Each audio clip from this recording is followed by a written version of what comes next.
From Chicago to Boston, Midwest to the East Coast, and this island in the Caribbean known as Puerto Rico is why the bars are lethal. Got me going beast mode in this game called life. You better know some cheat codes. Il Divino's back, someone let the streets know. 6 shots for the folks and 5 shots for my peoples. I think it's high time we all have a sit down. Can we all agree the game is gone to shit now? Like the fall of Rome, the death of Romulus, history repeating itself if you know it's obvious. If you had your head inside of a book instead of binoculars, you'd be able to see without a pair of binoculars. Our tax dollars being spent towards the damn omnibus, but the rich stay rich, commoners remain commoners. The tentacles and everything like a damn octopus. Mass media, mass hysteria, how they control the populace. Cash rules everything around me, and on every dollar bill it's printed in God we trust. Yeah, everyone lives in fear around me. The truth will set you free. Quick shout out to Elon Musk. Cash rules everything around me, and on every dollar bill it's printed in God we trust. Yeah, everyone lives in fear around me. The truth will set you free. Quick shout out to Elon Musk. Living in this shy, can't let them catch me snoozing. Dudes be shooting just for the amusement. I refuse to be a victim, never be a loser. When your city is a war zone, who gives a fuck about Putin? And there ain't nothing safe about the Safety Act. There's more safety in being strapped. They should choose you, shoot back. Those odds are better than getting caught laying on your back. Don't believe me, check the stats, I'm just bringing you the facts. With my hand on the Bible, I swear to rap the truth. My mighty God, the whole truth and nothing but the truth. My people perish for lack of knowledge. My knowledge I share with you. There's nothing we can't accomplish. One head ain't better than two. That's the purpose of a democratic republic. Discussion on every subject, in truth, logic, and reason, till we reach an agreement. A nation under God is how the states united. Got out of the picture, look how gradually we divided. Cash rules everything around me, and on every dollar bill it's printed in God we trust. Yeah, everyone lives in fear around me. The truth will set you free. Quick shout out to Elon Musk. Cash rules everything around me, and on every dollar bill it's printed in God we trust. Yeah, everyone lives in fear around me. The truth will set you free. Quick shout out to Elon Musk. Arrogance is the primary ingredient that will make you assume you can take action without God. Arrogance. That's actually what it is. You think you got this and you know more than God. That's why your drift turns into a twirl.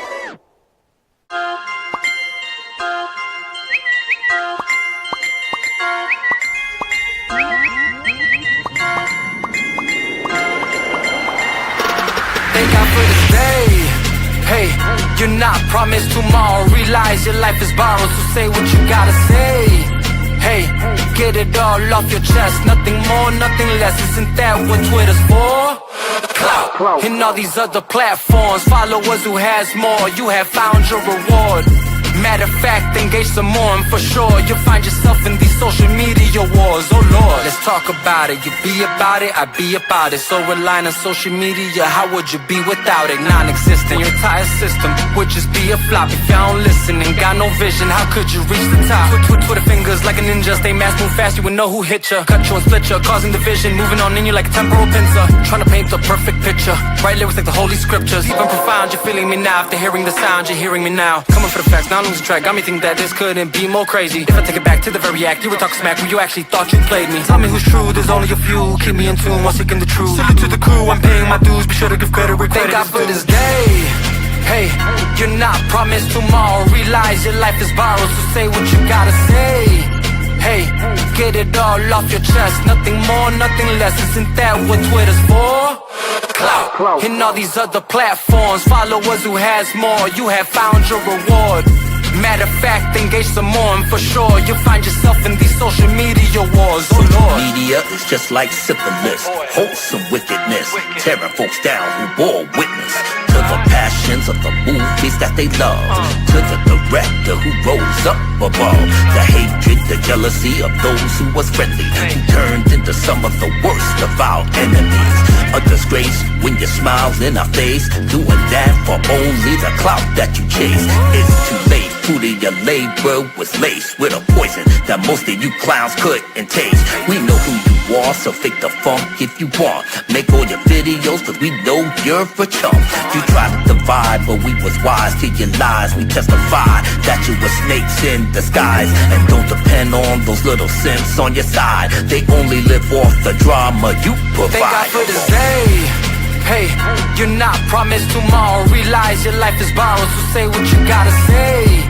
Hey, get it all off your chest. Nothing more, nothing less. Isn't that what Twitter's for?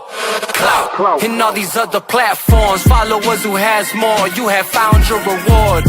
Matter of fact, engage some more, and for sure you'll find yourself in these social media wars. Who would've thought there'd ever be a Muslim-Christian connection? Welcome to America, the saint, the kingdom of heaven. Two brethren with reverence to the Most High, keeping them strengthened. Counting our blessings in a time where there's division and tension. From the streets to these tweets, the people keep on wildin'. Violence keeps on rising in every single environment. So I pray for God's love to pour out and assalamu alaikum. But take my kindness for weakness, then you're sadly mistaken. I'm just like David, fighting off wars, bears.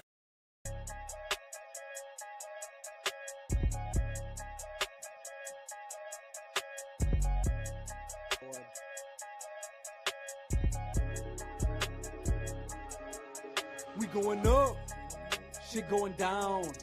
We lighting them up, you best hit the ground. Shooting them up, one after round. When the blood in the air, you better not dare to come around town. Father, please forgive me, have mercy on my soul. Fools keep trying to test me and I will never fold. It's the way that Wendy raised me, the city of the gold. Load them up and let them go, load them up and let them go, load them up and let them fly. Ooh. Boy, oh boy. Load them up and let them go. A lot of that going on these days. A lot of that going on these days. You already know what it is. It's your boy, Il Divino Vega. We here at the Chop Shop.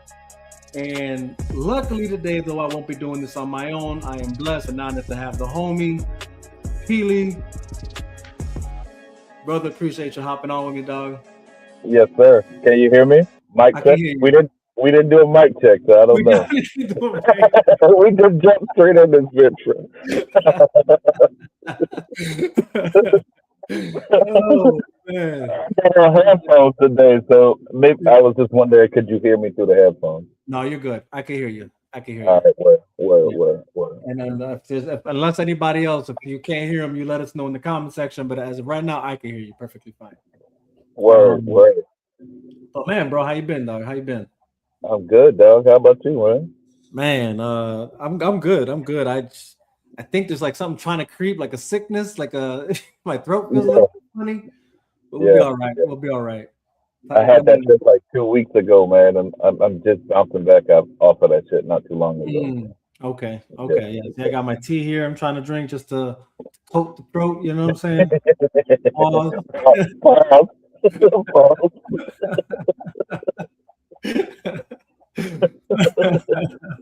Oh man, dude. So now I always say, so I only got an hour. We end up doing like 3 hours and shit like that. So I'm gonna try to keep it short as a bit today, and I won't ramble like I normally do. You know? No, for sure. No. I myself, I'm trying my best to like, keep it short because man, yeah, well, obviously unchecked, dude, we can go for hours. Yeah, we can, bro. We can. What you got a Patriots hat on, bro? I thought you from Chicago, bro. What's going on? No, dog. Hey, born in Boston, Chicago raised, so I show love to both sports. You know what I'm saying? Both teams. So I'm lucky. I'm fortunate like that. You know what I mean? I saw it on Instagram. I said, my dog got on a damn Patriots hat, bro. No, it don't get no worse than that, bro.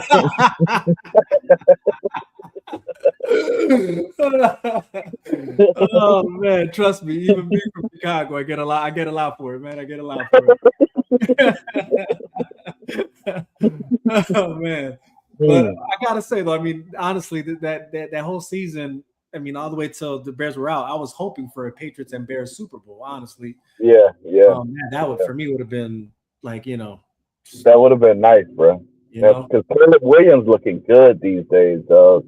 Caleb looks legendary right now, though. He is. I think y'all got a real good up and coming team that's gonna make a lot of noise next year. Oh no, 100%. There's no doubt about it. I look. I keep telling guys out here, it's like, look, man, we made it as far as we did. That's a telltale sign that we got a squad. And it's only up from here because we just got to keep building now. You know what I'm saying? And I think if we focus on defense, I think if on acquiring some defensive players, Like my boy Penn says, he thinks a defensive end would be nice for us. Yeah. And if we keep the offense the way it is, but keep just having them build together, I think we got some, for the years to come. Yeah, I think so. I agree, bro. And I think defensive end is the perfect position y'all need. I think you need a defensive end. Linebackers y'all straight, back end y'all are straight. It's just if y'all get that D line, it's over. Mm-hmm. Yeah. We need something that's going to allow us to pressure the QB a lot more. Right. And then really control the defense, because we had I think we were leading the league in turnovers, if I'm correct. Nasty, man. We were nice, man. We were nice. We were looking nice. It's just again, look, they weren't perfect. That's a fact. That last game against the Rams, I think there was plays I thought I would have done differently, especially that last one. I think I wasn't a big fan of the throw. I think you had two not defenders. You had two other receivers that were open, but even then, like I argued with not argued, but I guess my position was I would have preferred him running it to get the first down, rather than trying to get that touchdown throw. Which he did have, two receivers that actually did pass their defenders. So he could have done. I don't know what Moore was I guess maybe in his mind the safety. The safest bet for him. Who knows? Right. He's still young. There's still room for growth for him. And exactly. I mean, it's still some time to learn. Yeah, exactly. And there's just a lot of throws he was doing that whole season that I'm just, dude, this guy's got an impeccable arm and impeccable. Yeah. So it's only he only has the ceiling. He hasn't even reached the ceiling. Is my whole point. Right. Bills, on the other hand, bro, what's going on? Talk to me about that, man. Bro, we got exposed, man. But we got exposed, and it should have happened because, like, Buffalo, their biggest weakness is Josh Allen and his turnovers. They blame everything, everybody else. It's always somebody else's fault. But we only lose when Josh Allen turns the ball over. That's the only time we lose. Other than that, we'll beat teams. And they're like, your defense gave up 31 points. Yeah, but the offense did 5 turnovers. Of course, they're gonna score points. You know what I mean? Yeah. It is what it is. And then it turns out where Josh Allen's fans just can't admit that he fucked the game up. So they go and they make a rampage in the city of Buffalo and start pointing fingers at everybody else. And then that's what happens. We get a shitstorm. We fire our coach, talk shit about our fucking best wide receiver, all kind of shit, bro. It's like Buffalo fans are like, Bills Mafia is like Caitlin Clark fans, bro. It's that same dynamic. Josh Allen fans is like Caitlin Clark fans. They will not admit homegirl is not the truth. She's okay. She's good. But she hasn't won a championship on no level. So she's not that yet. She's not it yet, But this is the same with Josh Allen. Like all of a sudden now he's better than Patrick Mahomes, and Patrick Mahomes has been to the Super Bowl like 5 times and won 3, got Super Bowl MVPs. Like, how does a guy with 0 Super Bowl appearances get better than a guy with 5 Super Bowl appearances and 3 wins? It's just our fans make it hard to really fuck with our team like that. It's the fans really ruin it for me, and I think they ruin it for like the city as a whole. They act like they're cursed, but it's really the fans, bro. They're so toxic. The Buffalo Bills fans are super toxic, and they don't see how it just ruins teams over and over and over. We always have these great players from like Marshawn Lynch, Sammy Watkins, Stephon Diggs. All of these players get run out of Buffalo because the fans treat them like shit. Bro, we lost Beast Mode at his prime, bro, because the fans, bro. Like Russell Wilson went to 2 Super Bowls with beast mode. You know what I mean? Like, that's the curse right there. Just keep our players and stop treating them like shit, and we'll be all right. You know that, but they don't see that, bro. It's like, you know, when you got like a racist friend or a drunk friend, and they don't know that they're racist or drunk, they think that's a regular shit. You know? Good. They think they're cool. And it's like, bro, no, you're drunk as fuck. Or what you just said is kind of racist as fuck. You know, like, no, I don't know. Like, bro, like, come on, man. Buffalo fans they're like in denial. They got like a bunch of personality issues, and they take it out on their team, and then their best players leave the team and go to another city and win the Super Bowl, and we still cry and call us cursed. Look at Stephon Diggs, right? Look at the Patriots. How did we run this guy out of town and say he's washed? How is this possible, dog? We are the dumbest fan base in the history of football, dog. And it's starting to see more and more. Like, if it wasn't for this game, if it wasn't for this Denver game, when Josh Allen had like 4 turnovers, people would still blame somebody else. I'll be honest. I was rooting for the Bills in that game. I thought the Bills had it, to be honest. I thought it was their game. I thought me too. You know what I'm saying? I thought they should have went in there. I thought it was going to be easy for them, you know. And granted, that's probably, you know, a little bit of ignorance because, you know, the Broncos defense was a good defense this season. Right. But still, I just didn't expect it to be like that, the way it came out to be. Right. Exactly. And I thought it was going to be Bills and Patriots at the AFC Championship. Me too. But yeah, I don't know, man. It's hard to say because it's like you're right. No, I think you're right. They jumped the gun on the players. I think I would even say I wouldn't even jump the gun on Allen either. I think you guys still do have one of the best QBs ever. That's yeah. He's nasty. He's nasty. I think, to me, it probably just comes down more to coaching than it does the players. And even that's kind of hard to argue because, I mean, you know, it's not like the Bills. I mean, you guys have been playoff material for the past, what, almost 9 years. Yeah, almost 10 years. Right? Yeah. 10 years mark, right? Like, what is it, a decade? 10 years is a decade, right? Yep. So like for almost a decade, you guys have been like you guys are in the playoffs every, you know, so like you guys are a team. So it's even hard to say that, you know, I don't know. You know, I don't know really what to pin it on, you know what I'm saying? But it's Josh and his ego, man. I'm telling you. It's I think he might need like a like a Belichick or something. Yeah, he does, dog. That's exactly what he needs. He needs like a Bill Belichick type coach to, you know, somebody that's going to say, Josh, do not fuck up right now. You know, do not do it. You know, take it easy.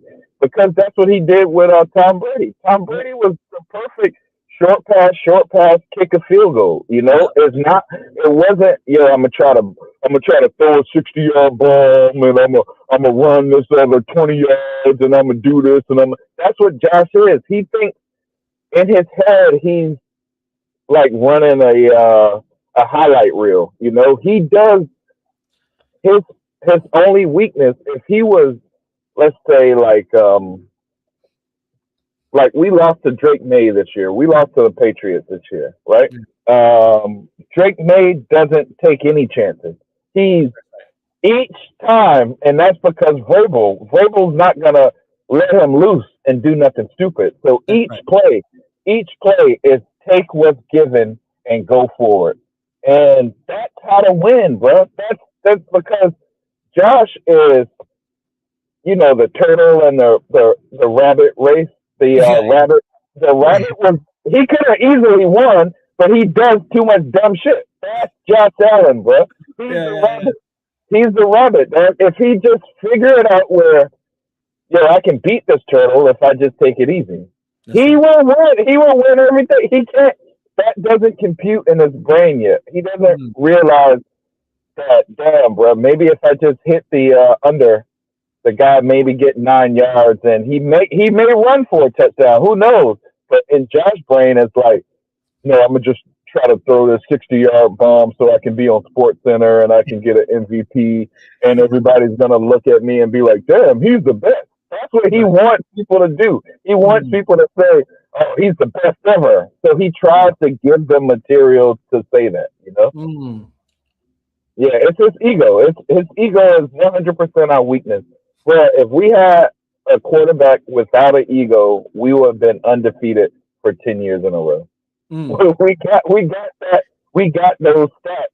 We're like in the last 6 years, bro. We are number one in everything. Total offense, total defense, total everything almost. But how do we lose? Because some random turnover by our all-world quarterback, and we're gone home. And he can't figure it out yet. His fans can't figure it out. He can't figure it out. But just relax. Calm down. You know, now you got Drake May because, like you said, it's coaching. Vrabel makes sure Drake May is calm. Make the play. We move to the next. It's that simple, bro. That's right. No, 100%, man. Look, it's like I said, it's unfortunate because Josh Allen is a great QB. I think with the right coach, you need somebody to like contain him. One, like just check him, be able to like tell him how it is. And but yeah, look, I think there was more of a defensive problem than anything, because you got a team that could score points. That was obvious, right? You guys were able to score. But yeah, there is something crazy about just the amount of points the defense was letting other teams score. You know, again, personally, in my opinion, that Broncos game, I didn't think that should have been that close of a game. Right. It shouldn't have. It shouldn't have. 5 turnovers, bro. That's crazy. They scored 16 points off of turnovers. Yeah, so Buffalo could have beat them 30-15. You know, that's what it should have been.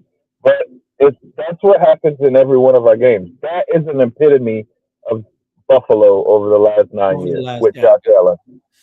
It's the same way like Tony Romo. Remember, Romo was just the same way. He had all the talent, all the skills. He had the team, but he would do something stupid in the last second, you know? Ooh.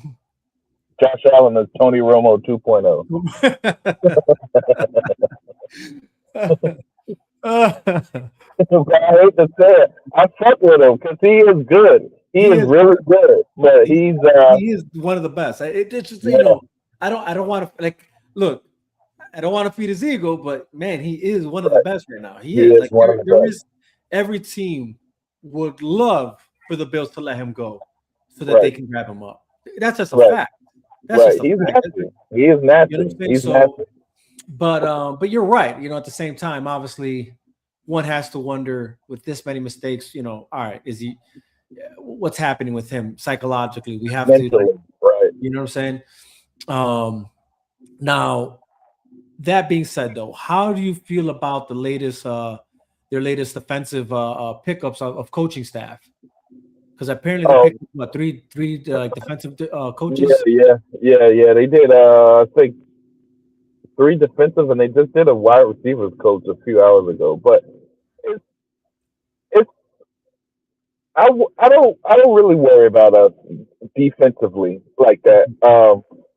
We got like a bend but don't break defense. We maybe give up a lot of yards. We may let the guy run all the way down to the 10, but then we'll intercept them in the last second, or we'll do something like that. So it's like, it looked like we may give a lot of yards away, but we also take the ball away a lot too. Our defense, I don't worry about our defense. We got some hell of a players. We got a lot of players on the bench that still coming up through the system, but our only weakness is Josh Allen's turnovers, bro. There's nothing else. We got a squad. If we can just get Josh to be more like Tom Brady, he'll be better. But I think he wants to be more like Aaron Rodgers, and he can't. It don't work. You know, he can't do it like Aaron did or something. I mean, that and freaking to be honest, did it work for Aaron? Right, it didn't. He got one Super Bowl. Right, You know correct, what I mean? So like, correct, correct. That's the fact. That's that's the what fact. I'm saying. You know what I'm saying? I mean, Right, the man was in this playoff and he got out. You know what I'm saying? correct, correct. Them super talented quarterbacks. It's like they think they're like that rabbit. They think they can make a mistake and just use their talent to catch back up real quick. And Right. then the guy like Kirk Cousins or Tom Brady or Michael Penix Jr. While you're messing up, they're creeping up the whole time, bro. That's They're right. creeping up. They're right behind you. They're waiting for one mistake, and then they gotta overturn you. And that's it. When Yeah. if you went mistake free, you would have beat them 100% of the time. But they're Right. waiting on that one mistake, and Josh Allen needs to be that quarterback. He needs to tone it down tremendously. He can't keep up with Lamar Jackson and have like 41 touchdowns and 4 interceptions. He can't Right. play like that. He can't do that. But he wants to keep up with that. Right. But no, he got to tone it down a lot. Yeah, no, for sure. I mean, look, if you and when you look at look, man, the greatest quarterback of all time is Tom Brady. Period. Right? Like, Yeah. it's not even close. Right? Like, you know what I mean? Like, I'll say Peyton. I'll say Peyton over Tom. Peyton Manning or Walter Payton? Yeah, Peyton Manning. Okay, Peyton Manning. All right, look at this. No, that's a good point. That's a good point. Yeah. And actually, this is actually the first point I want to make, though, because All right. back to the Josh Allen thing. All right. And here's the thing: we've had a lot of great QBs, right? Like, you can't deny that they're good, right? Like, even someone like Rodgers, right? Like, I was knocking him a bit, but like, I'm talking shit, right? Like, because in the end of the day, he was still one of the great QBs of our time. Correct. But he's one of the best ever. Yeah, exactly. That's what I'm saying. But like, again, same thing when you're looking at. Let's just go back to the past now too. Like, right, Peyton Manning and Brady. You know what I'm saying? Arch rivals. But who's got more rings, right? But does that mean that Manning wasn't as good of a QB? Hell no. And in fact, Brady still thinks to himself that Peyton Manning was the QB he was trying to emulate. You know what I'm saying? Like, so think about that. What does that say? The QB that is revered as the GOAT says that the QB he would always try and emulate in his time, that he played against was Peyton Manning, because he respected Peyton Manning's ability to read the field and call audibles and all that stuff. You know what I'm saying? So 100%, like you're gonna have. I say that to say that Super Bowl rings are a thing, obviously, but like it's not the end all be all, and it doesn't tell the whole story either. You know what I'm saying? Like, we were in the presence of great QBs even while Brady was, I guess, dominating the scene. Whatever. You had your Peyton Mannings, you had your Brett Favres, you had your Rodgers showed up around that time. Ben Roethlisberger, 100%. A lot of good QBs, man. McNabb. So I say that to say that, man. Look, man, like, you're gonna have. We even mentioned Tony Romo. Look, Tony Romo was a good QB. It just, he couldn't, whatever. Prescott was a pretty good QB, and look what happened. You know what I mean? So you're gonna have these great QBs. But it takes more than, I guess, a QB to win a game. And what I would say, I think what separates, let's just say, maybe the greatest QBs to championship capability QBs, it's their impact on, I guess, the players, maybe their general, the ability to be the general on the field, poised at all times, not broken by anything, still amped enough to want to win the game, allows themselves to become furious, but not in a way that has them blame everyone else, but in a sense hold everyone accountable, even themselves. If anything goes wrong, and then there's just I don't know. It's like an all-around thing. That's what I mean, because it's like, I don't know, man. You know, again, Brady for sure is the GOAT, but man, it's not to say that there weren't great QBs in his time. And then again, he was still managed to even be still the greatest, even amongst the younger generation coming up. You know, able to beat your Mahomes in the Super Bowl. You know what I mean? Right. Able to beat your Russell Wilson and in the Super Bowl. You know what I'm saying? Like, anybody, right? Yeah. So, but it's when. So I say that the reason I'm pointing this out, and then again, I don't mean to sound like a all out. I don't know, like, oh, I'm Brady, whatever. But it's just, you do have to, personally, in my opinion, there's something about what the man did, and then you have to wonder, well, why was he able to accomplish these things? You know, like, serious, no, not on the average, like, you know, the hater who'll be like, oh, the Deflategate or this and that, and it's like, no. Take the time to actually think about it. Like that, those are easy cop outs, and I get it. You know, it's like it's. But if you were to take the time to say, like, okay, what made this guy different? You know, like what allowed him to, like, again, get all these rings that he got, the records he broke. You know what I mean? It's not even just the rings. He broke records. You know what I mean? For as an individual player, even for his team, right? You know, that one season that they were undefeated all the way into the Super Bowl. You know what I'm saying? Like that in itself was a feat unknown until that moment. You know, and you got to ask yourself, right? And then what is it? Here's the thing: you don't even have to wonder anymore. Like there's so many videos of interviews with this guy now that exist that you just watch and hear what he's saying, the way he studied the game, the way he would study other quarterbacks, other teams. He would study the films. He would actually even link up with other quarterbacks. The amount of times he actually linked up with Peyton Manning so that they could have training sessions with each other. Like, if you're not doing that as a QB, then what the hell are you doing? You know what I mean? If you're not doing all that to actually be the best, you know what I'm saying? Then what are you really doing? You know, I was just even watching this, like, I think it's called The Arena. No, not The Arena. It wasn't The Arena. It's another one there. But it was Peyton Manning, Tom Brady, and then the two hosts of the show, right? And they think they're doing like their Mount Rushmore of greatest receivers of all time. And but they asked the question about, like, you know, the QBs today. Are they the same as before? And Tom Brady and both Peyton Manning were like, no, they're not. You know,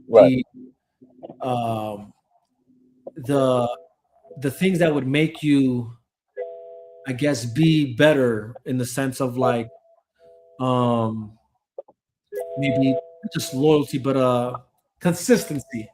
The consistency factor no longer exists within, I guess, the college domain, because colleges now trade players and coaching staff, so there's no like level of like grinding. Everybody's transferring. You're not grinding hard with a system. So now you have these QBs that are coming into the league that lack loyalty and structure to a system, and it's hard for them to adapt to whatever the system is of the team. And then if they can't adapt to the system of the team, either they're cut or, oh, well, then we got to get rid of the system. Right. Like, whoa, like so the game is just changing the demeanor, I guess. So, I mean, what are your thoughts on that, though? Like, do you think I agree. That guys like Josh Allen and, you know, these other QBs that are now up and coming? I agree. It's Josh Allen already. This is going to be his third or fourth system that he's already been through, because that fool keep getting coaches fired. But that's a whole other story. I think Tom Brady was more like, it was his moment in time. You know, it was a whole like paradigm that came together at once to make Tom Brady. Everything from, like, you know, September 11th, and they're the Patriot Act, and then you got the big Nike. Like, Nike athletes, they kind of get pushed marketing wise more than anybody, you know. For sure. You got that, and you got his owner, I can't remember that guy's name, but he's one of the top. Yeah, Robert Kraft, one of the top owners. So a lot of stuff came together. Plus, you got Bill Belichick. Plus, Drew Bledsoe got hurt. So it's like a lot of stuff came together for him to be, or even, let's say, and I know you from there. But we gotta admit this. Let's say Tom Brady got 7 trophies or 7 rings, right? Yeah. So let's go with it. Take 7, put up 7 fingers. Now you got not the Flakegate. You got the tuck rule. The first when they were playing the Raiders and he got sacked and got a fumble, then the referees made up some tuck rule to give him the ball back and say, hey, well, whatever.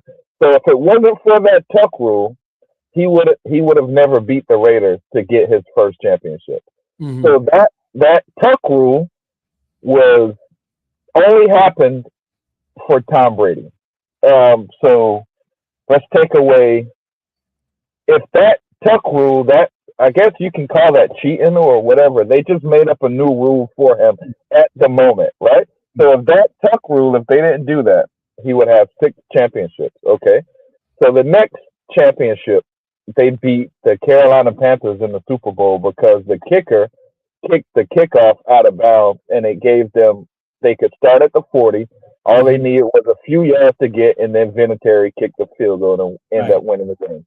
So if that kicker never kicks the ball out of bounds, they probably wouldn't have beat the Panthers in the second Super Bowl. Right. So we got 2 Super Bowl miraculous moments. Correct. We got, you're the luckiest guy ever so far. You got 2 miraculous moments that played in your favor on the biggest stage. Actually, you got 3. Drew Bledsoe getting hurt was your way of getting it. Because if Drew Bledsoe would have not gotten hurt, it would have been Bledsoe taking him to the Super Bowl. Correct. Exactly. Well, he did take him to the Super Bowl, essentially, but you know what I mean. Right. Yeah. But so now you got 2 Super Bowls that Tom Brady wouldn't have won without a fucking miracle. Without a miracle. Lining for you, in a sense, yeah. Right. So then you got the one with the Eagles when they were watching their plays. The tape, what do they call it? Tape gate or Spygate? Spygate. Yeah. They were watching their play. So basically, this is why they say Belichick couldn't get first ballot Hall of Fame because of Spygate and shit like that. Yeah, but that still was crazy to me. Yeah, I think that's BS. I think he's 100% first ballot. But let's just talk about it. The Eagles Super Bowl, the Patriots cheated, and basically they knew their players because they were spying on them the day before in practice. So that's 3 Super Bowls that you won at a super weird ass fucking way. So now 3 out of 7. So you got 4. The next Super Bowl you beat the who they? Well, I can't even remember. But look at this. You got the Marshawn Lynch one, where they should have handed the ball off to Marshawn Lynch, and Seattle would have beat them. By them not handing the ball off to Marshawn Lynch. Yeah, because Wilson decided to throw it instead, and the guy intercepted. That gave Tom Brady another Super Bowl by them being miraculously stupid. You know what I'm saying? Then you got the Falcons Super Bowl where they were up 28-3 in the third quarter. All they had to do was win the ball, and they would have win the timeout, but they didn't. So we're now like at 4 Super Bowls that he won on some miraculous shit. Then you got Deflategate, where they were cheating and deflating the balls and shouldn't have even beat the Colts to go to the Super Bowl, right? So now you got 5 Super Bowls that Tom Brady should not have won, bro. So take away 5 Super Bowls out of 7 Super Bowls he got. He really only has 2. So if you get a guy you get Aaron Rodgers, he got 1 Super Bowl, okay? He's kind of good, but nobody would consider him a GOAT with 1 Super Bowl. 2 Super Bowls won't be considered a GOAT either. Russell Wilson went to 2 Super Bowls. Nobody calls him a GOAT. So Manning won 2 Super Bowls, and I think we all consider Manning one of the greats. Yeah, I call Manning a GOAT just because my eye test seeing him play was just better than everybody else. So I was like, all right, so Manning's a GOAT. But all right, so now Brady, if it wasn't for these miraculous moments and these stupid moments like not giving homeboy the ball or not running the ball for the Falcons or anything like that, or if he wasn't cheating, or let's really talk about it. All this stuff, Brady off the scenes, he got into it with Bill Belichick because Belichick kicked his trainer off the team because there was some little steroid scandal where he started saying, oh no, it's avocado ice cream. That's the reason I played for 20 years straight and never get hurt, because I eat avocado ice cream. But it was really some steroid shit going on behind the scenes. But anyway, so now you got Tom Brady, who really supposed to only have 2 Super Bowl wins, bro, and a fucking steroid scandal in his background. So, in all honesty, in a regular world, Tom Brady would be the GOAT. He's the luckiest QB of all time. He's extremely lucky. All of this shit had to happen for him to be holding all these rings. So, I think there's 2 things. The only thing I will come back to that is this.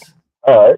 Is that if you lose, right, to, you know, let's just say like this, right? Like, luck for sure was, you know, or not luck. I mean, yeah, you could look at it luck, but like you said, right? Let's just even like, let's say the Seahawks one, right? Like, you should have ran it and said this guy throws it. I mean, luck or not, you know, that's not necessarily, it doesn't change the fact that Brady still put up the points on the board that the way they did, and not just Brady, but the team, right? The team, right. You know, and that's like the other part I think where, you know, I always like to mention is that when you're looking at the team that the Patriots had, it's Bella, and this is why I feel like, again, you can't count Belichick out of any discussion when you're talking about, you know, one of the best coaches, because he knew how to put a team together, period. You know what I mean? Like, it's, you know, they never hired star receivers other than Randy Moss. You know what I mean? But they would make it work with whatever receivers they had, you know, whatever.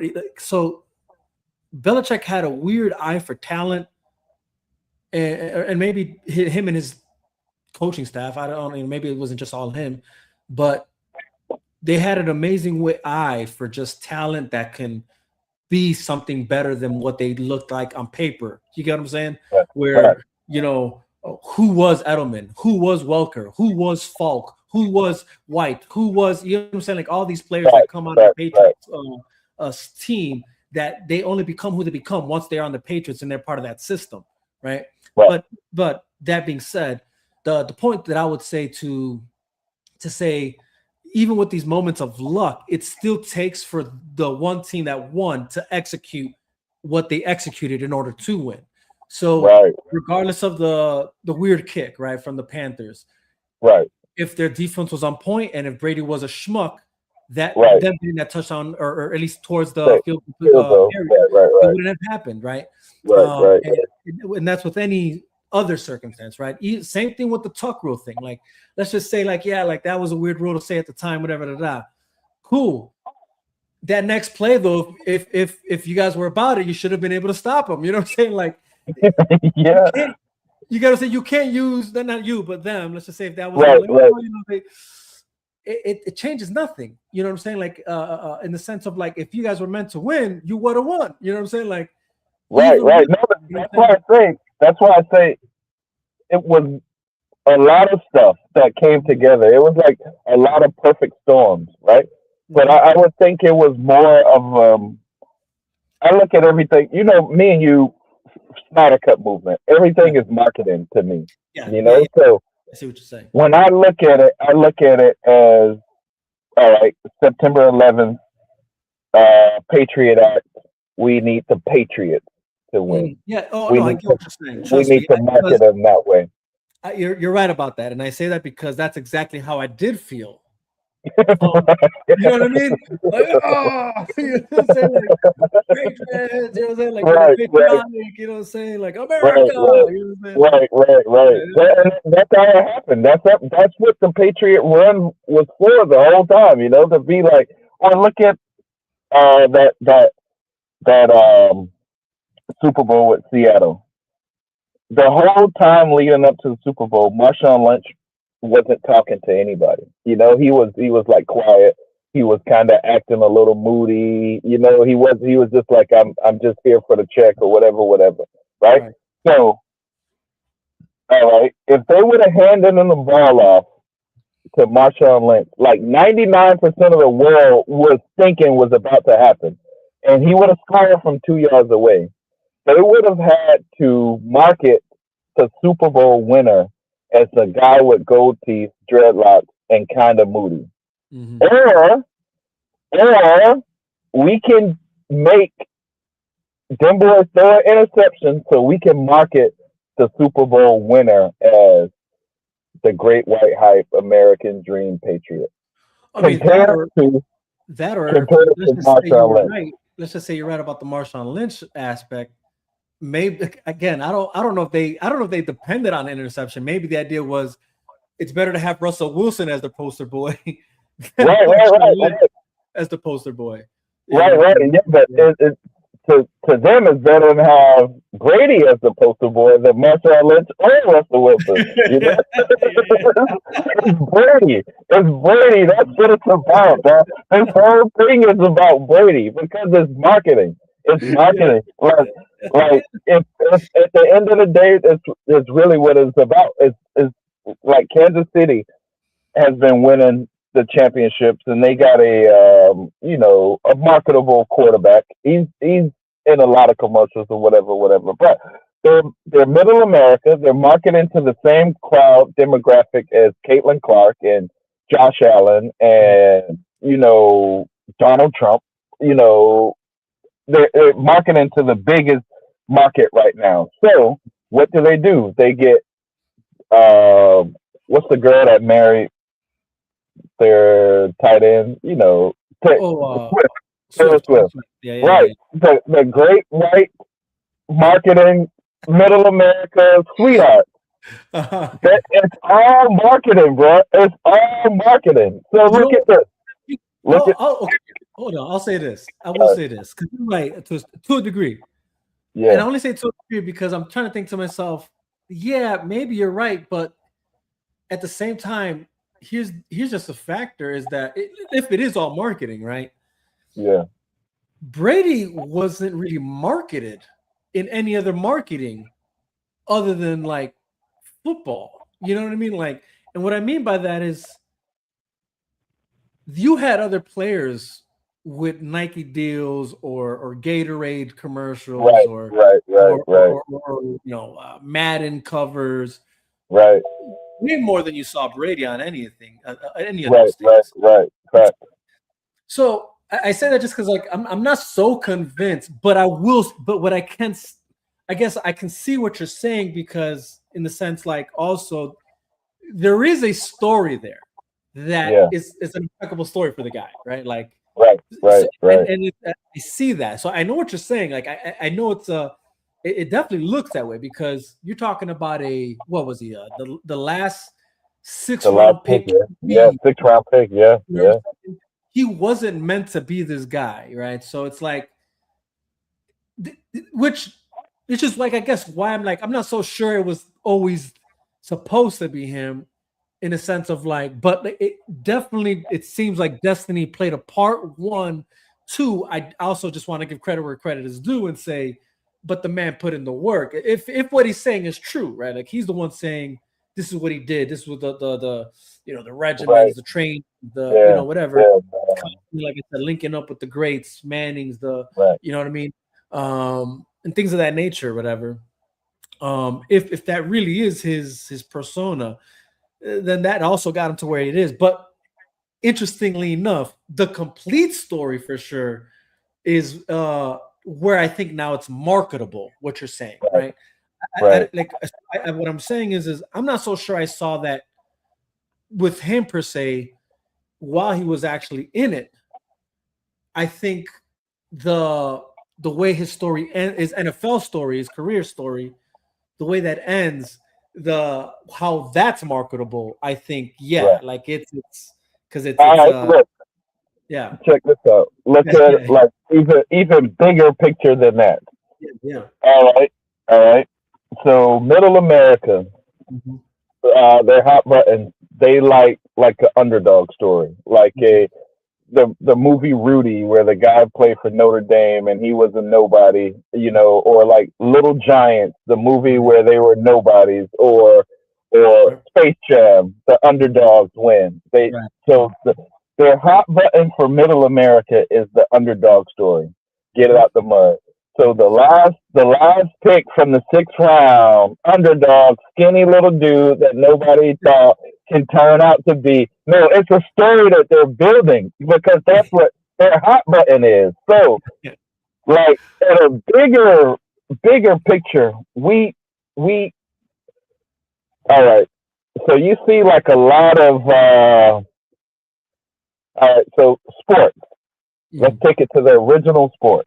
The Roman Coliseum, that they would put together like David and Goliath matches. Like that guy really isn't David and that guy really isn't Goliath. They're playing these guys, right? I get what you're saying. So we can tell a whole bigger story of the underdog comes out and beats the big, massive Goliath. So even in wrestling, they do that. Like in WWF, they make stories like Hulk Hogan fighting the Iron Sheik because America's fighting Iraq at one time. You know what I'm saying? So that fight is representing something bigger.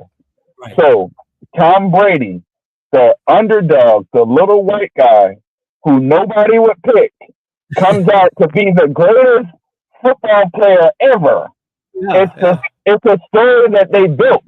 Because that's always the story that they do. That's always the story they tell, my man. So, all right. I'm gonna let you go. I'm almost going to check this out. So, all of this Super Bowls and all of that shit was to build an image of, okay, we know football is 75% black. We know football, we've made all our money off of black players.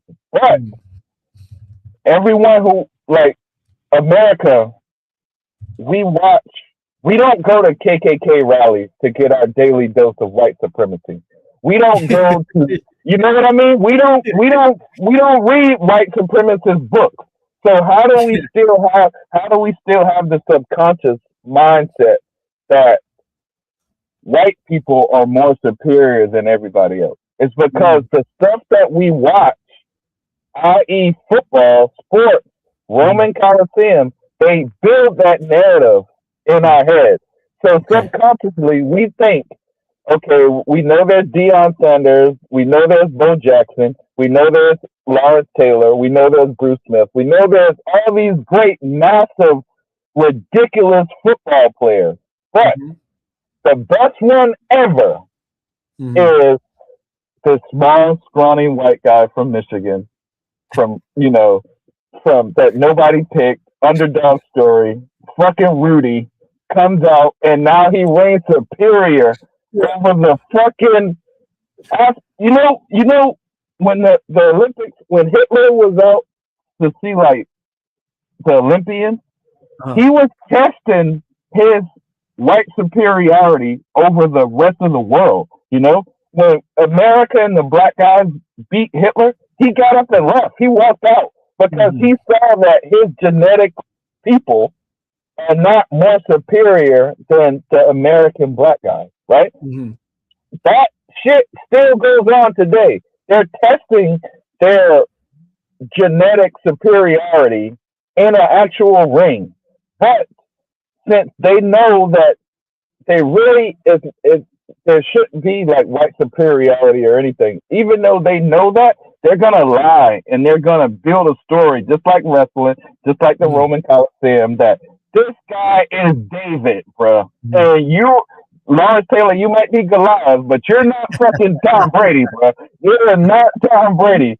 So this is the story that they built because they know this is your daily dose of white superiority, bro. I hate to say it like that, bro, but it really is. Fucking No, that's fine. That's fine. Yeah. That's just what it is. That's what Tom Brady benefited off. Okay, here's what I'd say. I think there's so many moving pieces there, and I've said this before, right? Like this, like I think when it comes to these kinds of narratives, right? Like I just feel there's too many moving pieces for me to just be like, yeah, like that's what it is. You know what I mean? Because right. That means there's a whole apparatus of that has to be involved for this to be the case, and there's just too many moving pieces that I'm just not so sure that would actually flow exactly in that manner. Like, so what do I mean by that? Okay, for instance, we have to account for Tom Brady's upbringing, his parents. Are they in on it? You know what I'm saying? Like, did they know, that was gonna happen? Then you have to consider the teams that he was brought up or that he played for, from his high school team to Michigan when he was in Michigan. Who's a part, who knew then, and were they? Yeah. No. After that. I feel you. NFL. There's just so many moving pieces. I'm just not so sure I can. I mean, I look again. You're not wrong in the sense of that people love that story 100%. Right. But could it be? Is there a part of the? And let's just not even going into the racial aspect of it yet, because like obviously you brought up that part of the discussion, which it's worthy of discussion. But just to stick to the story of the underdog, right? And why Middle America, or just maybe not even just Middle America, maybe just I think everybody kind of, most people, I'm not going to say everybody, I think most people, I think there are some people that just like the idea of elitism and being elite, and we run everything. There is that kind of people, for sure. Right. I'm the right one, else, whatever. There is that. Right. But I think most people, the reason this underdog story could be true, or why we gravitate towards it, is because I think, one, it's not just that it's a good story, it's just that it's stories that exist in everyday people, right? So it's not necessarily just fabricated. So even when you think about, obviously, if you're looking at the story of David and Goliath, right? Like, it's however you look at it, obviously for me as a believer, to me that happened, right? So to me that's history, right? Right. But so that happened, right? But even in other moments, right? There's a reason why the 300 Spartans versus the massive, 10,000 or 30, however many thousand, Persians they went up against, right? The underdogs, right? It's historically a thing, right? Like, even when you look at again, the story of World War I, World War II, even the Civil War or whatever, like a lot of these wars, right, that are, and I'm using more the massive thing. I'll bring it down to even like a more microcosm to why I think we vibe to that story. But I'm just using the more, magnified versions of these stories of like moments in history that these guys weren't supposed to win and we won, right? The Revolutionary War, right? Like, we shouldn't have beat the British Empire, not on paper. You know what I'm saying? On paper, we should have lost. Same thing with the Civil War. The reality is the North was out strategized throughout the whole entire war until a certain turning point. You know what I mean? But that's that, right? And then again, World War I, II, or the fight with us joining the Allies, whatever. Like, it took for finally America to come in to turn the tide. We're like, these are things we do look at, right? But even to the microcosm of things, right? Like, let's just talk about me and you, for instance, right? Like, who are we? Like, we don't. Humble beginnings, I would say, right? Like, hell yeah. Like, we're the underdogs. We're the underdogs, right? But my whole point is that we shouldn't be here where we're at right now in our lives. You know what I'm saying? Like, statistically, and maybe like, to anybody who would have seen us when we were in our former selves, right. we wouldn't be here. Like we shouldn't be Right. here right now. Right. Right. Right. Something dictated that we should. Right. Right. And obviously, me as a believer, I believe that's God plan in motion. Right. We are placed where we're placed for that reason. And it didn't matter where we were. It's about where he has us going and where he wants us to be. I think whether you believe, no, not you, but just in general, people who believe in God or not, I believe we're encoded the way he designed us to be. And whether you believe that there is the higher power, the God or a God that has, a manifest destiny for you to fulfill, the reality is that that's just how he operates. It's always about him lifting up the guy that wasn't supposed to, that was counted out, right? That's like even when you're looking at the story of Jesus, it's the same thing. His very own story to even what he did when he was ministering, right? Like Jesus himself was sought to be killed by King Herod. His parents have to flee to Egypt, just to avoid having their son murdered, then go back, back up to Israel, whatever. And be born in a manger, not even like in a home, not in a hospital, but in a barn, which would be the modern day parking lot is where this kid was born. You know what I mean? And and then in the backyard, like it's a humble story, a humble beginning, whatever. But then it became this phenomenon. You know what I'm saying? But even the people he reaches out to in his ministry, same thing. It's the nobodies. It's the people that everybody counted out: the leopard, the blind, the guy who can't walk. You're the guy I'm lifting up. There's something I think true to that is just that can happen, and I think it does happen on a day-to-day basis. And I think even our lives are a testament to that. I mean, obviously, yeah, we're not the, we're not Jeff Bezos or right. But man, no, you're right. You're definitely right about that. That's how God works. I say that to say, who's to say that that's just not what happened to Brady? You know what I'm saying? Like, what if it just isn't? What if it's just that? You know what I'm saying? And I guess I'm more inclined to believe that that's what happened. Because again, like when you look at his story, it is a crazy story. Again, he was actually poised to play baseball his entire, kid, as a kid, he was playing baseball. Football wasn't a sport he picked up until high school. So the story of his NFL, or again, just his NFL story, it is very much that, like, the guy that nobody counted to be where he was supposed to be, but he became that again. And very much a David Goliath story type thing. You got this kid David, considered to be the guy who was gonna kill Goliath and bring Israel their victory, and then not only that, but then become king of Israel. You know what I mean? Right. I think that's just something that happens. Even though, yes, obviously it's not everybody that's living that story out, or that has, I guess, maybe even, let's just call it the privilege to do that, right? Because I know it's easy for us to be like, look at the guys that we consider the privileged, right? Like, spoon-fed, whatever. He was made from the day he was born, whatever. And silver spoon, right? And we look at that as privilege. But what if the privilege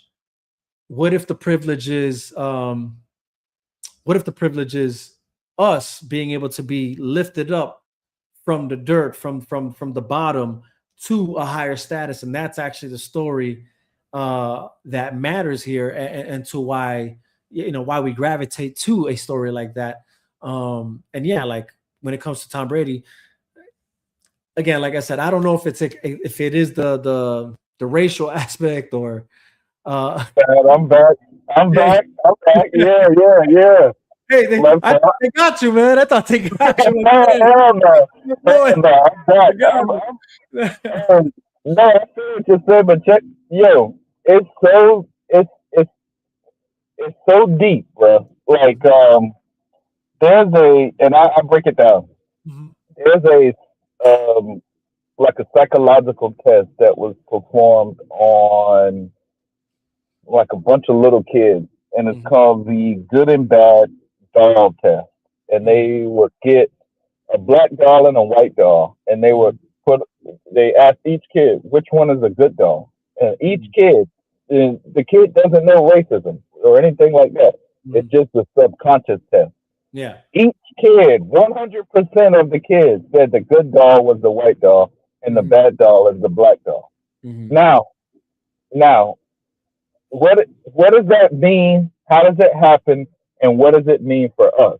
Like, how does it happen? It's encoded in everything we watch, every piece of system that we take in this culture that we live in right now. It's encoded that way that we have to make this guy. Even, and I believe in Jesus, I believe in all of that, but I know the picture that they gave of Jesus is an Italian guy. It's an Italian white guy, right?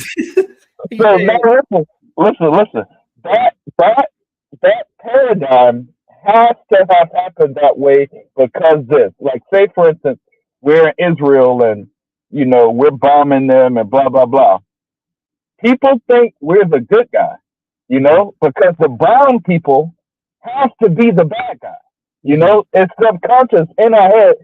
Even the babies that test know that. So we can go around the world and do whatever we want because the people think we're the good guy. So, let's say, go ahead. No, let's say my fault. Go ahead, bro. Go ahead. Just No, because it's an interesting thing. Here's what I will say to that kid test. I'm not so sure that's a good test to even give. I'm gonna tell you why. Most kids believe Santa Claus is real. That's what I'm saying, bro. Most kids think the most absurd things, right? But the reason I say that, this is why I'm saying this. So let's just say if the study was, let's see what kids think about a white and black doll. I'm almost certain it also depended on who the kids were, right? Look, and I could be wrong here. But let's just say if maybe all the kids were white, and every kid that was white went for the white kid, right? No, it was mixed. It was a mixed subject. Yeah. Okay. So black and white. Right. But my default to setting on that is still like, well, kids are kids. They don't know no better, Right. But I'll say this, and it matters because you're asking a kid a question that he doesn't even know what he's answering, right? And this is why it's important. And here's a true story, bro, and you're probably gonna get a kick out of this one. All right. When I was a kid, dude, right? I was like, I don't know, 4 years old, 5 years old, right? I had to, I lived with my grandmother from like pretty much maybe 6 months till I was born because my parents were locked up and we were raised with my grandmother, right? But because of that, she kept us in a lot. Like we were isolated from the world pretty much.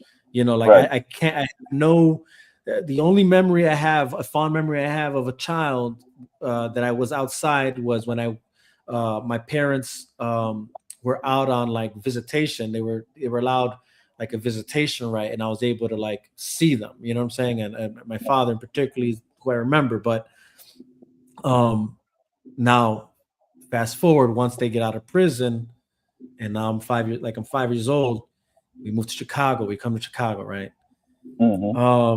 Now my dad's, this newly born Christian, he's a, big in church, and now he's trying to establish a family in church and all that, right? So the first church we come to, or that he finds that he wants to take the family to, was called the Potter's House, right?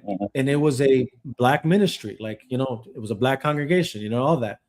And so that he takes us there, dude. Bro, I get there.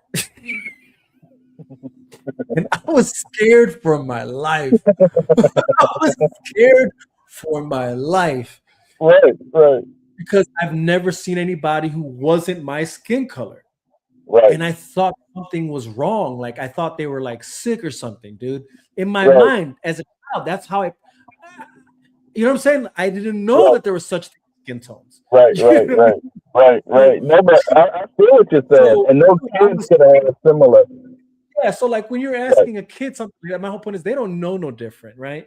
And so like what do they know? You get what I'm saying? Like All right, let me explain.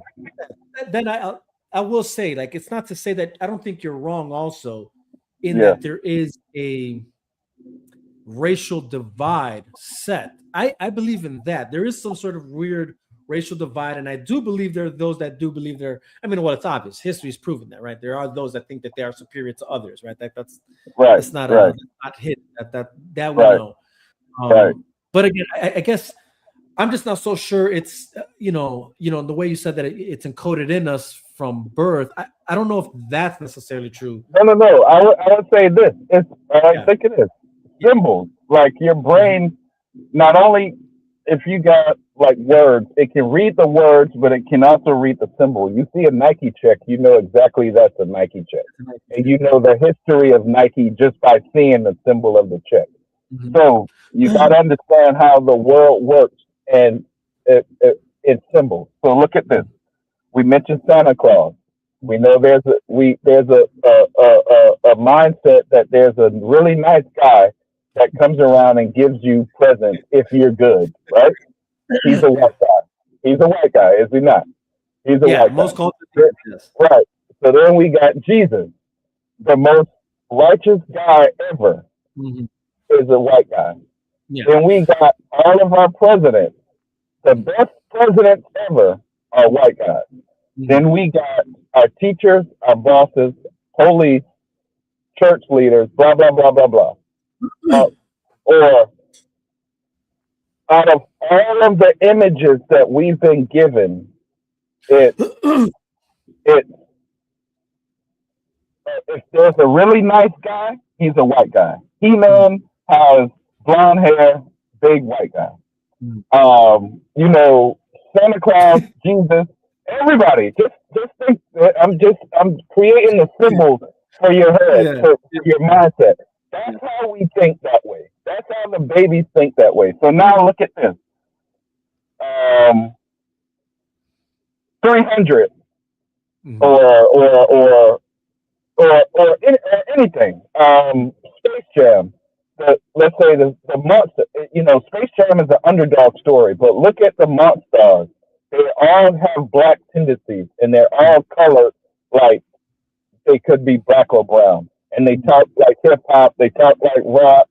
Now look at the underdogs playing them. If it wasn't for Michael Jordan, it's an all white team and Michael Jordan. It's Bill Murray, Bugs Bunny, who's kind of like a white guy or whatever. Then you have his girlfriend, a blonde hair rabbit, and then Bill Murray's homeboy or something, right? So these are mental images. Look at this, dog. Look at this. All of black heroes. J. Edgar Hoover once said, "We have to make sure that there's never a rise of a black messiah again." And ever since J. Edgar Hoover, the leader of the FBI, said that, a lot of our leaders have been getting killed. Ever since, and that's actual fact. So now look at this. Look at this. Since we've been grown up, our mindset was whether it's Jesus, Santa Claus, George Washington, Abraham Lincoln, whatever. These guys are really good, and they have a really good history, and they're really nice, and they're going to give you stuff, and they're going to treat you great, and they're going to do everything positive. Now look at our heroes. Barry Bonds. Oh, we got to give him an asterisk. No hero. He's steroids. Michael Jordan. Oh, he got a gambling problem that probably caused his daddy to get killed. All of our stars got something. Michael Vick. Oh, he got an asterisk. He's been in jail for 3 years because he's fighting dogs. Tiger Woods. He's cheating on his wife. Blah, blah, blah, blah, blah. Michael Jackson. Any black person. Any of them, bro. 100% of black heroes have an asterisk on their name, bro. There's something that you can like them, but you can't like them because Barry Bonds took steroids or X, Y, and Z. But our counterparts a white guy, Mhm. Tom Brady's the greatest guy ever. No matter, he never took steroids. It was avocado ice cream. He's an underdog. He's blah, blah, blah. He has to have his history pure perfect, bro. Mhm. Pure perfect. Because subconsciously, if we have a hero, Mhm. the black community uplifts. Yeah, They yeah. uplift. We got to look up to Barry Bonds as the greatest baseball player ever. I'm gonna go play baseball now. Oh my God, he's the greatest. Oh no, he's not. He took steroids. He'll never be in that. Let's shoot No. down his character. Let's shoot down every hero of black person descent in America has an asterisk by their name, no matter what, or they get killed, no matter what. And it's the complete opposite with everybody else. Right. Okay. Well, okay. Maybe and maybe not. And I'm gonna tell you why I don't think that's true. Because even in our conversation against Brady, you had your asterisks, and you're not the only person who has that. Like, you know what I'm saying? Even when you're looking at the ESPN conversations, when you have the Bayless and the Shannon, whatever, all those guys, when they're talking about it, they're mentioning the things you're mentioning, right? So I'm not so sure it's that they wiped clean the resume. The resume is what it is. The conversations are what they are. And I think even when it comes to, let's just say, the Barry Bonds situation, like, I get what you're saying, but he wasn't the only guy in that scandal. You know what I mean? Like, no, but he was the biggest. No. Well, he was the biggest. No, I hear what you're saying. He was the biggest, but he was like, so look, unfortunately, yeah, like when you're the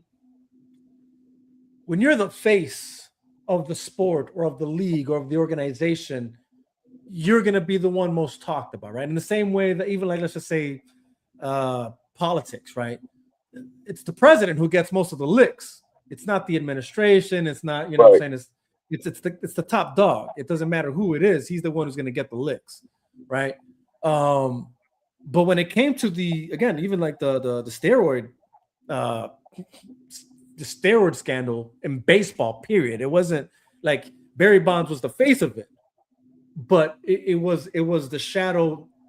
It overshadowed the entire league, right? Because but no, look, bro. I get what you're saying. Don't get me wrong. Like, I'm just. You're playing devil's advocate, and I get it. Devil's advocate. That's I'm always gonna, like, right. Counter. No. Check this out. Baseball always had steroids, and I come up playing baseball. There was always steroids, but look, it's not that. It's Babe Ruth was the reason the target it was on Barry Bonds. When Hank Aaron passed Babe Ruth, they firebombed Hank Aaron's house. They tried to get him not to play in the game to pass Babe Ruth, right? That's white guys that don't want to get pushed down in the record book, right? So they firebombed his house, bro. They tried to burn him alive, so he can't break the record, bro. So we won't lose the number one spot, bro. Right? So to that, here's what I will say. Again, I guess, I know for sure these are things that happen, right? Like, where clearly there are those that covet, right? That white superiority. Again, I can't go as far to say that I think it's a systemic thing, but I know it exists, right? Mm-hmm. So something like that, I can say, yeah, they tried to, burn this guy down, right? Right. I don't know if you saw the Dave Chappelle special, right? The recent Dave Chappelle special, right?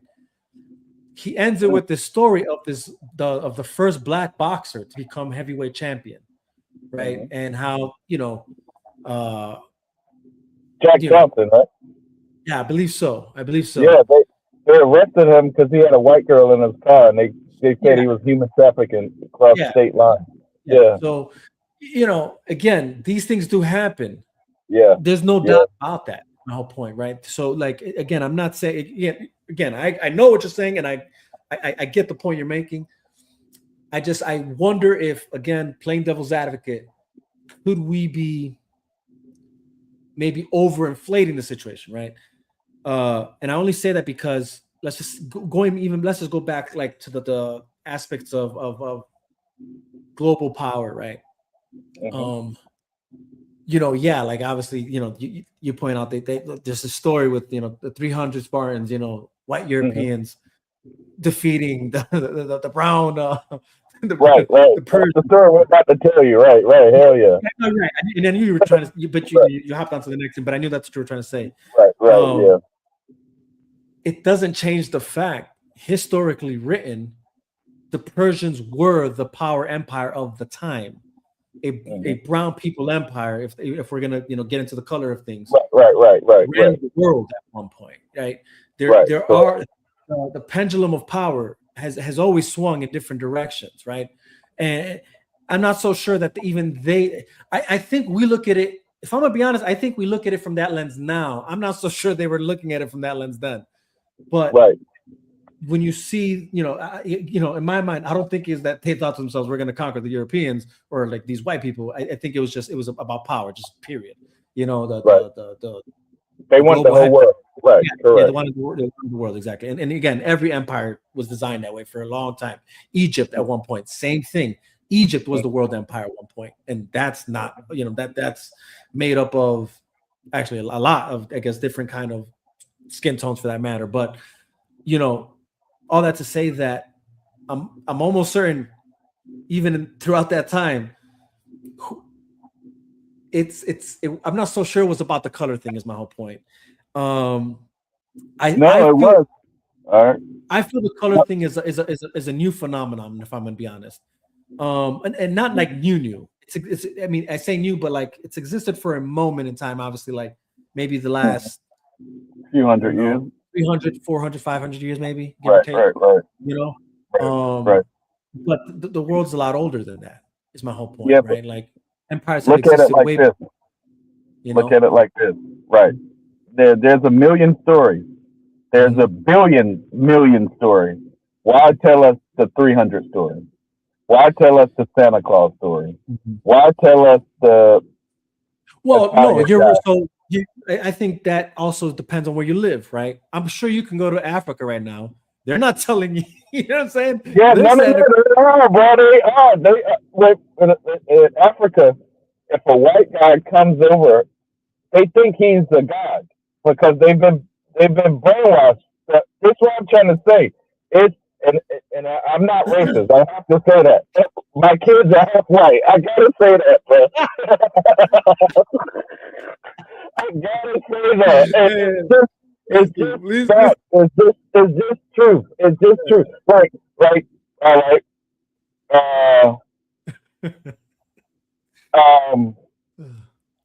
Let's say this. Why they tell us the story of 300?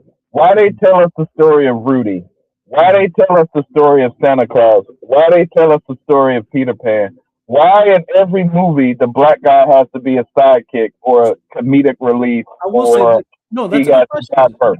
That's a good question, but there is an answer to that, right? Like, so, we have to keep in mind, right? America is I guess you could say, an off branch or off route of Europe, right? Right, it's not like America was, I think it would have been a different story if we were an off route of, let's just say, Africa or, I don't know, maybe a Middle Eastern country or something, whatever. I think the criteria of storytelling would have been different because we are a European offshoot,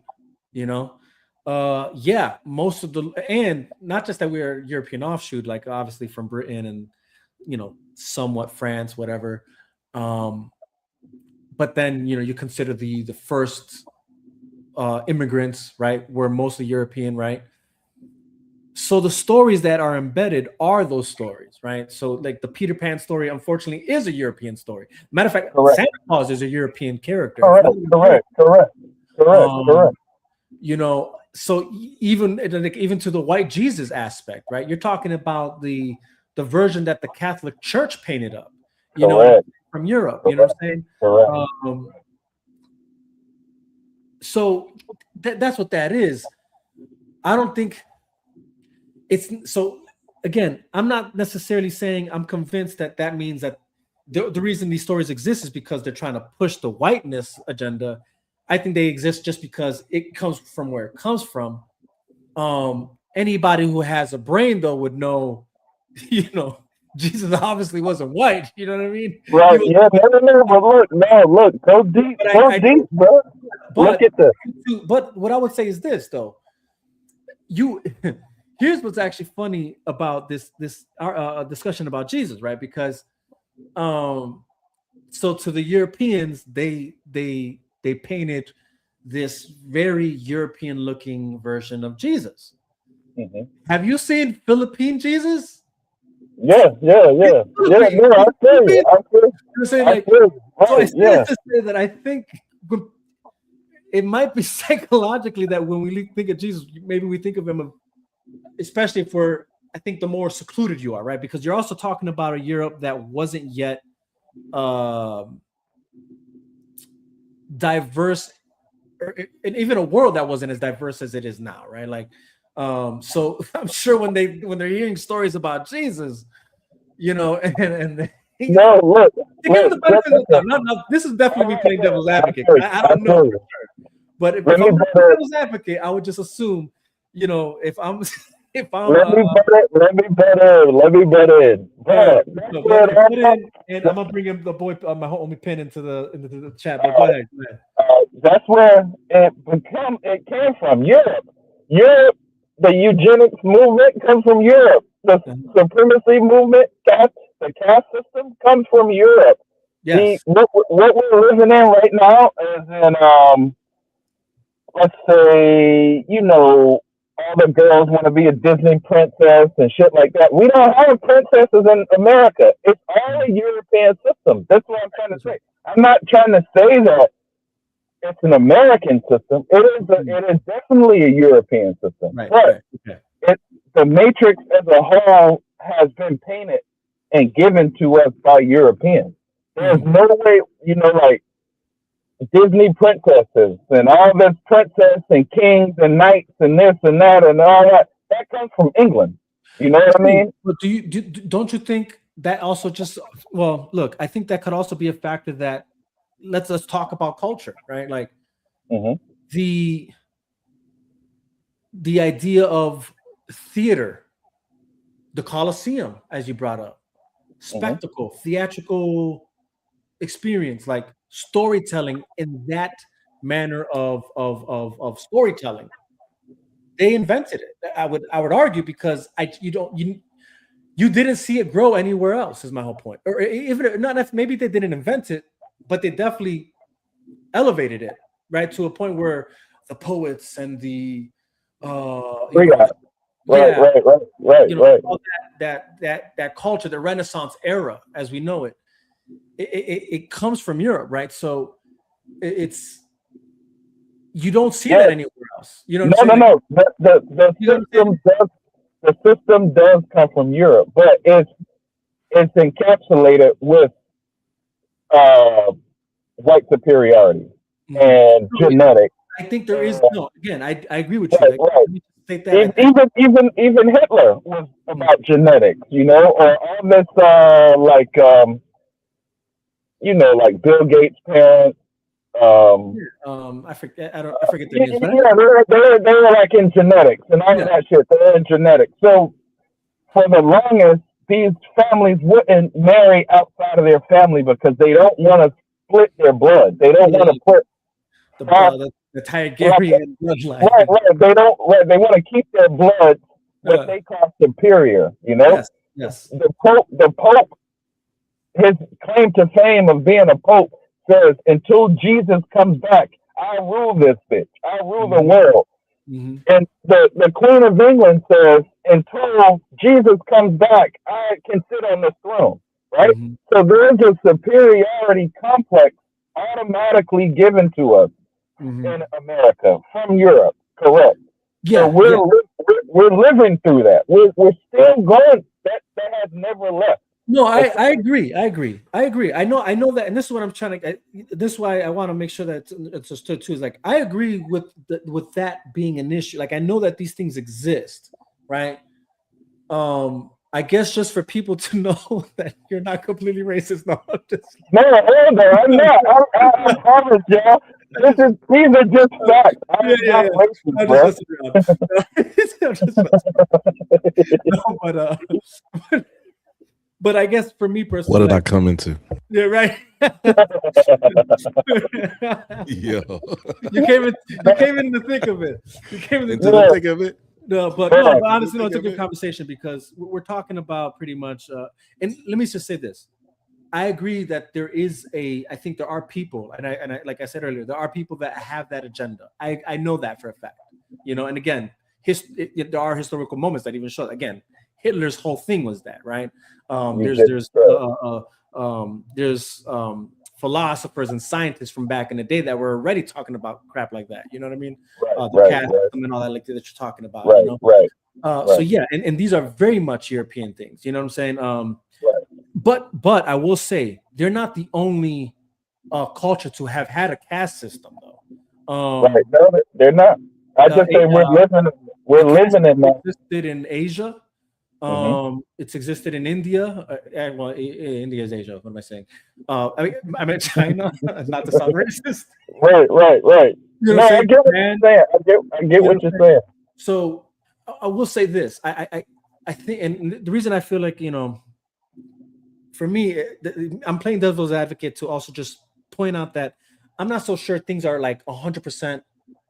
How do you say, set in stone in the sense of like the entirety of, let's just say, said society or said government or said power, all of it is set against you in this idea. Although I do believe there are people in power that have that agenda, that like you said, like you're the Gates, the J. Edgar Hoover. Yeah, J. Edgar Hoover, things like that. Check this out. Why? And the reason I say this, Pili, the reason I feel it's important is because you have people now that think or will say something like, I'm sure you see it, where and again, not that I have a dog in the fight, I don't really care. I don't have to defend the guy, but I say that, and I'm only using this as an example, is that you have people to be like, oh yeah, Trump is anti-black. You know what I'm saying? And he's also part of that agenda. And I'm like, well, I'm not so sure that's true because I don't agree with that. Right. That's why that's not true. And he's also, but now he's the president and he's in power. So that's why I'm trying to point out that I know it exists, and I know that there's people throughout history, and even now that whether it's in Hollywood or entertainment business, whatever. I know there's people that have that ideology. That's their philosophy. That's what they truly believe to their core, and they're going to do whatever they got to do. And even down to the regular guy. Because again, when it comes to the people that pulled over that Johnson guy, those were just bottom of the barrel white cops, that just right. No. So no, I don't feel. It's not every white person. That's not what I'm saying. I'm talking about the system as a whole. Not even the people. It's the system. The system as a whole projects superiority for one race and inferiority for another race. No matter what, it cannot be denied. The system itself projects that because it was built that way. It was built that way. When the guys wrote the Declaration of Independence, or when they came from Europe, they were not fucking with black people, regardless, no matter what. So from inception, it is what it is. So well, I know some of them didn't. I will say this: if you read through the Federalist Papers, there's a bunch of like letters that were being sent back and forth where they were actually trying to, I guess, argue whether or not they had that right. Right? No. It definitely was, and even Europe. Let's say slavery existed way before America. You know what I mean? Way before. It did. All over the world there was slavery, but America, we get the rap of being a slavery country, right? Even though we ended slavery, us and England, right? But check this out. But I'm talking about subconsciously. I'm talking about symbolism. All right. So you got Lamar Jackson just had the greatest season ever, one of the greatest seasons ever last year. Mm-hmm. And then you have Josh Allen, who didn't beat him in stats in hardly no category, wins the MVP over him. Now listen, this is like two guys at work. One guy does a lot of work. The other guy gets the trophy for being the greatest worker. That happens in America all the time. All the time. Now, subconsciously, we just saw that play out with Josh Allen and Lamar Jackson. If Josh Allen had Lamar Jackson's stats that year, it wouldn't have been no argument. It would have been Josh Allen hands down would have won the shit. There would have been nobody to even talk about. But since Lamar Jackson had those stats, and he has Braid, and he has Gold Grill, blah, blah, blah, subconsciously, just like we couldn't let Marshawn Lynch get the game-winning touchdown against Brady that year, because subconsciously we cannot promote a guy who looks like a thug to all of the kids. So all of the kids coming up and saying, hey, now we got a black hero. You know, maybe we can grow dreads and have gold teeth or anything like that. It has to be marketed as Josh Allen, the guy who had no scholarship, underdog guy from a small college, is now the greatest athlete in the world. But the guy who was a Heisman Trophy winner, best quarterback in college, just had the greatest year as quarterback in quarterback history. You are the runner-up because our whole system has always been marketed with you as the runner-up. No matter what, bro. No, there's no way that anybody can refute that. There's no when J. Edgar Hoover said, we as the FBI have to make sure that there is no more rise of the Black Messiah in America. He said that, and right after that, they took down the Black Panthers.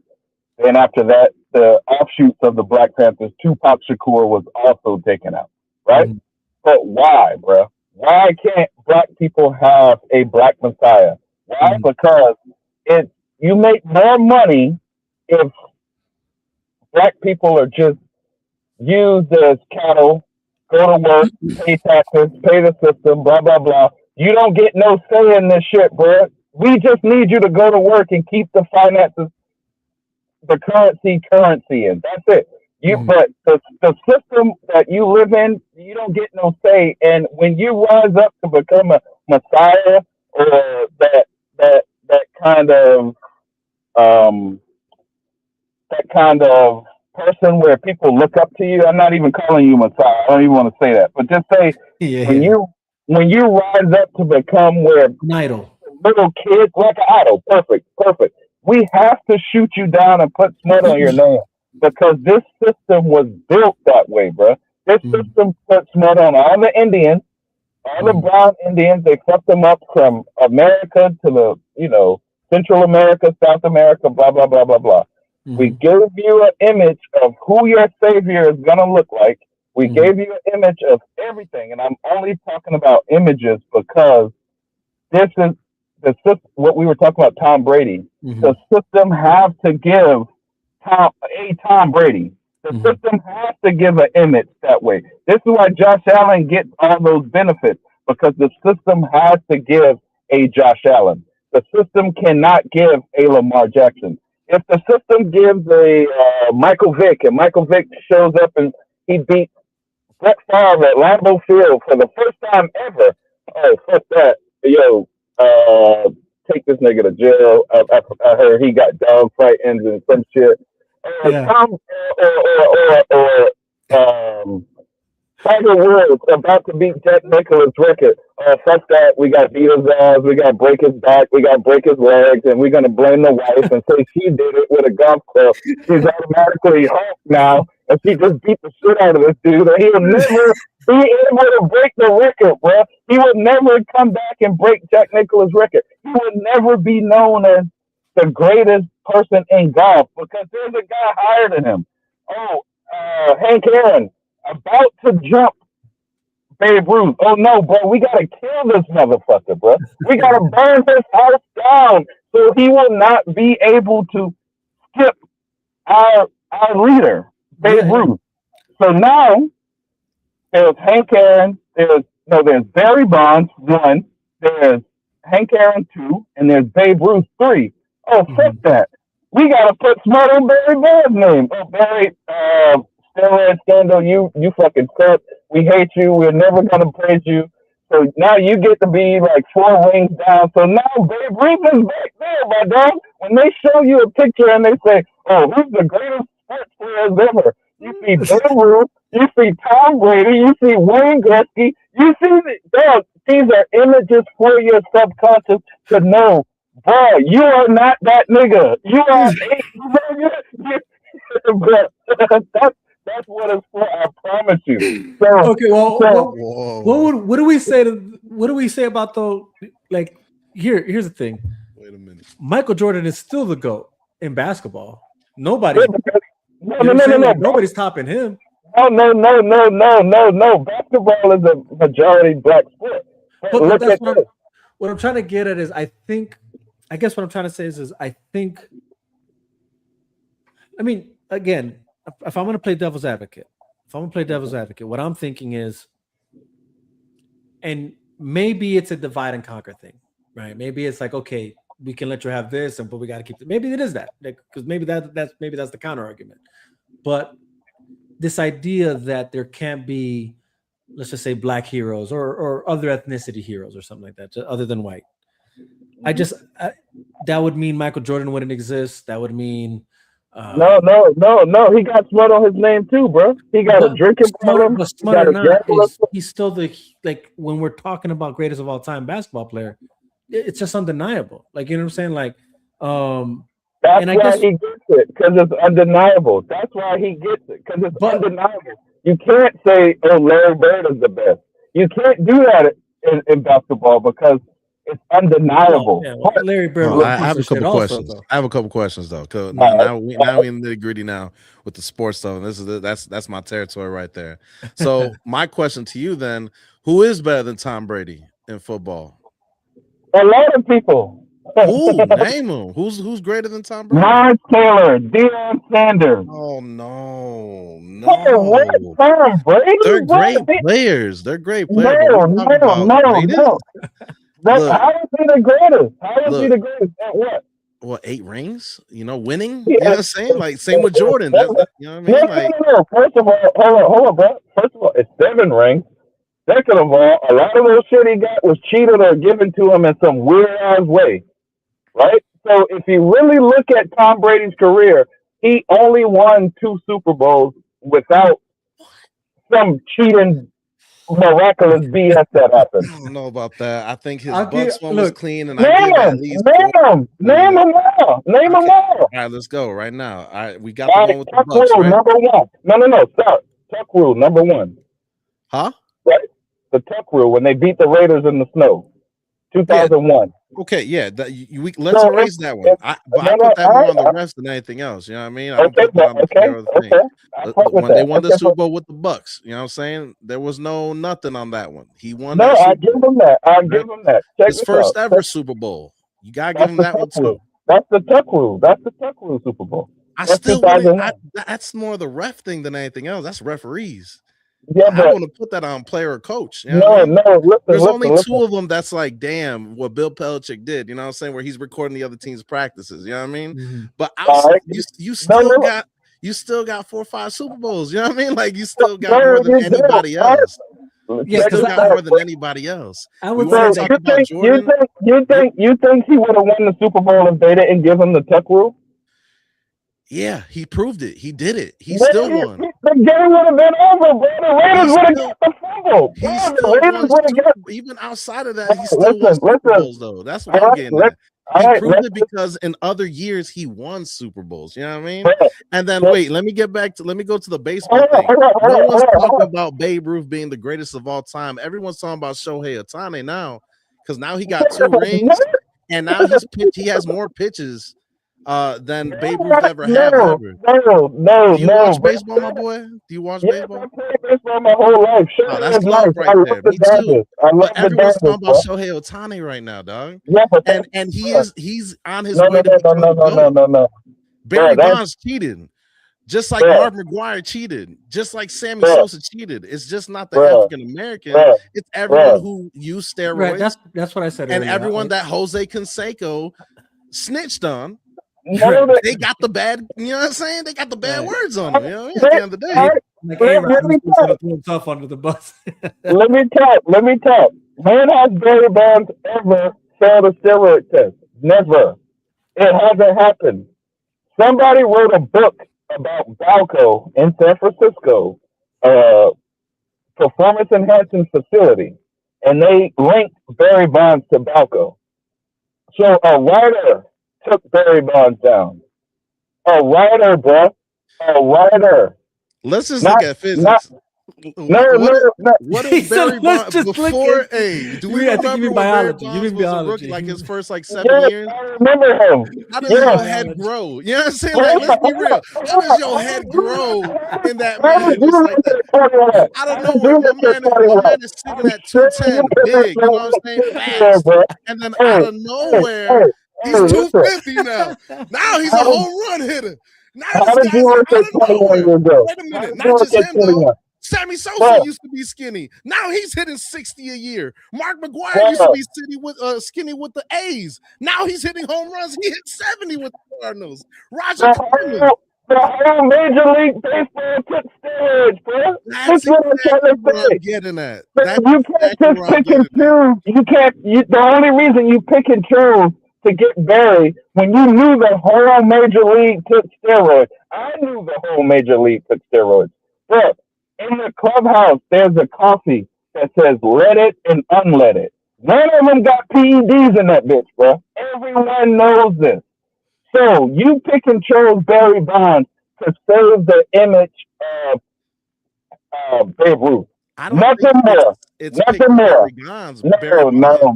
I don't think it's just picking them because they chose a lot of people. All races got it. You know what I mean? No. Every race got it. The only thing that made Barry Bonds different is listen, bro. That's the cover story. That's what they can say. Oh, we wasn't witch hunting Barry Bonds because we got Roger Clemens too. That's a cover story, bro. Not just him though. There's over 100 players. No, it's the era. They call it the steroids era. When the whole league, there's no testing in NFL for steroids. There is no testing in Major League Baseball for steroids. They knew this, bro. They knew this. They turned on these guys when they needed a reason to take down Barry Bonds. And the reason to take down Barry Bonds is because he is black and he's the #1 guy. That's it. That was the only reason. And they do it to everybody. The reason they took down, because even before Barry Bonds, everyone was saying Hank Aaron could be the GOAT now. We had conversations like that. I've seen conversations in Sports Center.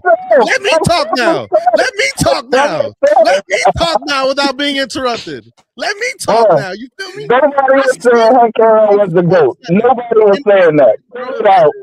When Barry Bonds was catching up to Hank Aaron, that's when the conversation was happening. Come on, man. Hey, listen, you just named Shohei Ohtani, right? Because Shohei Ohtani is a pitcher and a hitter. Who else was a pitcher and a hitter? There's only one other person. Yeah, Babe Ruth. Right, so really talking about Babe Ruth as a GOAT. Babe Ruth had a fastball and a changeup. Let's really break it down. He had a fastball and a changeup, and he could throw 86 miles an hour. That's what made him different from everybody else in the 20s. But when we talk about Shohei Ohtani, he has a slurve ball, curveball, slider. He has that nasty 2-seam and a 4-seam fastball. You're talking about all the stuff. Not only that, he leads the league in stolen bases. Not only that, he's leading the league in home runs. He's doing all this stuff in 1 year. That's why people are talking about he's the GOAT right now. No disrespect to Barry Bonds. He's one of the greatest hitters in our generation. But when they were talking about the GOAT status stuff, that's when Barry Bonds was hitting home runs, catching up to Hank Aaron. And that's when the conversations were happening. Barry Bonds was the GOAT before he caught up to Hank Aaron, bro. I thought you Heck no. Heck no. What? No. What? No. Barry Bonds the GOAT? Oh, you Barry Bonds was the GOAT before he broke the record, bro. Everyone in baseball knows that, man. No. Everyone knows that. No. All right, bro. There's no way. There's no way. And then you say 1 or 2 seasons of Shohei and make him the GOAT. It's the rings too. It's the rings too. People forget what he did in with the Angels, bro. No, I don't forget that. No, I don't forget that. I know he did in Japan, I'm not bro. saying he's the GOAT right now. I'm saying he's in the conversation. He may become the GOAT, especially if he keeps winning these rings. He might. He's on his way. He's on his way. He definitely is on his way, and it might happen, and it might not, because Aaron Judge was on his way. It's not happening.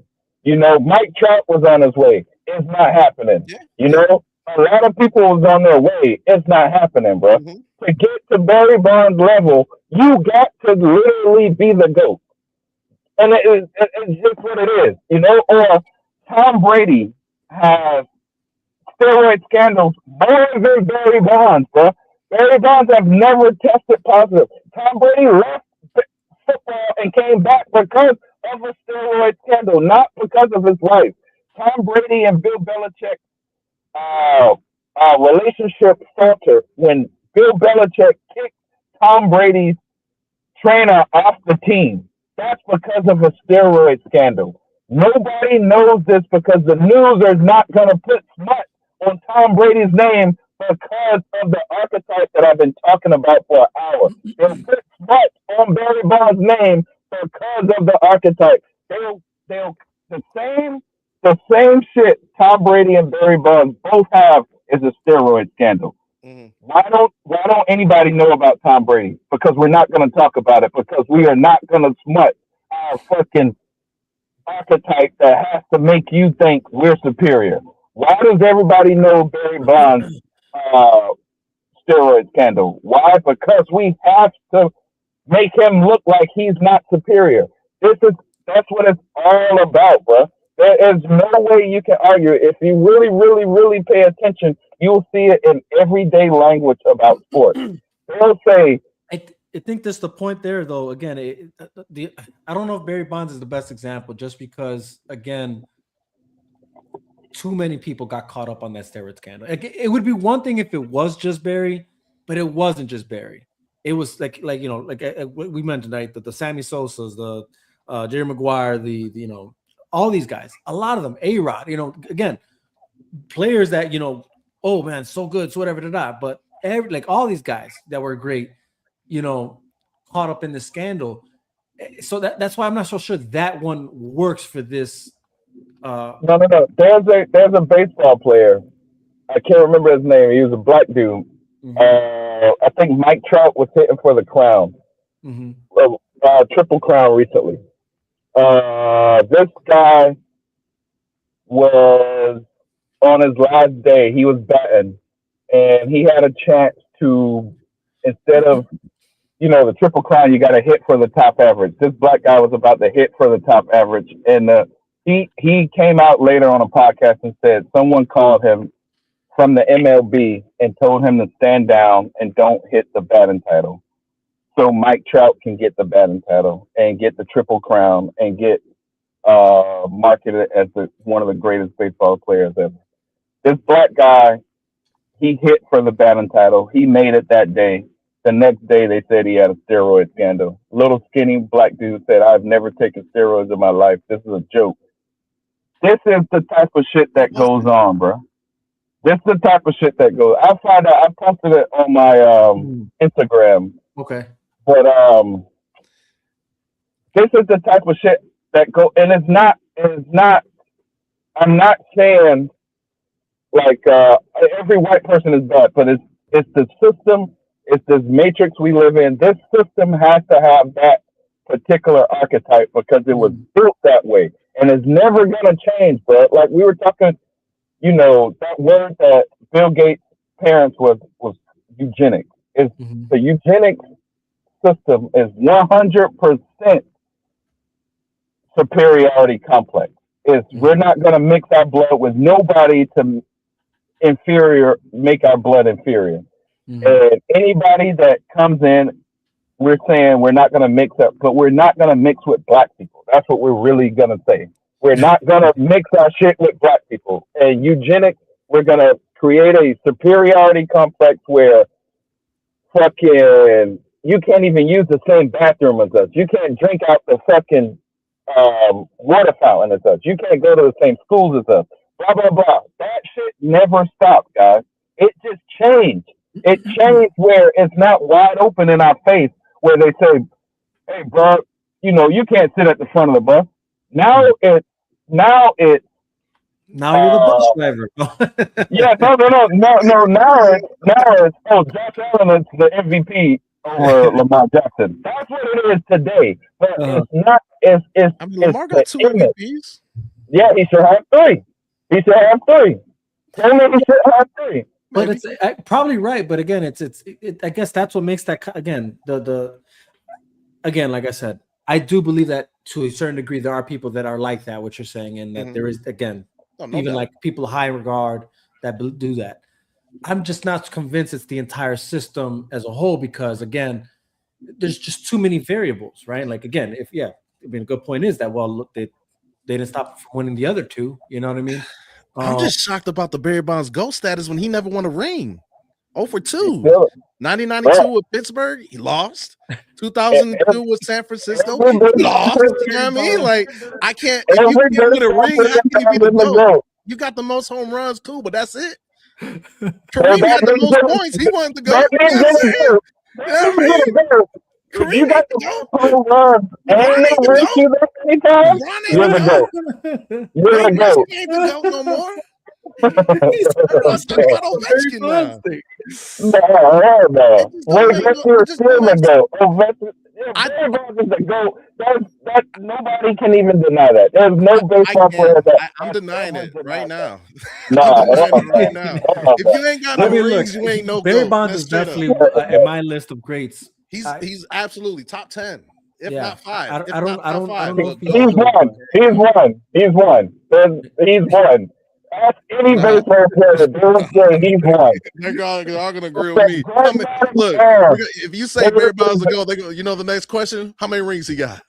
No, they won't say that. How many rings he got? Crazy shit, bro. Nobody get ring culture in baseball anyway because the Yankees are winning all the time. Come on, nobody get ring culture in baseball, bro. You gotta have at least one. You know what I'm saying? You made it that far. You couldn't win it all. You know, that's not a goal. I mean, look. I think that's a valid point.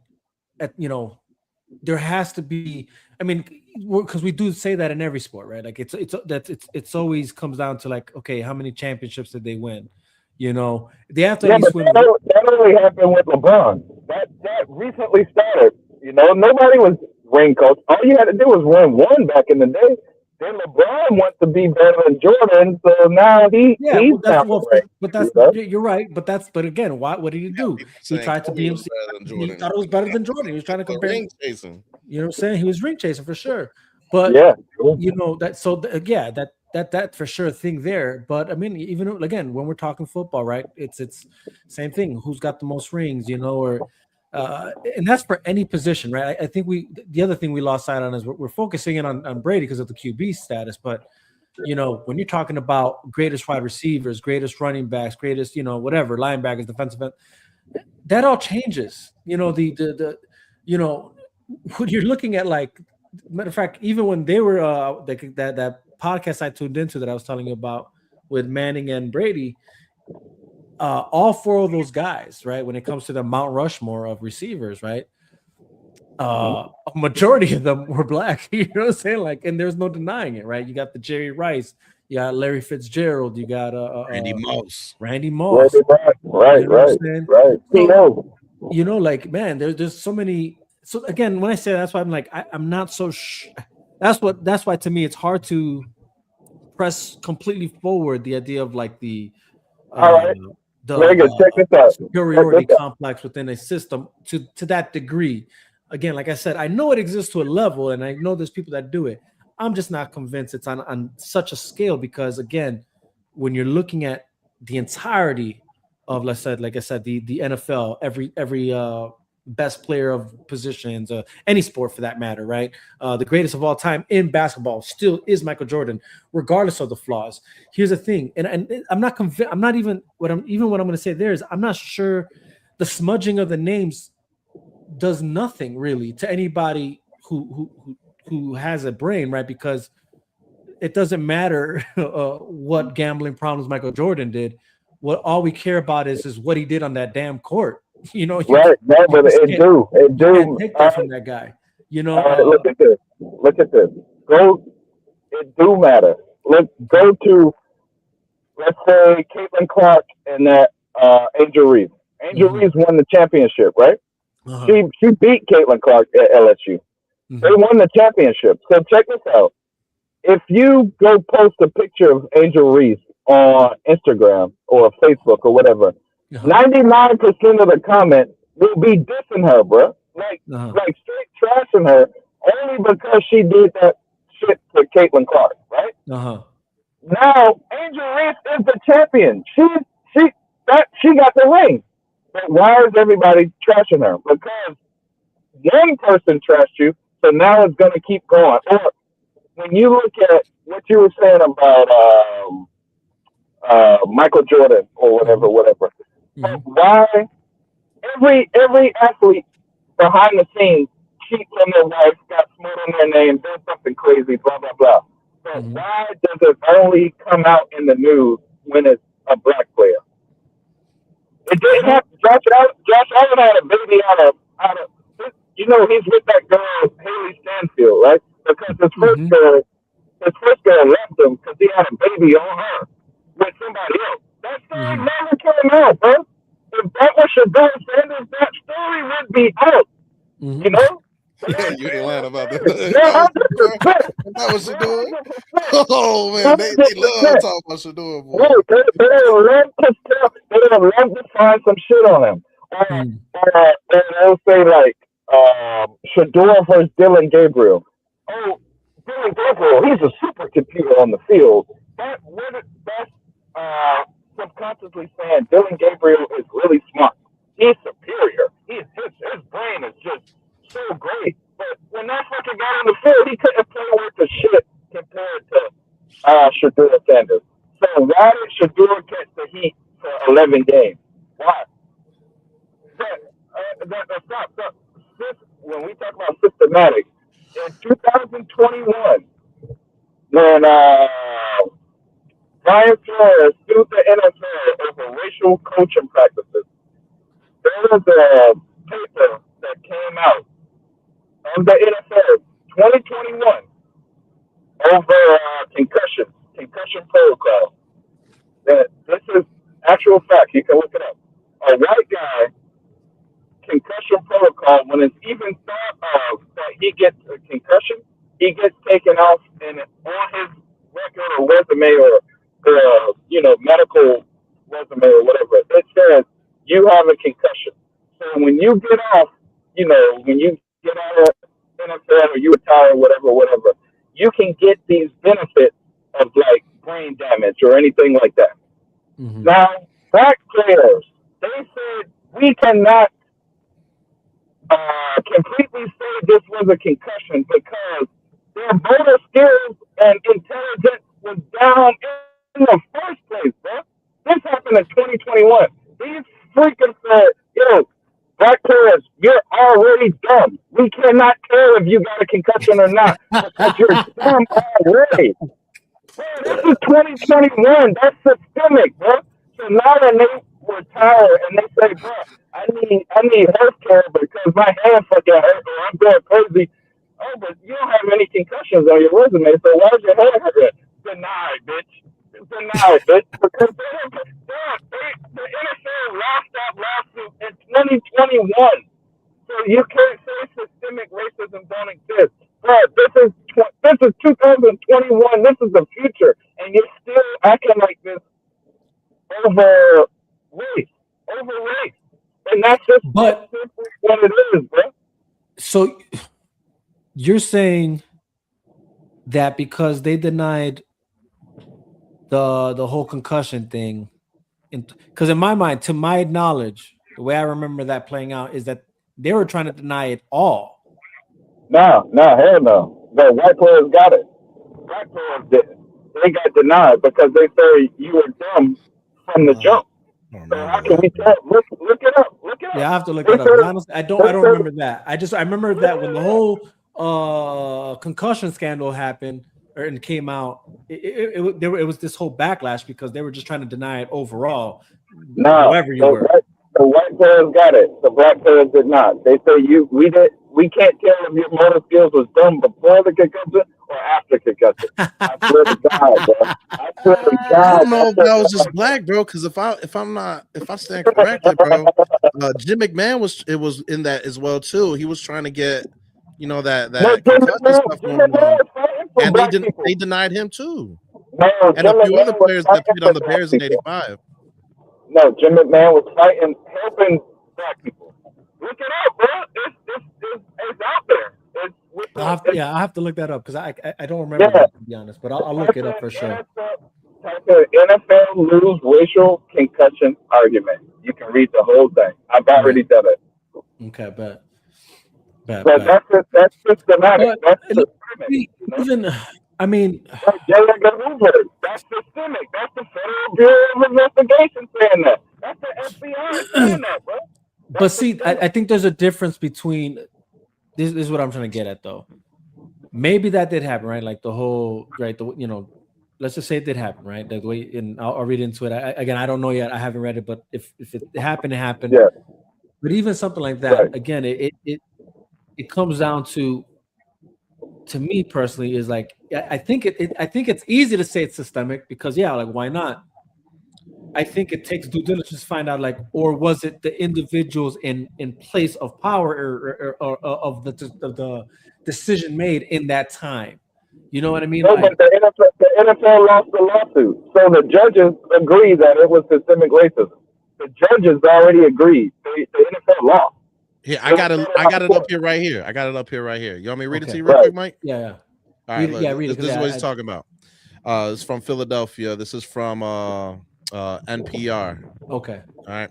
The NFL agreed to end race-based adjustments in dementia testing that critics said made it difficult for black retirees to qualify for award in a $1 billion settlement of concussion claims, according to the proposed deal filed Wednesday in the federal court. The revised testing plan follows public outrage over the use of race norming, a practice that came to light only after two former NFL players filed a civil rights lawsuit in 2019. Mm-hmm. Adjustments critics say they may be prevented hundreds of black players suffering from dementia to win awards averaging $500,000 or more. The black retirees will now have the chance to have their tests rescored or in some cases seek a new round of testing, according to the settlement, details of which were first reported in the New York Times on Wednesday.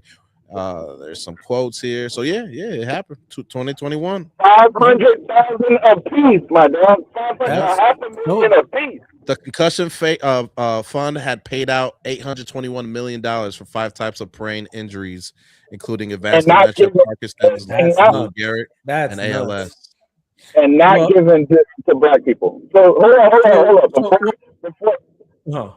Give me my props first, because I was exactly right about what I just said, dog. I'm telling you, I will say shit if I don't know about it. I'll be quiet. Yeah, no. That's solid reporting. About 10,000 black men have applied for dementia awards. Only 30% have been approved. So about how many? 30%. How many? 30% have been approved. What was the 1,000 number? What was the 1,000 number you said? It was 2,000 men have applied. 30% approved. Okay. So the average was $715,000. Look at that, bro. Wow. Look at that, bro. I mean, warranted, obviously. But look, see, even something like that, though. So, like, all right, systemic racism, right? If that's what we're talking about here. Again, it's not to say that there aren't people in power that are racist, right? And I think that they clearly, or actually, let's put it like this, because there's actually, even hearing you say what you were saying when you were reading it, there's a lot to digest or not digest, but to look at, right? And this is the problem with a lot of things. Like when you consider that at a certain point in time, there was a systemic racial rule set in place that just for whatever stupid reason stayed in place, you know, and it was overlooked for many years until finally it was righted. that could be this situation, right? Because that's what it sounds like. It sounds like there was a certain systemic racial rule, which was stupid in my opinion. Like, that's just weird. Oh, because that I don't know how you even justify that. Yeah, different races, different brains. Weird, but that's crazy. But nonetheless, at a certain point in time, that was apparently the rule, and it just stuck this whole time. Yeah, but so that could be the case. But now this is what I would say counteracts the systemic racism thing, right? As a whole, right? Is the fact that there is a judge, which is a person in power, who countered that very thing, right? And righted that wrong, right? Now, granted, it sucks that it took this long, but that to me is clearly the entire system isn't racist because somebody was wise enough to say, yeah, that's crazy. We're changing that. So again, that's why I'm like, I know that there could be rules that were for sure systemic racially placed. They exist for a long time. It could be that there's people in positions of power for sure that probably are racist, and that's how they decide to, run their organization or their business or whatever the case may be. And again, weird that matter of fact, it wouldn't even surprise me if the people that made these decisions, even like after the fact, or not after the fact, but leading up to that point, if it was more of a greed thing than it was a racial thing. Maybe it was like, yeah, we don't want to pay out this money, so let's just fall back on the fact that this rule exists, and this is what we're going to use. No, it wasn't. I'm just saying it could be that. I'm just saying it could be that. Like, greed is a motherfucker. You know what I'm saying? Like, correct. And if you got mostly black players, then you're going to get mostly black people coming to that or wanting that money. But so how much money am I going to save? Because you get what I'm saying? Like, correct. I agree. But look, we're talking about dementia, bro. We're talking about you being fucked up for the rest of your life. Yeah, no, it's crazy. It's insane. Right. So it's like all the 30% out of 2,000 got even approved. Imagine all the turn downs. Imagine all the denials. So when you deny that, and then Toby Smith comes in, the white guy, and he gets approved immediately, right? Mm-hmm. Subconsciously, damn, I just did something wrong, bro. I just, my homeboy DeMarcus Green over there, I couldn't give him no fucking money because he's black. But Toby Smith over here, I gave him the money because he's white. You know that's wrong. So the judge turned it around. But it only went to court after people stopped making a fuss. If people didn't make a fuss, or we didn't have this conversation like we're doing, nobody would even know that shit happened, my dog. You see what I'm trying to say? So it's like the judge turned it around after, like he said, the people in the community stopped making a fuss about it. Right. So check this out. Okay, yes, they turned it around, but all right, so look at this. Look, if your girl cheat on you, right, and she apologized, you take her back, whatever. You might love her, and y'all working it out, or you working it out. But in the back of your mind, this girl is liable to hurt me again. That this girl is liable to hurt me again, right? Mm-hmm. So, you look at her different now. There's a certain way you kind of look at her. So if you're in the NFL and you know for a fact that this rule exists before 2021, you're looking at the NFL it's only the people who make the rules is 32 owners. The NFL can't get out of it because they have government contracts and shit like that. Nobody audits the NFL. So 32 white owners made that rule, bro. 32 white owners also said black quarterbacks up until the 1980s was not smart enough to play quarterback, bro. This I swear to God, bro. This shit happened. It's so crazy. This shit happened. So if that organization will pull a move like that one time, you gotta know who they are. Even if they apologize, you still know, hey bro, but you still ran that on me. You still pulled that shit. You still did that. That's who you are. If I didn't catch you, are you really sorry? If I didn't catch you cheating on me, are you sorry? you still did it. You know, if I was oblivious to you doing it, you would probably, if I was oblivious to you cheating on me, you would probably still be doing it. Yeah. No, I get it. So it's like, all right, if the community didn't make a fuss about this situation in 2026, it will still be going on. No, 100%. This is the future. 100%. No. I mean, again, that's unfortunately the case in all these situations, right? Again, when we're talking about, even when you look back at like, I guess you could say the civil rights moments, back in the day. Again, it takes these scenarios to occur. You know what I'm saying? To rewrite or I guess right the ship, in the right direction.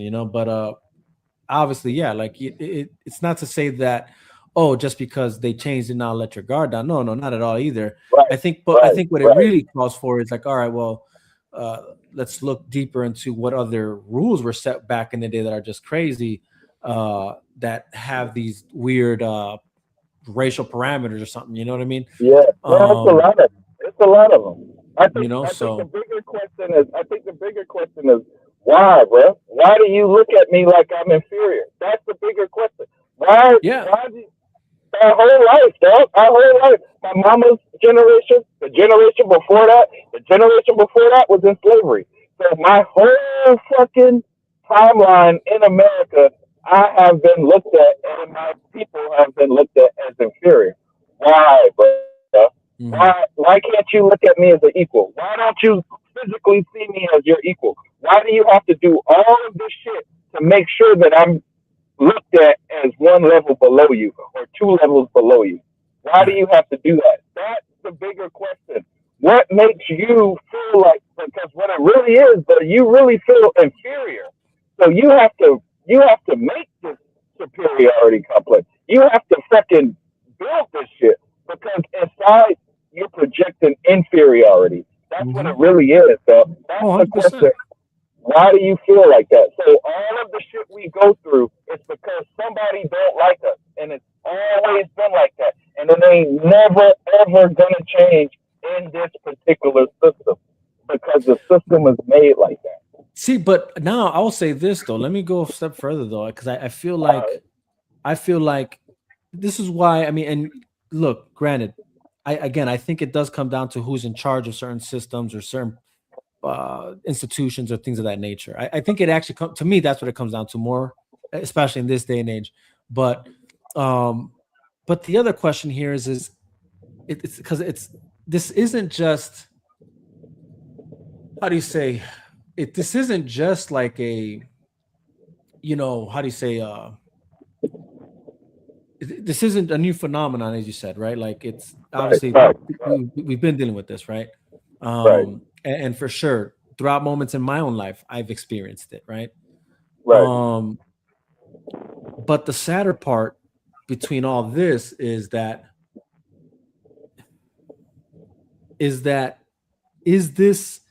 a systemic thing, or is this a tribal thing, right? And I say that because, obviously, I think the easiest one to look at, right, is the white superiority towards everyone else, right? Like whatever type image that we've been given, right? And I say that though because though that is a factor, I can also say it is true though that I've witnessed tribalism even just amongst other ethnicities. You know what I mean? And there's tribalism. I agree.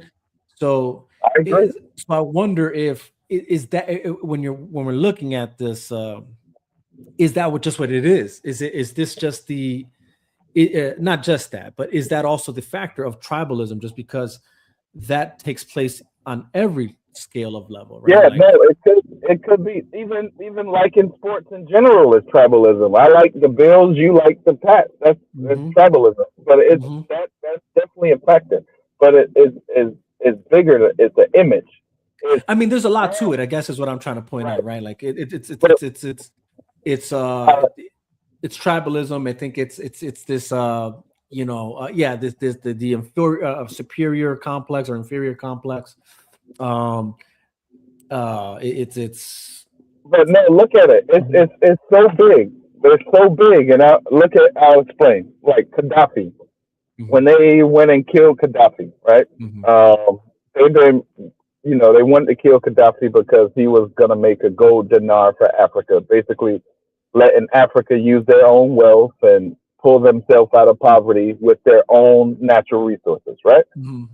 They end up killing him. Nobody. The reason people can allow that to happen without rioting and going crazy is because they think brown guy bad, white guy good. So when the white guy says we have to kill this guy, subconsciously you agree because you've been given Santa Claus is a great guy, Jesus was white, George Washington, Tom Brady, blah, blah, blah. So subconsciously you agree with imperialism because the empire looks like the people who you subconsciously think is the good guy. So I can't, it's what I'm telling you, that system is never going to change because imperialism has got to keep up. So we can't go take over Palestine if people think we're the good guys. So when we come and we be like, oh, Saddam Hussein was gassing babies and, doing all this shit. Oh, we got to go kill him. But what if the people was like, yo, bro, you be lying all the time, dog. I don't believe you no more. Then we can't go into Iraq and kill Saddam Hussein and take oil and whatever. We have to live by a lie that our reputation precedes. We have to say, oh, Gaddafi's bad, Saddam's bad, blah, blah, blah, and you have to believe me. Now, let's go back to that cheating wife. If the wife was cheating and she comes up and you know she was cheating and she comes back and say, oh, I love you, you're the only one, her reputation is already gone, so you won't believe her. So you won't go into her with an open heart no more. So now if America comes back and says, yo, Saddam is bad, we got to kill him. But if our reputation is a group of liars, nobody would believe it. So we can't go in, right? Nobody would believe us if they thought of us as liars. But if they think of us as stand-up individuals and great guys, never lie, we're George Washington, we're Tom Brady, we're Santa Claus, we're Jesus. We'll never lie about Saddam. Okay, yeah, you're right. Go kill him. You're right, bro. How did I question you? But the fact, even with these Epstein files, now we come and see, oh shit, these fuckers was lying their ass off forever. So now our reputation is being hit. But it'll just be cleaned up. Oh, we blame it on the Jews. It ain't us. Let's blame it on somebody else. It ain't us. Why? Because we need our reputation strong. So when we go lie about another country that we want to invade or take over, they believe us.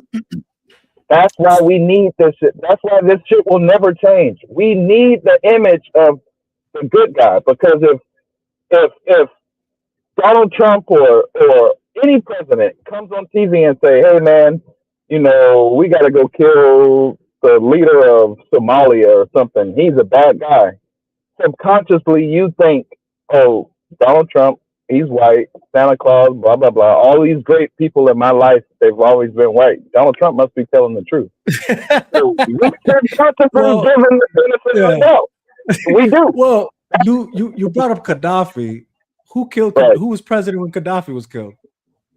Obama. So I don't know. I don't know if the image matters in that. I guess what I'm saying. No. Because I mean, Hillary, bro. Put the hood out, bro. Obama was just a puppet sitting there like, oh, okay, all right, whatever. Hillary put the hood out. But it's bigger than that. The West put the hit out. The West is England and America and France. The West put the hit out on homeboy. No, look, I that to me, I was just being funny. But I will say this. I think oh my bad, pen's back in here. I would say look, I think all of it could be true and all of it could be false, right? And what do I mean by that is, was just to stick with Gaddafi, right? You Right. know, someone like Gaddafi. Let's just stick to him. Right. He became ruler because he revolutionized. He started a military coup, right? Overthrew the king of that time, or the whatever position they Right. are. Yeah, it was King Idris, right? I think. Yeah. And but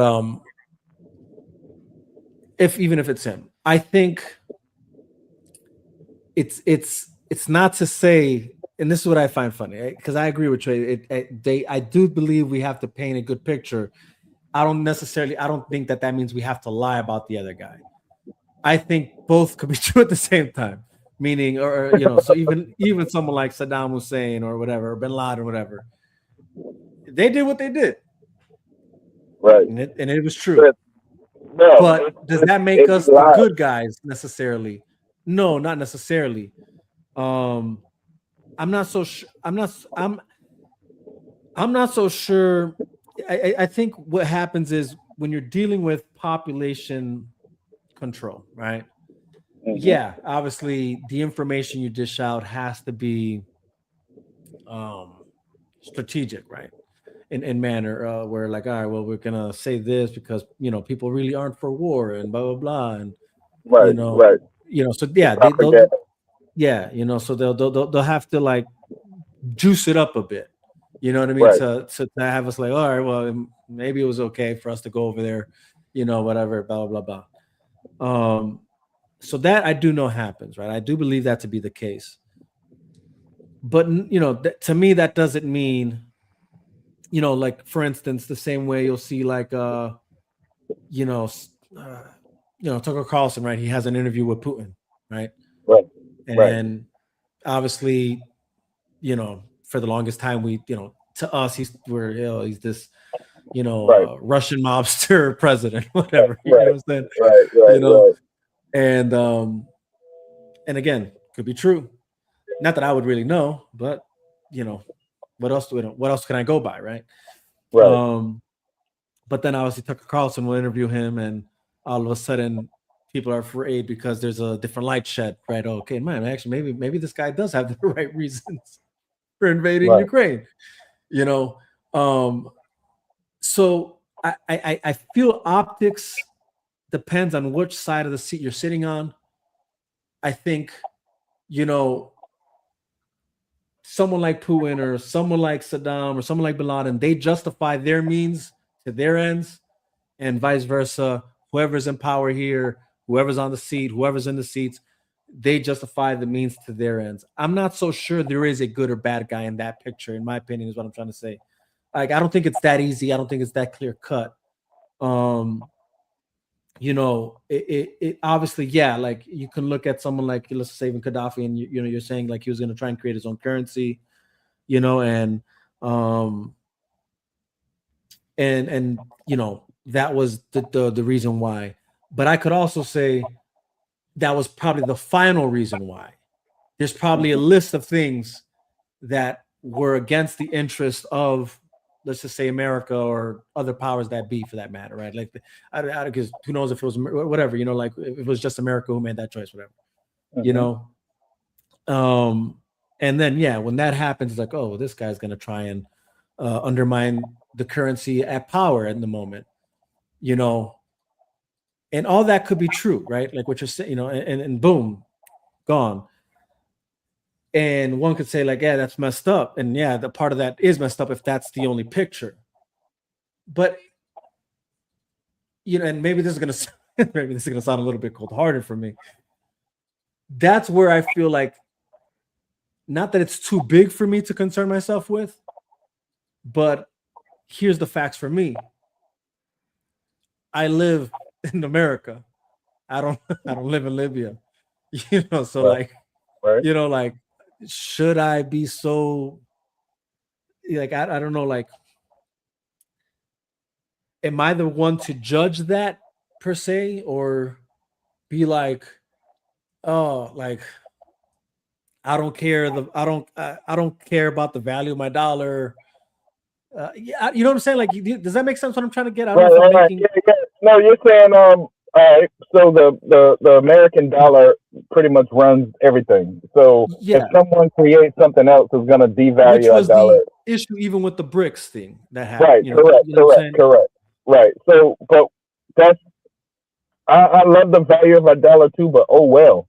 I don't I don't love the value of our dollar enough to stab somebody in the ass with a fucking knife just because you're Yeah, trying to no, make, you know? 100%, no, Yeah. 100%, right. I don't so if Ibrahim Traore is now kicking the French out of Burkina Faso and he's taking all of the gold wealth that that country makes and cobalt and nickel and all of that, and he's taking it for themselves. He kicked the French out last year. He's already made $18 billion in gold revenue alone for Hmm. his own country. For Yeah, his own 100%, country, which is right? good. Yeah. So now, uh, France wants to kill him. Hmm. So he wants to do good by his own country, and you Hmm. want to kill him because you can't benefit off him anymore. You can't take the Wait, who is money. this again? I'm sorry, who is this again? Um, Ibrahim Traore in Burkina Faso. He's Okay. he's like Killmonger right now. Hmm. He kicked the French out of the of the precious metal mines. But Mm. why are the French even over there? Hmm. What makes France think we're superior than you that we can come and take your shit and you can't do Hmm. nothing about it and you have to allow it? Hmm. What makes you say that? That's what I'm talking about. Yeah. I got 100 instances, but Hmm. that mindset that I can come in here and take your shit and make all of your people broke and poor when you could make all of your people prosperous just by doing it yourself. The Hmm. idea that I have in my brain that I can come and take your shit and benefit my people for it because we don't have any gold or cobalt in France or anything like that. So I Hmm. gotta come and take your shit. The idea of someone doing that is a superiority complex. It's a complex, and a superiority complex is a characteristic flaw.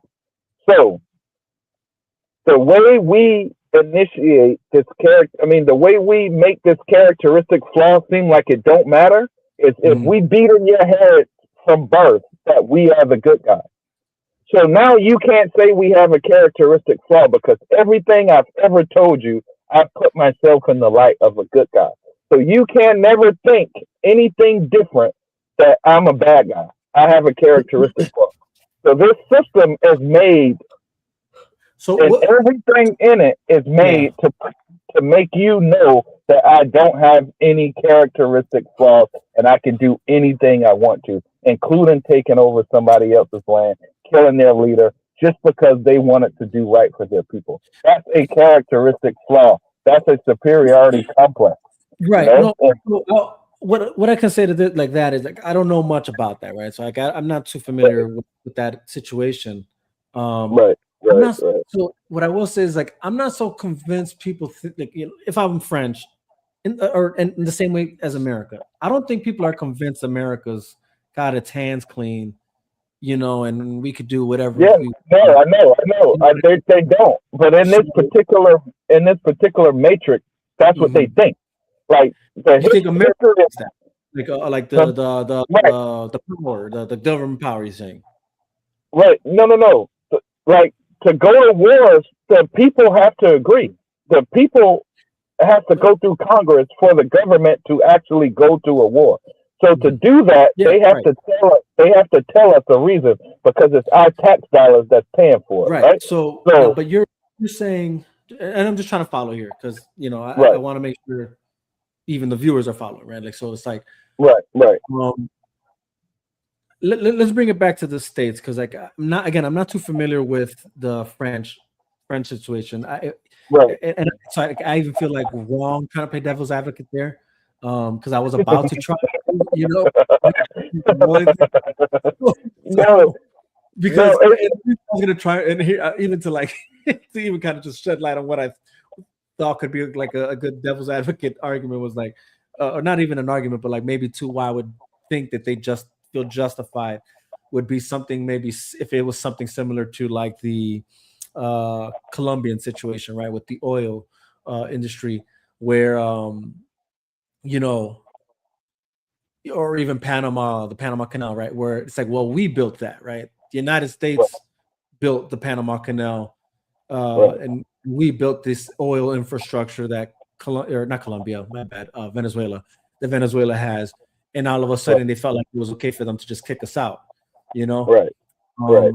So I don't know if that's France's argument when it comes to the gold mines or the metal, whatever refineries of things. No, they don't have no argument. Colonial. It's imperialism. It's colonialism.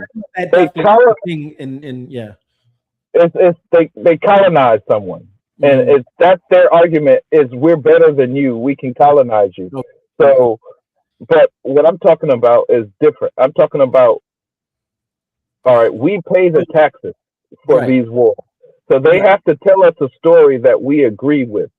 So we won't agree if we have smut on my. If I was a liar and I come up to you and I tell you a story and I'm a known liar, you won't believe me, right?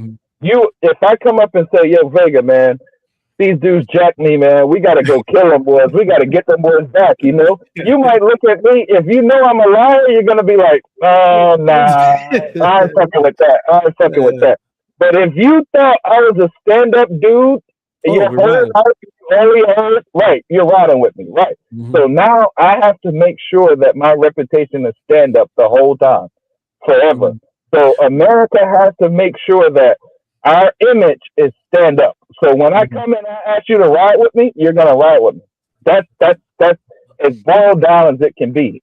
We have to make a matrix around your eyes. We have to make a world around your truth that says there's a white guy named Santa Claus who's gonna come in your chimney and give you great gifts if you're a good guy. You know? There's a president named George Washington who was the greatest president in the world, and he's deified now. We're gonna make statues of him and blah blah blah blah blah blah blah. We have to make all of these stories from beginning to end. So when America asks to ride, we all say, "Oh yeah, America must be right. They're great guys, just stand up guys." We got to ride with them. That's what it's all about. That's what Tom Brady is about. Because the image has to be. That's how I started, really. It was over Tom Brady. But that's what it is. Tom Brady is the image that has to be made, bro. He's an image that has to be made. It has to happen. Only because imperialism has to continue. There's no more land being made, bro. There's no more whatever. There's no more countries that's being made out of the smoke. So if we want to take over, if we want to take over some shit, we're gonna have to do it in a way that maybe we got to tell a story that might be a lie. But the way that this lie comes across, where I can get your tax dollars and go do it, is you got to think I'm a stand-up guy. If you think I'm a liar, imperialist, murderer, blah blah blah, you're not gonna give me your tax dollars. So I have to make up stories forever, so you will always think I'm a stand-up guy. That's exactly how it goes. But that's also just politics, right? Because we also know our tax dollar our tax dollar goes to, like, you know, or at least, you know, quote unquote, you know, infrastructure, or, you know, no, it's all connected. It's all connected. So, which, you know, and for people who don't know, we weren't always taxed federally. That didn't happen until the First World War. So, and since then they just kept it going. So that for those who don't know, that's that. I will say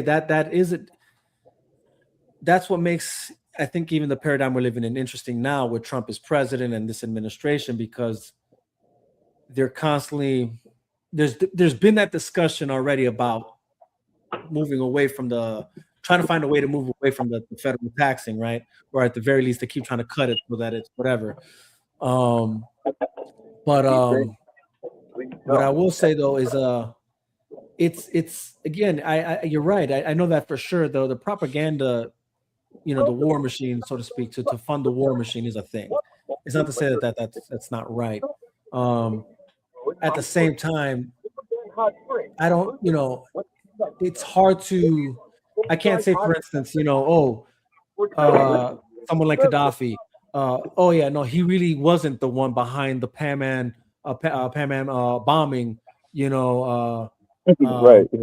I can't say that, because that's Right. well, I don't know that he didn't do it, but I was told that he Right. did, Right. and that he was Right. behind that, and so that doesn't Right. make him innocent either, right? Or even if, again, I don't know if the way we know that we were told about how he, pretty much disregarded the political parties that existed, and that he, we were told that he would like, he repressed the dissent of the people, whatever, and used security forces, and funded militia groups, and terrorist attacks. Again, I don't know if that's true or not, right? I can't say it's not true. I could only say that it is true, right? Because that's what I'm told, right? And not, but then see, what makes this difficult is that, how do you say, like, there's too many variables again, right? To even try and figure out like whether all that is just smear campaign, because when you have more, see, when it's not just America saying and just Europeans saying it, but it's also even Arab states that kind of like started backing these kind of things up, that's when it's like murky. And then, but I know the argument could be made like, well, that's because they're all in cahoots, and money talks, you know what I'm saying? And, Right. Arab states are on the payroll, let's just say, you know what I mean? So again, but that's too far into it that I'm like, well, I can't pretend to know, so I just know what the information that's given. And yeah, does any of that justify? I don't know. I don't really know that for a fact. And again, I used the Gaddafi thing, the dollar thing, whatever, and it's far beyond that. Obviously, the way they justify it, right? I just use that in the sense of like, even if I'm just gonna say that like the argument is true, right? If that everything's just made up, and it was just about the power of the dollar and the economic structure of where I live. Yeah, obviously that alone does not justify somebody dying, right? Right. Just a fact that there's no, you're not wrong there, and that, and I agree with that. I think that's not the way to go. That isn't the story either, though, right? So, like, at least that we're told. So, like, Right. again, maybe you're right. Maybe it's all made up, and that's why what you're saying is like, oh, we're just told these stories so that we can believe we're good guys and stuff. Maybe. I don't know for certain though. Like, you know what I'm saying? Like I said, there's just not. I don't know too much into the scenes. Like I'm. We're not really. We're not the guys in the. What's that famous line? Yeah, we're not exactly. We're not. We don't know how the is made exactly. Whatever. We're not. Right. Doors when those meetings are happening. Unfortunately, Right. And so it's like, so I say that just to say, it's hard to blame anybody for just believing what we know. What we're told. It's hard to. Yeah, no, I don't want to blame. I don't want to blame. It's if we are truly them to, let's just say, the propaganda machine, which we probably are. Who knows? Again, I don't know.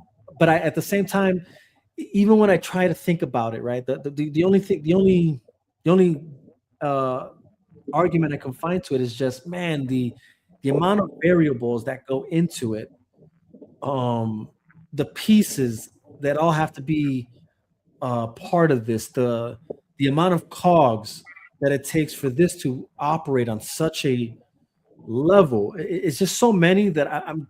That's why it's hard to believe it goes that deep or that far. It goes that deep, bro. What I mean? But that's the reason I struggle to go that far with that. It's just because, like, I start thinking like, man, there's just too many pieces. Like it's far you would need more pieces than on a chessboard to like flawlessly make these things like. Well, let me explain. All you need to know is the system. That's it. And it's all these like lawmen and government officials and all, they get bred into this system. They start from Yale. Most of our government comes from Ivy League schools. That's how you get in government, pretty much. True. No. Yeah. No. I and look.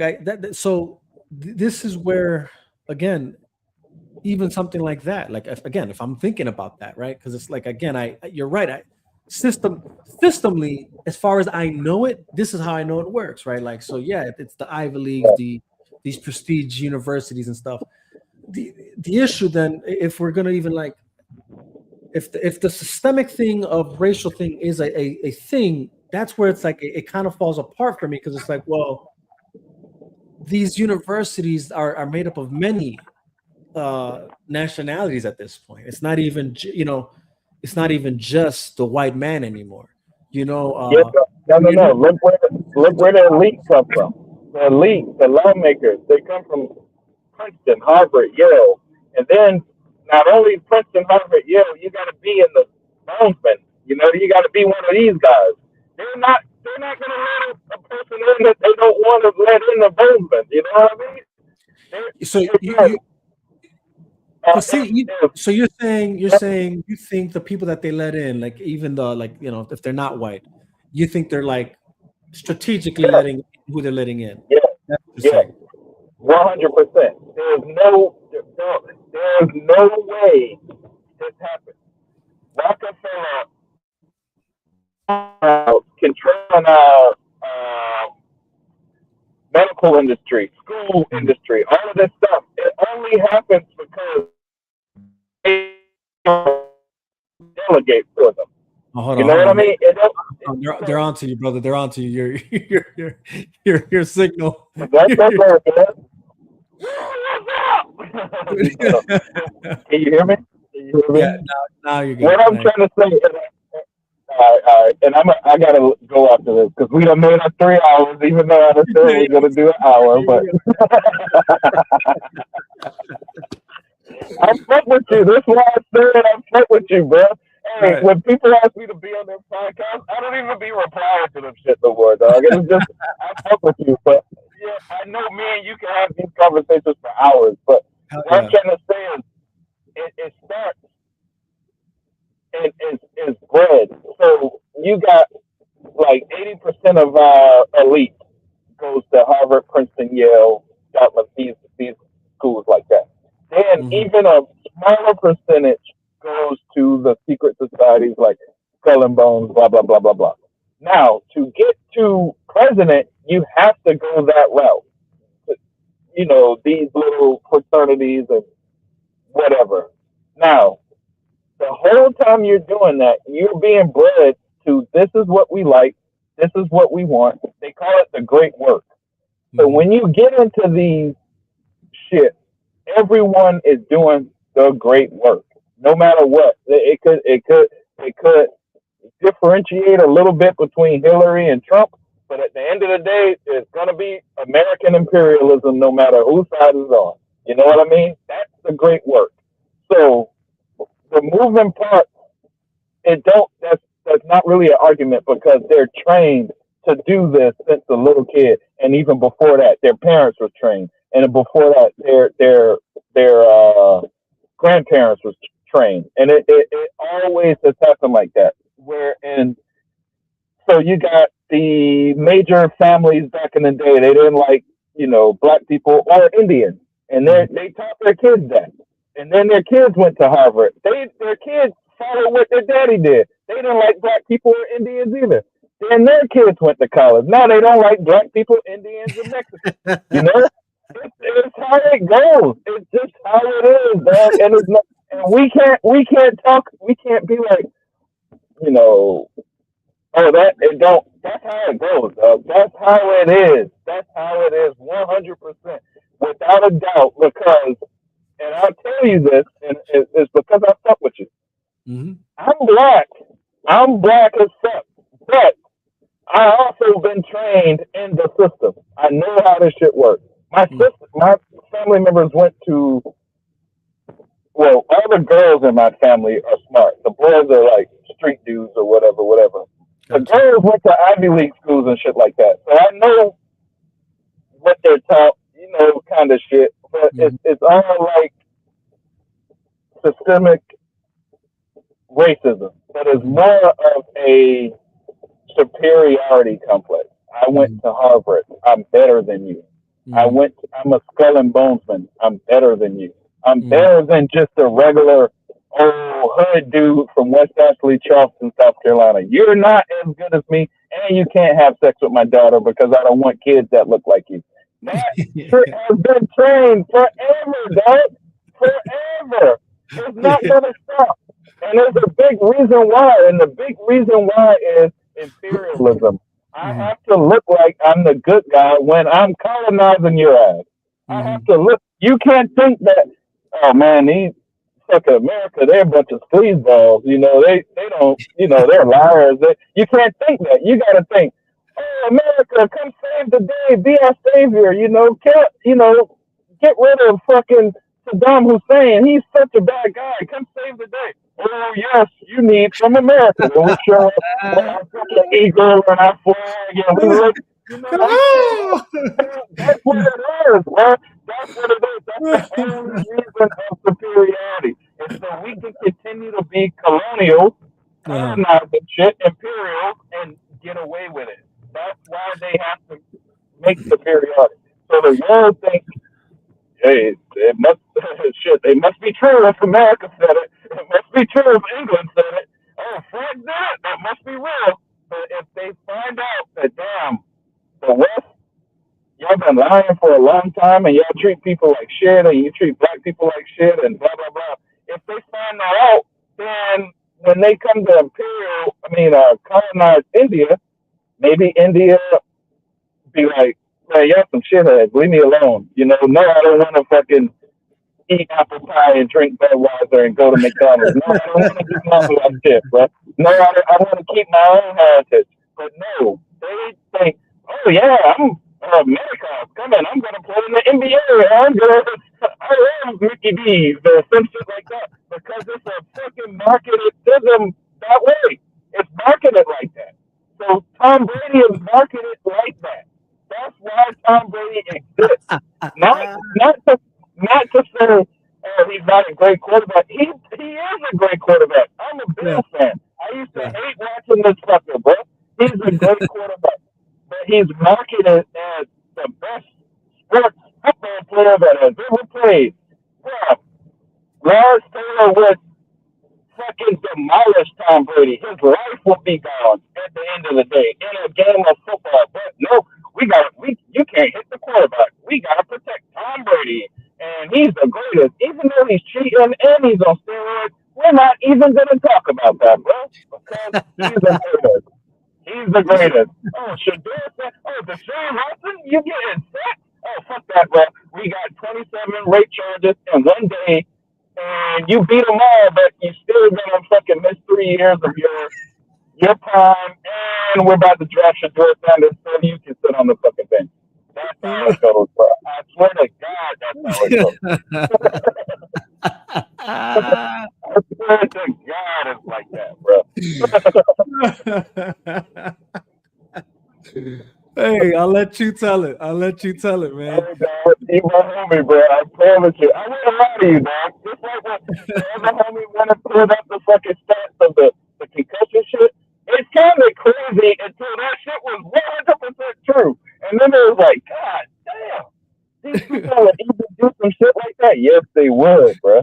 Yes, they would. And it's way worse than that. No, you know what it is? It wasn't. I don't even think it was like there was doubt. It's just, you know, when I can't.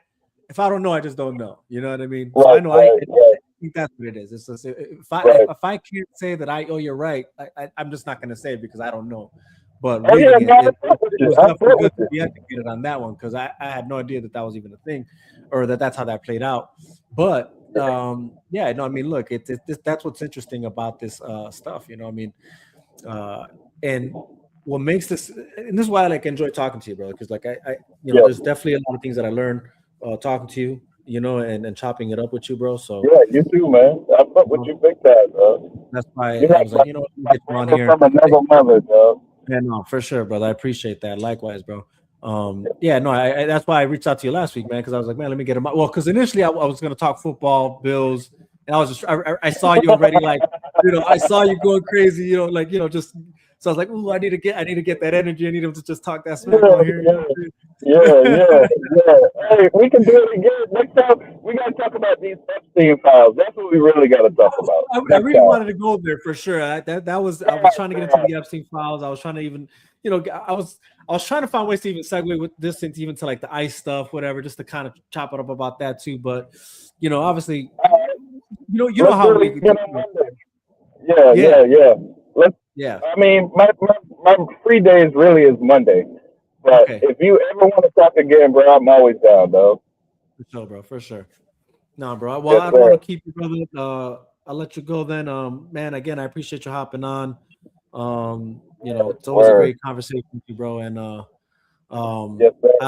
hey, anybody looking for a house in Charleston, this is the guy you want to hit up. All right. This is the guy. Matter of fact, even if you don't live in Charleston, but you're thinking about like, man, you want to change the scenery. Right. Charleston is a nice place. This is the guy you want to talk to. All right, man. I got a compadre in every state that can sell you a house. So holler at me if that's what you really want. Anything. If you got to holler at me and you can't get my info, Vega got it, and he could. It is what it is. I'll be on Vega's show, but I'm on Instagram as well as Pin Pili, Pili, and that's pretty much it, man. I come on here. I'm not no fucking racist. I'm not no bad guy. I'm a good guy. But I just tell it like it is. I just tell it like it is, And I think if we have more conversations like this, we inch a little further to a better place, Right. No, for sure. Yeah, man. Well, shout out to y'all boys, and shout out to your homie that came on too. Yeah, I'm serious. Shout out to you too, my boy. All right, well. Pleasure, man. Yeah, it was a pleasure. It was a pleasure. Yeah, boys, hit me up again, man, and we'll do this shit again, dog. No, most definitely, bro. Most definitely, bro. Take care. Drive safe. See you soon. Talk to you soon, brother. All right, homie. Peace. All right, peace. Man, that was a good conversation. Bro. What's up, man? I had a bunch of rebuttals. I just wasn't allowed to speak, man. I kept getting interrupted, dog. But I was waiting for you to hop on too, like to say there was no room, bro. There was no room, and when I did hop on, I was getting interrupted, bro. But it's all good. It's all good. I love the passion, bro. Real talk. No, he's great to talk to. So one thing I want to talk about with this Brady thing, he said, I wish he was still here for this conversation. Maybe he could hit up the YouTube. I'm gonna enlarge you on this chat. What happened? Where'd you go? What happened? Oh, I'm here. I'm trying to do something in the background here. So gotcha. All right, look, I did some research. All right, I did some research while the talking was happening. Here's some things I found. All right, there's no concrete evidence that Tom Brady ever used steroids. All right, Brady has consistently denied using performance-enhancing drugs. Obviously, you know what I'm saying, trying to hold his reputation. He passed all drug tests through his career. The NFL has strict policies and test protocols for steroids and PEDs. Speculation often arises from his exceptional performance, longevity in the sport, and cheating allegations by the New England Patriots organization. And then Brady's training regime and diet are often cited as the reasons for his success. I'm just saying, I'm just reading what I'm reading. You know what I mean? And another thing I would like to bring up as well, too, before Tom Brady, there wasn't really the GOAT talk like that, because there was really no quarterback that was on any level of winning numerous outside of like Joe Montana. And Joe Montana was considered the GOAT as an offensive player for a long period of time. But he was right. There are Reggie White and Taylor, or not Taylor, Lawrence, Deion Sanders. You had those guys who changed the game forever and were absolute monsters. But the difference between Brady and them is the rings on the finger, man, and those rings cannot be denied. I get it though. I understand it. I understand his point of view. This is just my point of view and my take on it. But yeah, I don't know about the whole Tom Brady thing because he's never been like, if you're gonna talk about that with Barry Bonds, he passed all his drug tests. We gotta talk about the same way with Tom Brady. You feel me? That's just me though. That's just me personally. In how I say about that. He said Barry Bonds was the GOAT.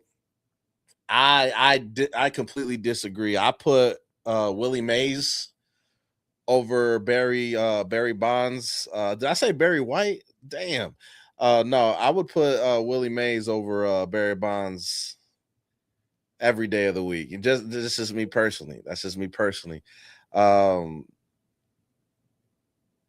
Yeah, and a few other things, but that's pretty much the things that I wanted to rebuttal to a lot of things that he was saying. But because as he was talking, I was researching. I got my PC set up again. You know what I mean? Right. So I'm researching as we're talking. I'm like, okay, like I see where he's coming from for that, but that's not the fullness of the story either. But man, very informational because I did learn a lot from him as well too. Racism is still a thing. I remember when I was in the military, bro, I wasn't allowed in a restaurant. This was in F.E. Warren, Wyoming, so no surprise, Wyoming. Right, but right. We weren't even allowed into a restaurant, even though we were, active duty. You know what I'm saying? Oh, 100%. So there's still racism out there, and no, for sure. You can play a video game, you can find out how big racism is. You know what I'm saying? Like, straight up, you can play a video game and see what's like. Man, people are really 100%. living like this, bro. Really living like that. 100%. Truth comes out a little bit when they speak. When they don't have when they're not face to face, they feel safe and secure. Nothing's gonna happen 100%. to them unless someone like me, hacks into their IP and gets their bank information and go from there. It's Tony Rizzo. I'm just kidding. But yeah, those are just some rebuttals. I wish he was here. Yeah, no, I wasn't able to talk, man. I was every time I tried to talk, I was getting interrupted, man. Bro. So I was just like, all right, I'm gonna let him talk.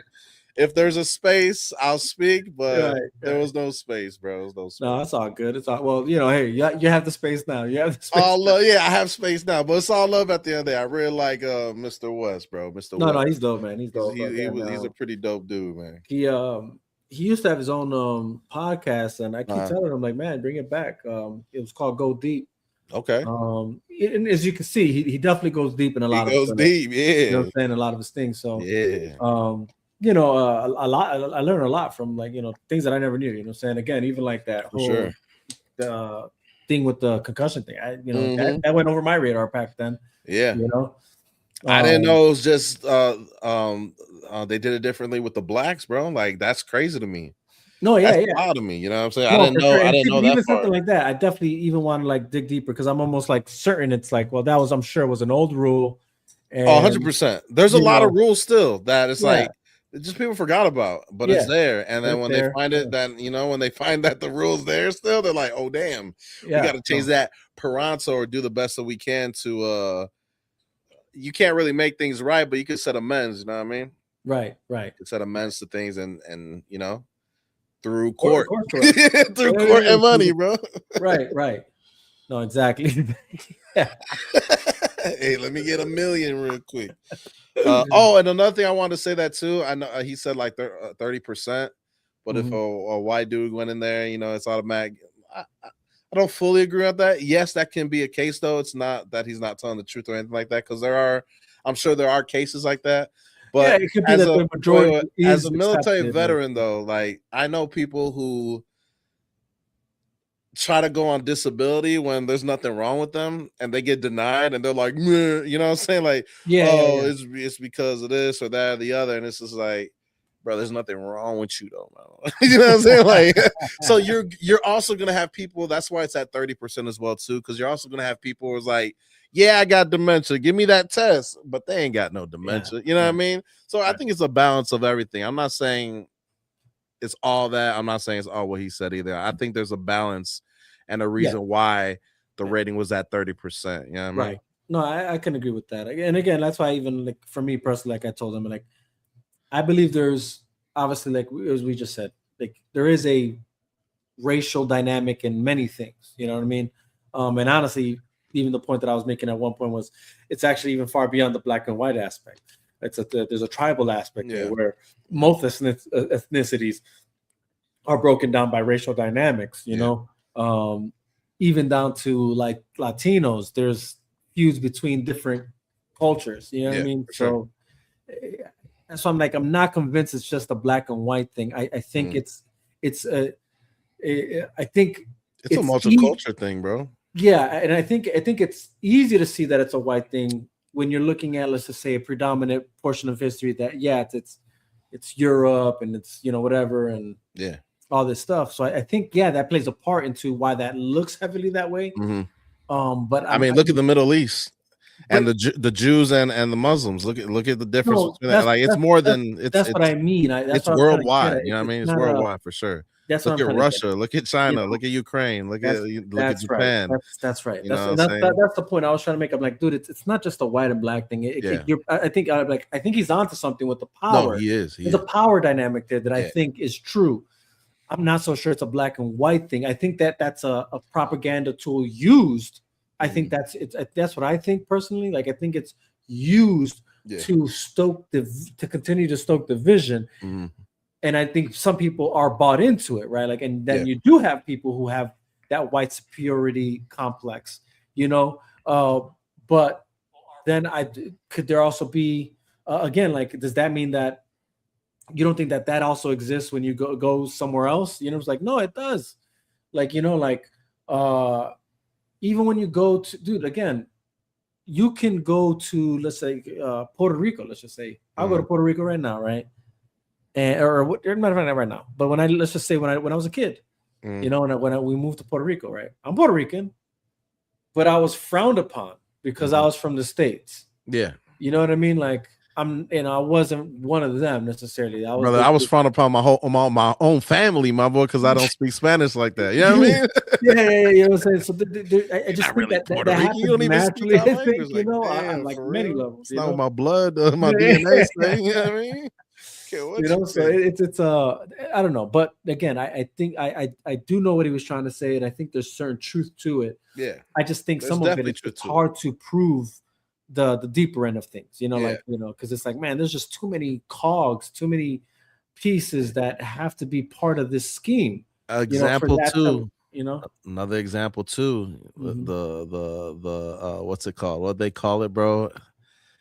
It's the halftime show, like. I forgot what they called it, bro. What Charlie Kirk's foundation is doing, you know what I mean? Like they're like the real American Super Bowl. It's like, right. Y'all know, that to me was for sure weird. We're Americans. We talked about that, you know what I'm saying? We talked about that a bit, you know, and then they're even trying to dress it up now with faith as if, like, what, you know, like, oh, what, like, you think Americans are the only ones that have faith or something? Like, what are you even saying? Like, it's just honestly, that's what. It's a bad look. It's a bad look. Racism. Although, don't say, like, as we discussed. No, we didn't discuss this on here. But obviously, when you were talking, I was like, but if this boy come out in that dress, yeah, that's trouble, bro. That's trouble. I think that I'm gonna tune into the turning point. Yeah, let's go to the turning point. I'm proud to be an American. You know what I'm saying? Like, they gonna go all USA out with that one, bro. They gonna see the national anthem to start the show and end the show. Oh, sing. You know what I'm saying? Like, they gonna go all out with all that, bro. Man, but it's the powers of this world. They know what they're doing, and they know how to make money off of what they do. That's what I was trying to get at. I just feel like it's more the power. Yeah, it's more interest in power than it is racial superiority. Maintain what they got and how to keep elevating it. I don't think you're on when I brought up this point, because I was like, dude, I mean, that'd be one thing if history told to us was only showing us like just white empires, but that's not even true. You know, like there were plenty of empires, global empires that weren't white. Yeah. You know, when you look at the Egyptian empire that ruled for a moment there, you think about the Persian empire, you know, that ruled. You know what I'm saying? When you think about even like the Ottoman Empire, like there's like empires that existed throughout time that Chinese Empire that are not, and then and then we're not even again. This is how disassociated we are with global history until you actually like look into it. Yeah. But then we're not.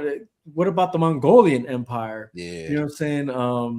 The Chinese Empire. You know what I'm saying? Like those dynasties. Babylonians. The Babylonian Empire. That was massive. You know what I'm saying? The Sumerian. You know what I'm saying? To the point with the Babylonians, a lot of people still believe the Noah's Ark thing. It was the Babylons. You know what I mean? Like, the Gilgamesh. Right. Massive. So that's why, like, man, that's what I'm saying. When I see that, it's like that's why it's like, dude, I don't think it's just that white and black superiority thing. I just think it's a part of the bigger scheme. Yeah. That's worldwide, and I think it's a tool used, personally, in my opinion. Because when you're looking at a world that used to exist then, where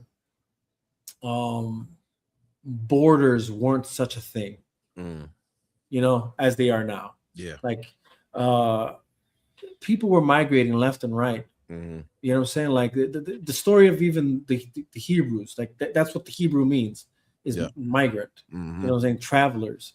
You know what I'm saying? Like so this idea, I think that's what makes this and again, points that I didn't get to, but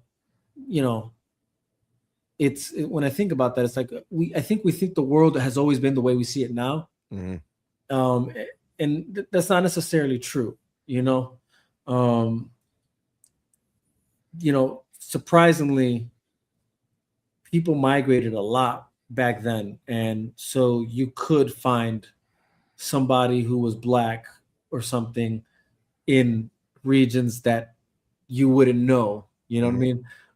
For instance, there's even like talks about certain emperors for Rome that was black. You know what I mean? So it's this idea that it's like that the world then is what it is now. Like that's not necessarily true.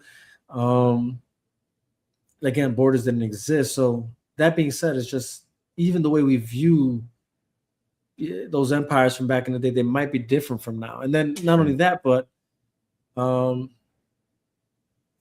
it's again, even if that was the case, even if I'm going to feed that idea, right? Not feed it, but like, let's just say I completely buy into it. Then what that tells me is that any empire that's ever in power, as a let's just say like his last statement, right? The imperial power, which there is, but that's imperial. It comes from like it's a word associated with empire. So every empire was imperialistic in its time, right? And that's not just a white thing. That was the Persians, right? They were consuming other empires into their own imperial power. Same thing with Babylon, same thing with Rome, like all these empires that exist. Egypt, same thing. You know what I'm saying? The Chinese imperial army, like, you know what I'm saying? Like that same thing. Like, so it's not. That's why, I don't think, to me, that's why it's like I'm not fully in I can't be all in on the concept that that's a systemic thing all throughout. You know what I'm saying? Or even though he did specify actually that he thinks it's a Europe thing, and maybe so. I don't know. Maybe so. Like it could be that. I don't know enough to. We don't know the inner dealings, right? Like that's that was one of the things I was telling him at the end, right? With the propaganda stuff is you well, unfortunately, you could only know what's written and what's told to you. Everything else, it's what we can speculate. It's all up for speculation. So it's all up for speculation, for real. Yeah, but that being said, Tom Brady is the GOAT. No, like personally, you can't deny it, bro. You can't deny it. Yeah. I mean, I know there's a lot of allegations. I know there's a lot of things that we saw. I know there's a lot of cheating involved when it comes to the Patriots organization. Yeah. Robert Kraft, Bill Belichick. You know what I'm saying? People are curious. Why didn't Bill Belichick make the Hall of Fame? You know what I mean? Well, if I'm a voter, that's the only reason I'm not voting for him. Right. You know what I mean? I'm not saying I wouldn't vote for him, but I was gonna say, because like the thing is how many rings you got? 8, 9? Like, come on, man. Yeah, like exactly. And it's like you only you only we're only he's only the villain because he was the one who got caught. You know what I mean? To pretend like he's the only one who's ever done it or the only coach. You know what I'm saying? Like, no. Plenty have. Yeah. Plenty done it. They all done it different ways. Look at the all done it different ways. The Astros, bro. They're the ones who got caught with the sign stealing. You know what I mean? They got caught with it, but mostly every team in the MLB was doing that at the time. You know what I mean? Right. People are still doing it to this day. Yeah, exactly. You could catch it like, hey, yo, the second baseman is calling out what he gonna throw now. But hey, it's baseball at the end of the day. Yeah, exactly. No, for sure. And then, but hey, speaking of baseball, Barry Bonds, the GOAT.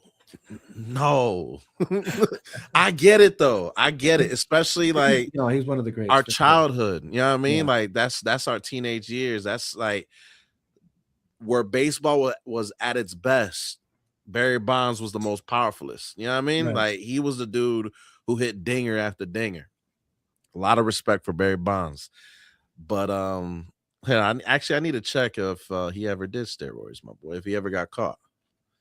Who? Barry Bonds, right? Yeah. Because I remember that was the allegation back then. I don't know, but like he said that it was never actually him tested by it. So I don't know. And that's one of those things where I was like, okay, learn something new because up until this point, I thought he was caught. It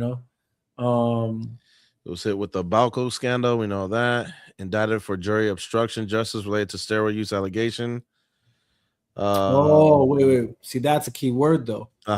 Obstruction of what? Of justice related to steroid use allegation.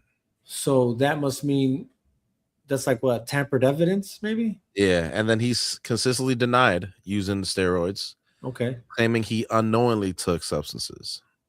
Oh. So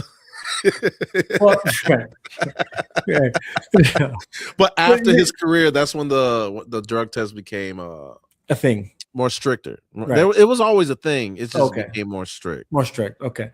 Yeah, but it's like we said though. It's like everybody was on steroids. You know what I mean? Like, and it was evident. Like you said, a lot of these guys just grew bigger. Yeah. Like out of nowhere. Like they were all, everyone was doing it. You know what I'm saying? Even the dude who snitched them out, especially the dude who snitched them out, Jose Canseco. That dude was roided up heavy, more than anyone. My man wouldn't even be in the MLB if it wasn't for steroids. Let's keep it funky. The ball was bouncing off his head going to home runs. You know what I mean? Like he couldn't play defense. He wasn't a good contact hitter, but he started hitting home runs too when the snitching kind of gave him a pass. You know what I mean? That's what happened there. That's true. It's unfortunate, bro. But yeah, like real talk, Willie Mays, bro. Like you think of greats, Ted Williams, bro. Like Ted Williams is still arguably the greatest hitter of all time. Right. You know what I'm saying? Like he still holds the record of a hitting streak. You know what I mean? I think 56 games or something like that. Right. He still holds that record. You know what I mean? Plus he got rings. You know what I'm saying? Willie Mays got rings. You know what I mean? Like that's the thing that matters. Like Barry Bonds never had a ring. Yes, one of the greatest hitters of all time. The greatest power hitter of all time. 100%. All right. One of the greatest contact hitters of all time. Right. One of the best defenders of all time too in the outfield. One of the best outfielders of all time too. Let's keep it funky. Until he gained that weight. Until he gained that muscle. Then his outfielding skills weren't as tight as what he was when he was elusive. You know what I mean? Right. But I don't know about that, bro. I don't know about Bonds as the GOAT. Like I still put Hank Aaron over Bonds, bro. Give me Hank Aaron over Bonds, bro. Like for real. Rings matter though. Like rings matter to me. No, I didn't say that's the point. This is just my opinion. Yeah, it's just everyone has a different everyone has their opinion. You know what I mean? But my opinion is like if you want to be in the GOAT conversation, show me how many rings you got. That's a good point. No, that's a good point. That's a good point. Honestly, you don't have to have the most, but you gotta have some. You gotta have some. You know what I mean? Because if you ain't got none, you ain't even the greatest in that generation. Right. No, you're not even the greatest in that decade, bro. I need to see something. You know, give me at least for baseball. Give me at least one. Yeah, no. Give me one. Give me one. Acknowledge you were great at these things, you know. Yeah. But does that mean you're now amongst the greatest of all time? No, you're right. That's a good, valid point. I mean, that's like Yeah, I mean that's like any you put that in any sport, in any context of any sport, it's the same thing, right? Like when you're talking about, I mean, Reggie Miller, he was great. Yep. But did he win rings? Ain't nobody even putting Reggie in the top 20. You know what I mean? But we can't deny he was great. You know what I mean? Absolutely. So and Barry Bonds is better than Reggie Miller. You know what I'm saying? Like, let's keep it funky. Barry Bonds. Well, yeah, he covered more ground. Time. You know what I mean? Top 10 of all time. Yeah, 100%. Great at everything that he did, just not the best. Mm-hmm. Just not the best, man. But yeah, so that's again, I think that is a valid point to be made when you're talking about the greatest of all time. It's rings do matter, I think, in that degree. It does, again, we're not denying what the person has accomplished, and again, Barry Bonds was one of the greats, hands down. But and it's funny because like the conversation stemmed from the Brady conversation. We were we were talking Brady. We actually talked Bills a bit. Yeah. I don't know if you caught that part of the conversation. We were talking Bills a bit. But he's convinced that it's Josh Allen's he's the problem. I mean, and he thinks that last game he was definitely the problem. I'll tell you that. That last game. He was definitely the problem on that one, bro. Yeah. I wouldn't see him as a problem as a whole, though. You know what I mean? Like, that's what I was trying to tell those we could always remember the last game, and we could always forget what they did because how bad a performance was in a big moment. You know what I mean? Like that performance, that's one of the worst of all time in a playoff game. Let's keep it 100%. Funky. Like it's really bad. Was it 5 turnovers? Five turnovers, but like the way, like the brain game was not there for him. Like he was not on the field. To find out he had a broken foot too. Maybe he was thinking about that and the pain more than he was thinking about his reads or how to throw the ball, or you know what I'm saying? Like it seemed like that broken foot was priority one on his mind, and he was just trying his hardest to overcome that, which it just became a disaster. You know what I mean? Right. No, for sure. But like you look at the last year, like he brought it down against Kansas City. Yeah. Was it last year or 2 years ago? I think it was last year. No, was it 2 years? Yeah, I can look it up right now. I'm looking up right here. The beauty of the internet. Josh Allen. Jeez. But like I was saying, like I was telling him, like, dude, it's just like regardless of these mistakes, the reality is Josh Allen is still one of the greatest QBs of our generation. And every team would be waiting to just have the Bills release him or drop him, like, which would be crazy because again, every team would be dying to go pick him up. Yeah, like that's just a fact. He is a good QB, a great QB, not just a good QB. He's a great QB. But yeah, is there, like I was, he was saying, he just feels that he's got like an ego problem. Like maybe, like maybe he needs a coach like Bill Belichick or something to bring the reins in. Bill will work for him. I ain't gonna lie to you. I don't think Bill's leadership will work for Josh Allen. I ain't gonna lie. Because he does have that, you know what I'm saying? Not necessarily Bill, but like a Bill Belichick. In a sense, like a coach that takes command. You know what I'm saying? Like has a commanding presence as well as the QB. You know what I'm saying? Like like that. That's what I mean. And that can keep the reins on the QB. Like, all right, chill out. You know what I'm saying? Like, like this is what we're gonna do. This is the play we're running. Whatever. Yeah.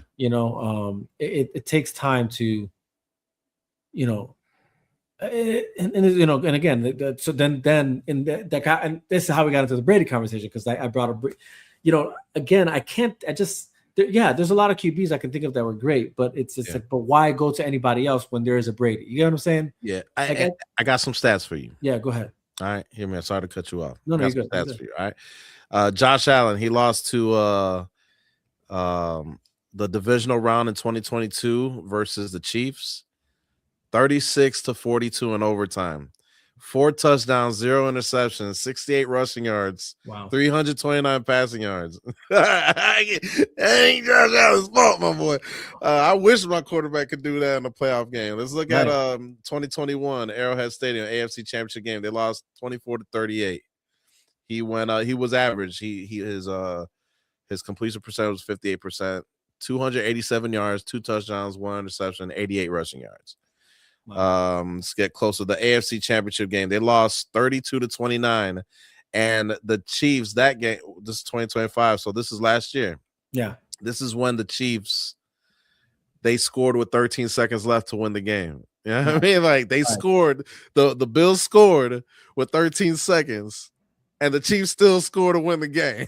You know what I mean? Like that's that game right there. I remember that one. He was, that was crazy. 65% completion, 237 passing yards, 2 touchdowns, 0 interceptions, 39 rushing yards. Right. I can't say it's him. Let's look at his whole playoff stats. 15 games, he's 8-7.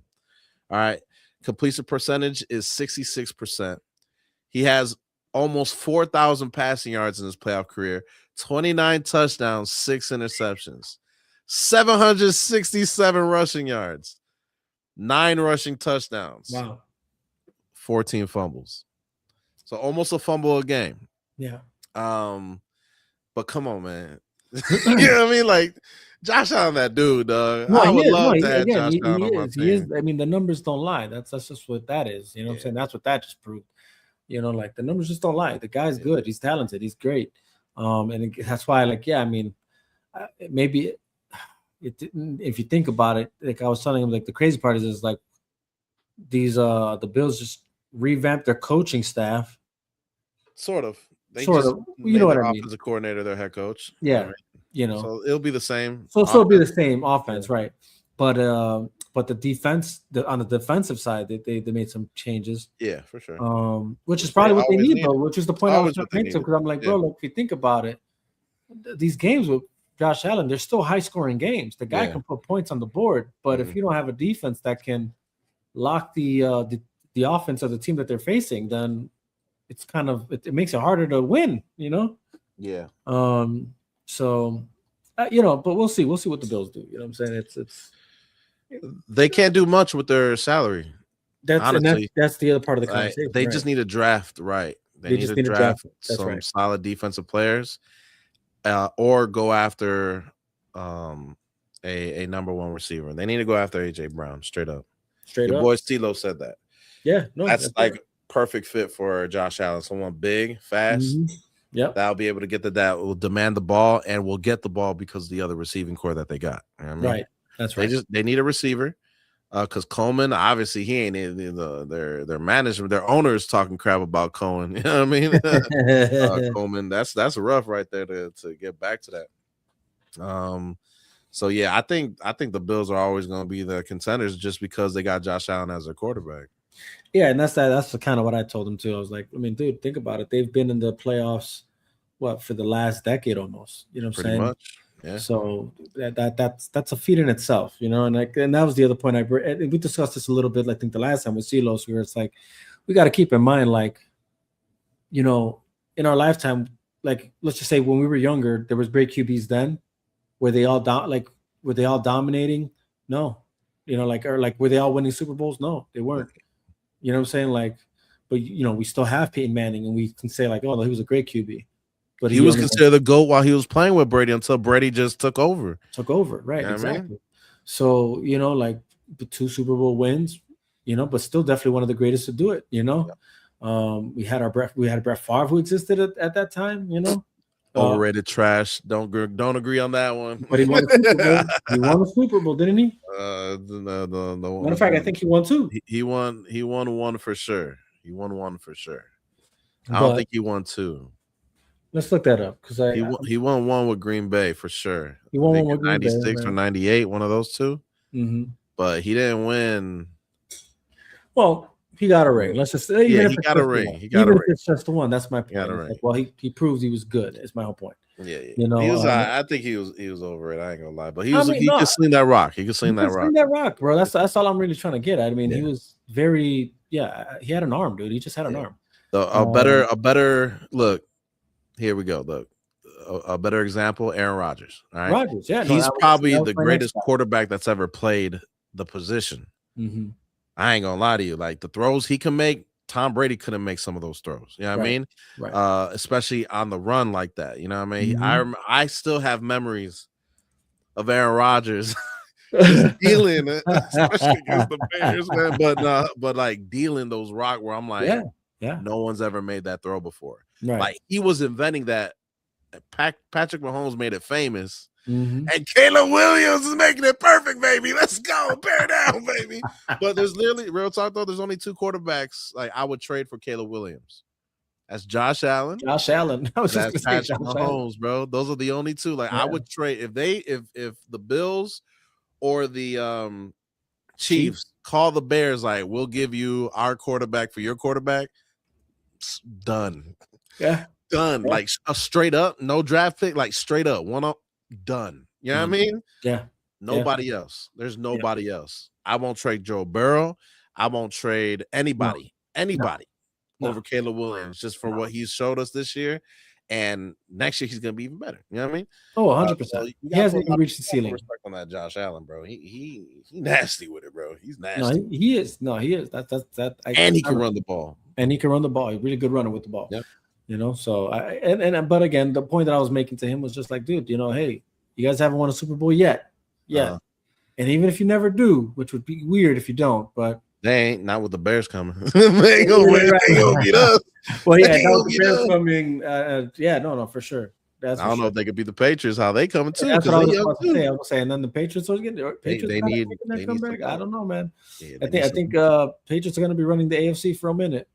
I think it's possible. It's possible. There's a lot of good teams though. Yeah, but there's a lot of good teams. You gotta remember, Patrick Mahomes still there. He got injured. Right. It was a weird year, but I think when they get rid of Kelsey, they're gonna be back, and that offense is gonna look better than ever. Because Kelsey old now, he don't move the same way, and he try to feed in the ball as much as possible. But if they make Rice their main target, Kansas City's gonna be dangerous all over again.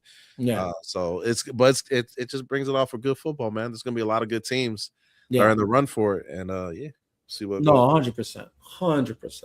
Yeah. You know, whatchamacallit, but on that note, what do you we talked a little bit about it, right? We got the Benito Bowl coming up. You know, I gotta say, man, I don't really get why this is such a big deal. I get it. No, I kind of do and I kind of don't.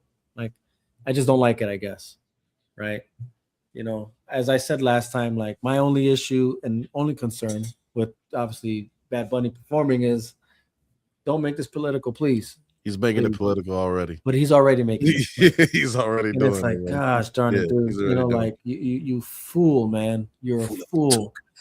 You know? And then now you know, because you know, he's kind of already starting it up, whatever, and then you got obviously Trump got to then make his statement. Yeah, you know, he's like, I'm not gonna be attending the Super Bowl, which is, I gotta say, that's kind of sad because it's like, dude, you are the president of the United States. This, you know, you should be there. Well, I don't think any president's been there when he was in term. Nah. Get back to work, Trump. You know what I'm saying? Right. Got a lot of things on your plate. That is true. I could have sworn it was a thing. Maybe I'm wrong. No, I don't think so. Like, honestly, Trump's the first dude. No, my bad. He's the first president I know that he goes to a bunch of UFC events and sporting events. Like, I don't know any other politic or president that consistently went like that. It's like, man, he go to a lot of these, my boy. Got work to do, my boy. Right. You know, it might be the thing that you see maybe on the campaign run. Maybe that's what I'm thinking. Yeah, possibly. Yeah, for sure. But anyways, it just sucks to see that that's already a thing, and I'm like, gosh darn it, come on, man. Mm-hmm. So it's like they said ICE is gonna be at the Super Bowl. You know what I mean? Like, you get, man, can we just be human for a little bit, America? You know what I'm saying? Yeah. Like I honestly, I think like after how everything's been going on and escalating, I think like all parties are in the wrong. You know what I mean? I think things could be handled so much smoother. And unfortunately it's being handled how it's being handled, and both parties don't like it at all. You know what I'm saying? Both parties don't like it at all, and it's gonna get worse if this keeps up. Like, straight up. Yeah, no, for sure. And if it's gonna get worse to the point where they're gonna have to pull out ICE and everything that they're doing. See, I don't think that's gonna happen. I think it's gonna get, because I'll tell you why I don't think that's gonna happen. Mm. My thing is just if Well, there's a couple things to this, right? Because like I'm not so sure. I'm not so sure there's a right way to play this, right? Like it's because what they're both hoping is one side bends to the will of the other. That's what they're both doing, right? Like right. So it's like, but it starts. I have to. It's like, all right. Well, let's look at the tit for tat, right? Let's go backwards, right? So if we're gonna go back to where this starts, why we're in this position in the first place, why is this a problem right now? Is because unfortunately, throughout the last administration's 4-year term, for sure, it was open border season. Right? Yeah, everyone's allowed. Come on back. Come on in. You know what I'm saying? Stretch your feet out, get comfortable. You know what I'm saying? Oh, that's real though. So that's that, right? So for me, the onus automatically falls on you. And unfortunately, that was the Democrat Party. Yeah. Like that's, and I'm just calling it as it is. I'm not here to choose a side. I'm just calling it as it is. So the onus is on you right now. This whole situation where that's transpiring is on you. Yeah. Okay. The sadder part though is then we move forward, right? Now you're no longer in power, right? You're no longer the party in power. You got Trump, Republicans, whatever. And he ran on this, so we knew it was going to happen. But it's nothing new. Like, this is the part that's kind of funny, is that this isn't new. And in fact, the same operations and regulations taking place, so to speak, the only difference between what Obama did and Trump did is just that Trump made it a thing to lock the border down. Yeah. You know what I'm saying? So succeeding in that is what just makes it different from what Obama did.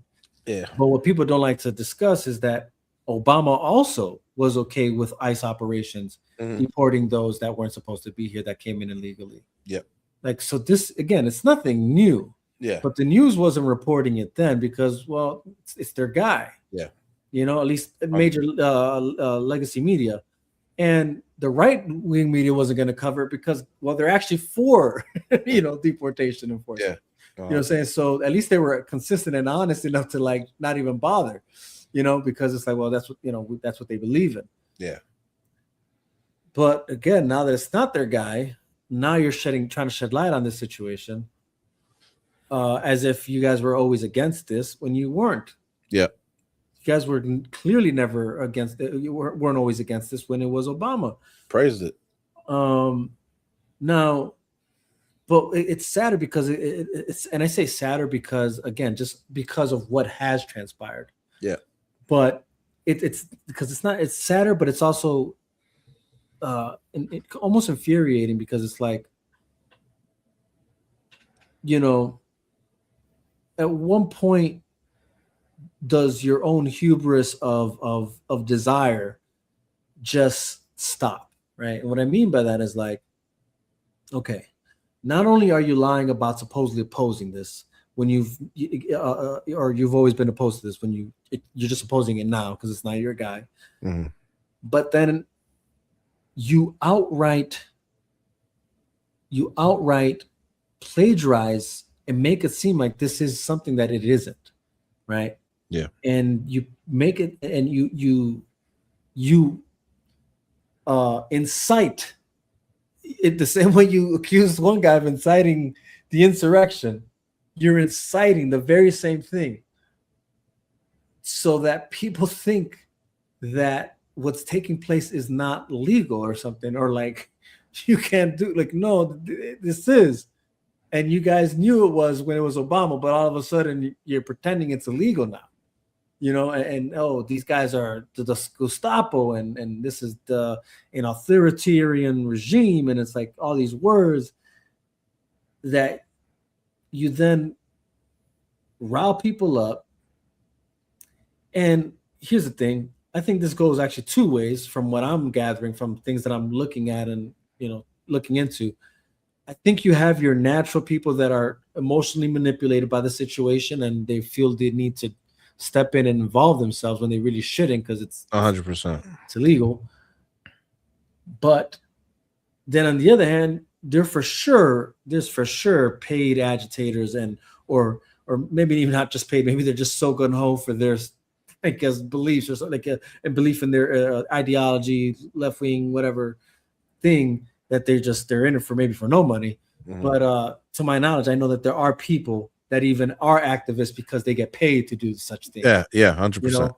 So, and you're doing all this, and this I can't turn a blind eye to, is what my whole point, right? So when I look at when we're talking about who's at fault here, I'm not so quick to be like they're both at fault, because I just feel one has more culpability in this scenario than the other. No, I get that. I get that. I get that. Sure.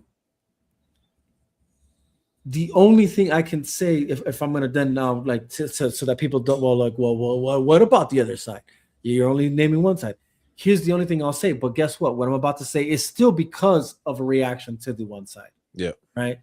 So now this is, again, I'm pointing out the propaganda of how they're painting these things to be and how they want people to perceive this to be. But then not only that, but in blue states and cities that are, quote unquote, I guess, sanctuary cities or sanctuary states, you are not complying and cooperating with federal law enforcement. Mm-hmm. Okay. Which, if you would have, then there wouldn't be as much ICE presence on the streets looking for just the people that are still out on the streets. If you would just cooperate and say, yeah, no, we're going to give you the people that we've locked up, the ones that have committed crime, whatever. If you would even do that, if you would just do that, yeah, then you wouldn't be seeing such a big ICE presence out on the streets, because they would be more focused on the operation at hand, and that's the focusing on the criminal elements before anything else, right? Because to them, that's a higher value of a capture and deportation than just the guy who technically, if we're just being honest, did break the law by entering the country. Yep. So essentially, that's that. But you're not even cooperating there. So it's forcing them to be like, oh, well, we still got to conduct these operations. Now, because of that, this is now why I'm going to say I do agree. Now, there is blame to be had on the other side. And that's that, you said your focus was the criminal elements. And it seems like you're still going for other people that are, well, I guess criminal just as far as entering, and that's it. Yeah. But they're not, they haven't done anything wrong here. They essentially haven't done anything wrong where they came from. And somehow they're still a target, whatever, that I can see, like, well, it seems like now it makes you out to kind of be a liar, right? Yeah. Although, again, if I'm going to be honest, and according to what they said, it's because in these cities, they're not being they're not cooperating with them to go after the criminal elements, or the criminal illegal immigrants that are criminals to the core, So that's that. And then secondly, I would say making pressuring your law enforcement, or pressuring, I guess, your law enforcement to meet a quota. Like, that just puts too much pressure on something that's already hard enough, especially in these elements of cities that aren't cooperating. And I think that's also a wrong approach here, because it's like you're putting pressure maybe where it shouldn't be. And when there's pressure, now we have to be out here. We have to have such a presence, and and again, not that it shouldn't be happening, because this is what the guy ran on. The reality is when you're looking at polls, apparently people are still actually majorly in favor for deportations. Yeah. It's so it's still a thing, but again, I'm not so sure adding pressure to your to the law enforcement, to the guys out there, the ICE officers and the even the Border Patrol officers to meet this quota in situations that are technically against them, I'm not sure that's going to bring the results you're looking for as clean as possible. Now, I say that because when you're even looking at these circumstances that have occurred that are like the 2 to 3 tragedies that occurred, you know, it's pressure enough that you got people that are in disrupting the operations, you know, to the point of even violently disrupting the operations. So that's pressure enough as it is. Yeah. But now I have to also deal with the pressure of, meeting the quota of the higher ups, you know, that they want this number, you know what I'm saying? And we have to read this. So it just seems like almost like an element for disaster. And I'm not saying like it's completely that. Again, I'm not putting, that's why I say I think that's a problem. But again, looking at it holistically, I feel one side has more blame to why we're seeing this problem than the other. No, for sure. 100% for sure. But I say both sides. Why? Because that Alex Pretty one wasn't a good look. You know what I mean? And it was officially ruled a homicide today. You know what I mean? Mm-hmm. So whoever shot, whoever disarmed, they're going to be prosecuted. You know what I mean? And they're going to be charged. They're going to be charged because of that. This is why I say both sides aren't handling things the right way, because there is a ton of pressure there. And the people being there is not helping the situation. But how they're responding is not a good look either. And this is why I'm saying both parties are at fault. Yeah. We can always argue one is more than the other. You know what I mean? Mm-hmm. Yeah. But on these circumstances where human lives are being taken, it's just not a good look. And this is why I said if that continues, because that's what I was talking about specifically. If that continues to happen and these shooting deaths are being ruled homicides, they're going to fall back. ICE is going to be forced to fall back, and the president's going to have to force them to fall back and just give it some time. You know what I mean? Mm-hmm. Time to heal, which is it's almost impossible to do with Trump being the president, because people are just so gun-ho on hating him. You know what I mean? So yeah, but I agree with everything that you said, bro. I agree with absolutely every single word that you said. Every single word. Oh yeah, that's the reason why I just want people to for sure. Just so people are clear too, like the verdict as far as the homicide is concerned, was given by the Hennepin County Medical Examiner. So that's what we're referring to. It's not a judge thing in court. It's like that's not what it's not like the guy's guilty just yet. It's just homicide is homicide. He's just being charged. He's being charged. So he's still got the court stuff, but but it's not going to be a good look, and it's going to go to a jury, and we all know how that's going to go. Yeah, we'll see how that plays. Well, we'll see, because I don't know yet, and I'm going to tell you why though, because I'm telling you right now, he's going to get charged, bro. Well, maybe we'll see. Someone has to fall. Someone has to fall. You're right. You know there does have to be a fall guy here. He's gonna. It might be him. Guy. But just to clarify again, the homicide was made by the medical examiner. Mm-hmm. The criminal and civil rights investigation is still ongoing as far as the shooting is concerned. Yeah. So there is no completed court verdict yet. Okay. And that's important to just know, because we're not trying to say the guy's guilty just yet. Yeah. That'll be decided in court. Yep. But he's guilty, man. No, when the court happens, he's guilty. No, but even with that situation, though, like, right, going back to that pressure element, this is why I'm saying, like, the pressure sucks, because, look, I said it last week, right? I said I'm not going to say much because I'm waiting for everything to come out. Yeah. Right. Because I'm like, there's only that, like, that first it was like the just that one round of that one angle. Right, that doesn't really say much. Mm-hmm. And then all of a sudden, sure enough, boom, all these different angles, more content to who the guy actually was that got shot, what he's actually been participating in and doing. So it's all those are contexts to this case, right? And it's important to note that, because without knowing that, then this guy. Matter of fact, even like, he was just peacefully protesting. When you actually look at the video, there was no protest happening. It was just a bunch of agitators interfering with the operation.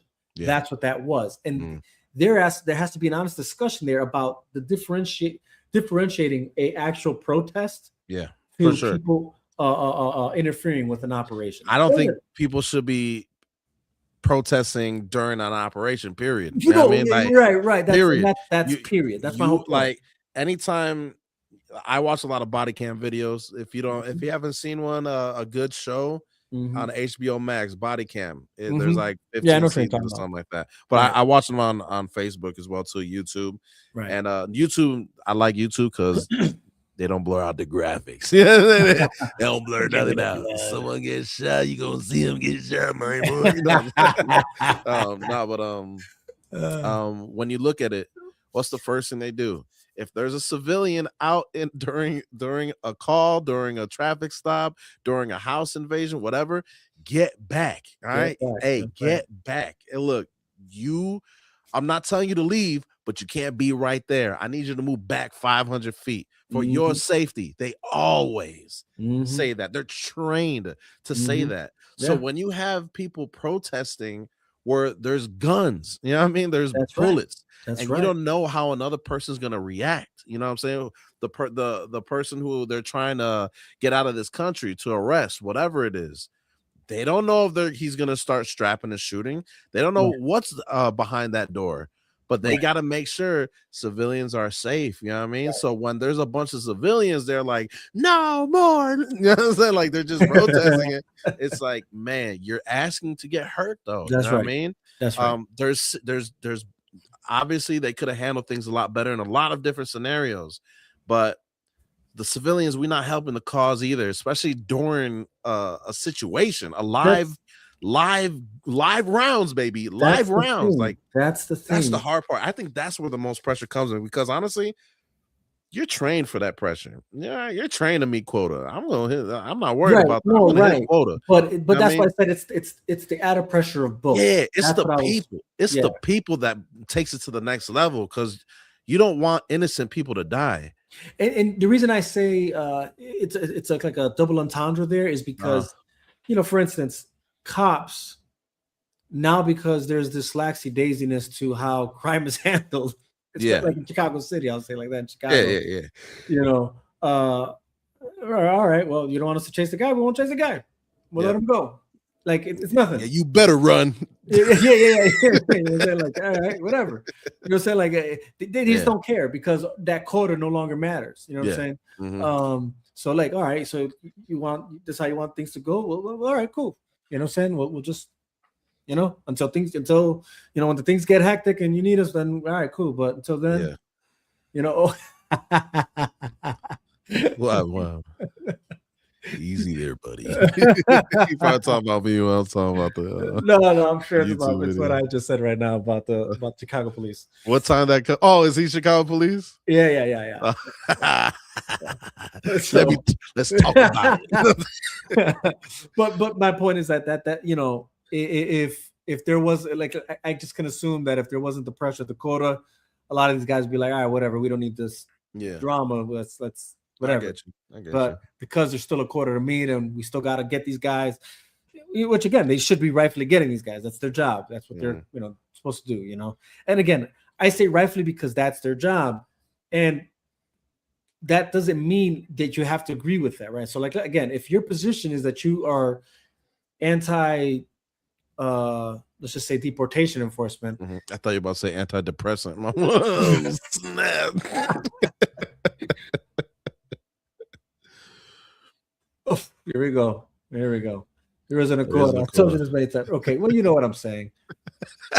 You know what I'm trying to say here. And they're referring to the cop thing, not to the ICE thing, because there for sure is a quote on the ICE thing.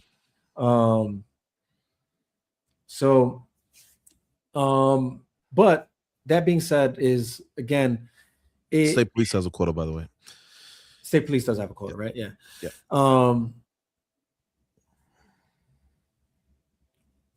I'm not so sure if you're trying to have me reveal who you are. Right? I'm just. Do you fear death? I'm just kidding. Since you're kind of skeptical about even letting people know what your job is, so let's clarify why I'm keeping you as a they and him right now. All right. So, Yeah. all right. Anyways. Oh, real quick, my bad about the camera, bro. I can't get it to work for some reason. I was wondering why I you gotta were figure like it on out. the camera right now. I got the mic working. I know I sound better. You know what I mean? No, I know I'm you sounding do. You crispy sound good. right now. Yeah. But the camera, like when I was trying to do it, that's why I was leaving a lot. It would do it automatically where it shut down my camera. Like it turned it off completely. It's like, you're not allowed to use this camera on this website for blah, blah, blah, blah, blah. You know what I mean? I was like, damn, you just gonna cut me off. So I had to refresh it. And every time I did that, it kicked me out of the stream. You know what I mean? Oh, okay. So yeah, no, I saw that. I'm like, man, you kept once the stream ends, I'm hoping I could restart this this Google, the Chrome, and it'll work this time. If not, I'll use a different internet. Okay. Yeah, no, that's still weird. Yeah, that's the reason why I don't have the camera right now, because I had everything set up. I set up the camera, I set up the background, I got my green screen. I got a green screen background that I use for my YouTube videos. You know what I mean? I set it all up. It's just the camera's not working right now. So apologies for that. I'll get it working for the next one. Sure. I mean, I figured there was something there. You know, so I was like, all right.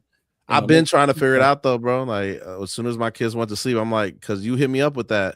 But I'm like, man, my kids ain't going to bed at 10:30. I ain't know.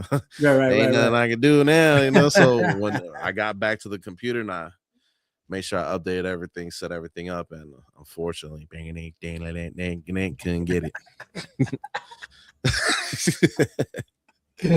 But just you can close your eyes and listen to me. You know? Right. I mean, well, you know, hey, just look at that face and just imagine it moving. It's the radio. Silence. Listen to us on Spotify. Right. Yeah, but yeah, man, you know, yeah, with that, like I said, that whole thing is it's these people being there the way they're going about it doesn't help. But again, it's like I know some of you guys are paid to do this, and that's the sadder part. Yeah, that's the sad part. Some people I know are probably emotionally manipulated to do it because again, I get it. If you feel for the situation, and again, let's just say you are one of those that, you know, I don't know, maybe you're again anti deportation. Maybe you feel like, hey man, if the person made it across, they won their prize. Fair game. Yeah, fair game. Maybe that's one of you. Although again, that's a whole other discussion we can go down. And really, you know, but. Those are the same dudes who like cutting a line in the lunchroom. You know what I mean? Say, hey, like, some people allow it to happen. My uncle's over there, you know, he's up ahead. And hey, some people allow it to happen, and then you have the few that will speak up, be like, hey, get to the back of the line, dog. Yeah, you ain't cutting me. You ain't going in front of me, big dog. I'm sorry. Right. I'm sorry. We're all in the rush here, bro. I'm here right now. I got here. I made it here. You know what I'm saying? You go back there. This ain't the NBA where you could cut corners, my dude. Go ahead. Keep it pushing. You know what I mean? But not everyone will speak up for that. No, and everybody will. And you can see who it is when they agree with the deportation stuff, like, or they don't agree with it. You can see who's who straight up. Right. No, that's right. That's right. So, I mean, but whatever side, like, again, if you're not for it, my whole point is like, it's not that you can't have an opposite of an opinion with it. You know, it's just like, know how to do this, and what you guys are doing isn't the right way to do it. Yeah. Despite the fact that you're being told it's the right way to do it, you guys, and this is why I say, going to the point of like you say that, you know, if it keeps going, it'll stop. I'm like, I don't think this is going to stop, because I think it's a matter of who's willing to give in and who's got the house, who's got more cards in their favor. I think in reality, at this point in time, the reality is the favorable cards still are on the side of say the Republicans for this matter, the administration. So, and this is what the guy ran on. So he's going to keep doing this. And again, they're going to keep doing the polls. As of right now, the polls still show people want deportations. You know, the majority of people. I'm just saying, if homicides keep becoming a thing, but here's the thing, it's gonna change. They already made changes there, right? Where like they sent that one guy, the Border Patrol officer, I forget his name. They sent him back. You know, this is what I'm saying. Like, it's clear that they're also going to implement rules like badges, no masks. You know, they're going to implement more rules as well too. Possibly before they kick them out. Probably not, because here's the thing, dude. Here's the thing. This is what's so stupid about this, though. you guys can go crazy. You guys can go crazy about the no mask thing here, but the problem is there's too many people. This is what makes this, and this is why I say, like, I'm sorry, like the onus is so much on one side right now. It's too much to just overlook, right? And what I mean by that is I don't mind the mask. You guys are okay with people. What's the word I'm looking for? There's a word I'm looking for. Renegades. No, I'm kidding. No. You guys are sharing information of officers online once you discover who they are. Yeah. And finding ways to attack these people. Yeah. Yeah. This is why. That's why I don't mind the mask. That's why, like, that's what I'm saying. Like, I'm sorry, you can't argue this whole no mask. Matter of fact, I think the judge actually just said that no, that's not changing. Yeah. Ruled that because, and I'm sure because of the same thing I'm thinking. If I'm the judge, like, no, unfortunately, you still got a bunch of stupid knuckleheads online thinking that this is okay. The doxing. They're doxing officers. Okay. Yeah, that's the word. As long as they're doxing officers, sorry, masks are game. Yeah, that's just the way that goes. And I would say that would be true. Even that's why even the police in Mexico wear masks because they're afraid to get doxxed by the cartel. Not by the cartel, but they get found out by the cartel. Yeah, so like it's a thing. It's a safety thing. Let's not pretend like it's not. Yeah, And this only goes back to the rhetoric of how you guys are talking about this. The Gestapo? Are you kidding me? Like, do your research, people. Look up really what the Gestapo were up to. You know what I'm saying? Like, look that up. Look up really what Nazi Germany was doing to the Jews back in their day, in that time period. To try to equate like this is the same thing. This is not the same thing. It's nothing. Nowhere near no comparison. No comparison. You know what I'm saying? So anybody who's falling for that, like you're just there's no hope for you. You just can't. You're blind and you can't see. Right. And Jesus ain't here to spit in your face and put mud on it to make you see. Dude, that wouldn't even help you either. That's right. Do the damn research, guys. Like, look it up. And I told myself I was going to do it myself so I can just show images. I just don't even know if it's allowed. That's how crazy of a difference of what happened in Nazi Germany with the Gestapo than what you're seeing out here in these streets with ICE deportations. You would have to do like Kick or something. Kick will allow it. But not YouTube, definitely not Facebook, definitely not Instagram. Right. So pretty much, unless you like censor, but then what's the point? What's the point, right? That's my point, right? Like, what's the point? We're gonna read what the picture says. No, I get you, but I'm just saying, like, but I do believe before like the press, the way they I do believe you believe. I do agree with you also that I do believe the press run for how this was handled immediately when it occurred.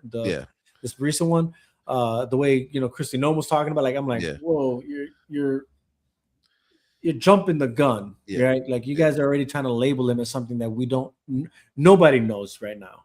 Like, and again, there is evidence now that kind of shows he's been an agitator. He's actually already gotten into scuffles with ICE agents, which again, let me remind you guys, that is against the law. I know you guys are telling yourself that they're not officers, that they're not, I don't know. Some of y'all are living in some sort of weird fantasy world. You guys. Well, a lot of them think Trump invented this. That's the crazy part. That's what's crazy. You guys are in this weird world that you guys think that these guys aren't federal officers, but they are. And they had the training. They sacrifice leaving their families, like same as any other, CPD, state police, military. Like, same when you interfere with what they're doing, you are breaking the law. The same way if you did it with regular police officers, you're already obstructing. My word's drawing a blank here, but you're already doing that here, and so. And this is why I'm like, I'm not so sure this is why, personally, in my opinion, I'm not so sure the case is clear cut just yet. Because it is evident that he was interfering with an operation, right? I think they're gonna bring a man. They got someone has to go down for it. Probably, it's maybe what they do. It's what they do. It's what the United States does. Exactly right. You know what I mean? But I will say, if we're just as things stand now, from all the video and all that, for those also wondering like why they were all on top of him, that's actually standard procedure. It's easier. Which again, it's unfortunate because in this case scenario, it was almost like an oxymoron of the case, or not an oxymoron, almost redundant, right? And what I mean by that is like usually it'll a multitude of officers will try and take down one perp because less harm is done that way. Yeah. Right. It's harder for one officer to take down one guy, but then he has to use more force, and then that's when things get sketchy. Yeah. So it's better when it's more than one officer taking one guy down. Only when there's a weapon involved, and he had a holster. He had a gun in the holster. You know what I mean? Yeah, yeah. The thing that was weird, like for the camera eye, was like removing the gun from the holster and then pulling out your gun and just started spraying. You know what I mean? Like it's just not a good look. No, but see, this is what again. It's not context matters because context matters. I'm just saying from just the eye, if you look at the video, frame by frame, people were like, "Oh, well, you should have." But when you're watching that in real time, in real time, this is all happening so fast. Yeah. Now we'll say if there is a fall guy, I'm gonna tell you who the fall guy is. It is the guy who grabbed the gun out of the holster, because it's obvious that there was no communication. That he grabbed the gun. Yeah. And because even the way he walked away was like so like it just, and again, I'm not saying it was purposely done this way. Like, oh, I'm gonna take this gun and nobody's gonna know so he can get. I'm not saying that either. Yeah. But damn, like the way, like it's so quick and nobody's even aware that he grabbed the gun. They're both gonna go down, bro. So then you hear gun, a shot goes off, and now I don't know if you've seen this. It's they're saying that there was a shot that came off of the gun that was taken out of the holster. So that's why, and then so when people said gun, and this was, and again, the problem with you civilians being there when you shouldn't be, and then gun, and then a shot goes off, and then these guys react, So again, I think the naked eye though, I think that guy's gonna go down, and not go down, but some sort of accountability for him. Yeah, and probably so there has to be some. I'm sure going to be some accountability in the guy's shot. That's what America does, brother. We'll see. We'll see though. I don't know yet, but again, I feel like I know the direction they're going, especially because there's going to be a jury too, and 100%. And most people don't look at these type of videos like over and over and over again. Like they'll see it once, they'll see it in real time, and then it's like, oh, look what it's terrible. Yeah, look what happened. You know what I'm saying? Like it's an unfortunate situation. That would be you're right about that. Right, all now. that fault. This is where I think things might change is in the case during the case because again, I'm not a lawyer or anything. I know some things, what I'm saying, but I'm not going to contempt. You know what I'm saying? But even the arguments that I'm looking at, I think are going to be brought up in court. I think when you see it from all these different angles, all these the lack of, again, if there's any accountability, it's going to be in the lack of communication because it's not clear that it was communicated that the man was that the gun was taken out from the holster, and again, it's a matter of like seconds, dude. Like the guy does that. Someone says gun, and no, I don't know if it's the shot that goes out first, and then somebody says one of the two things. Gun. He said gun first. He said gun first, right? Gun. There's a gun. They got a gun. And then the shot's fired. That one shot, and then all of a sudden it's pop, pop, pop, pop. You know what I'm saying? And so I don't know, man. But and I will say this though, and it sucks that this happened because again. Nobody, I don't think, wants anybody to get hurt, and I don't. And the reason I want to stress this is because I don't even think these guys want that to happen. Let's also stress that, right? Absolutely. Let's make that clear. They don't want civilians. Even if let's just say, maybe they find the one guy, one of the guys at fault, right? Somebody has to be a fault guy. Let's just say that, right? And there's the one guy's going to be like, all right, well, he's the one who fights. They don't want the people they're going after. No, yeah. Let's just say that, right? Like what you're saying, right? Make no mistake, guys. Like this idea that they want to go out there and kill people.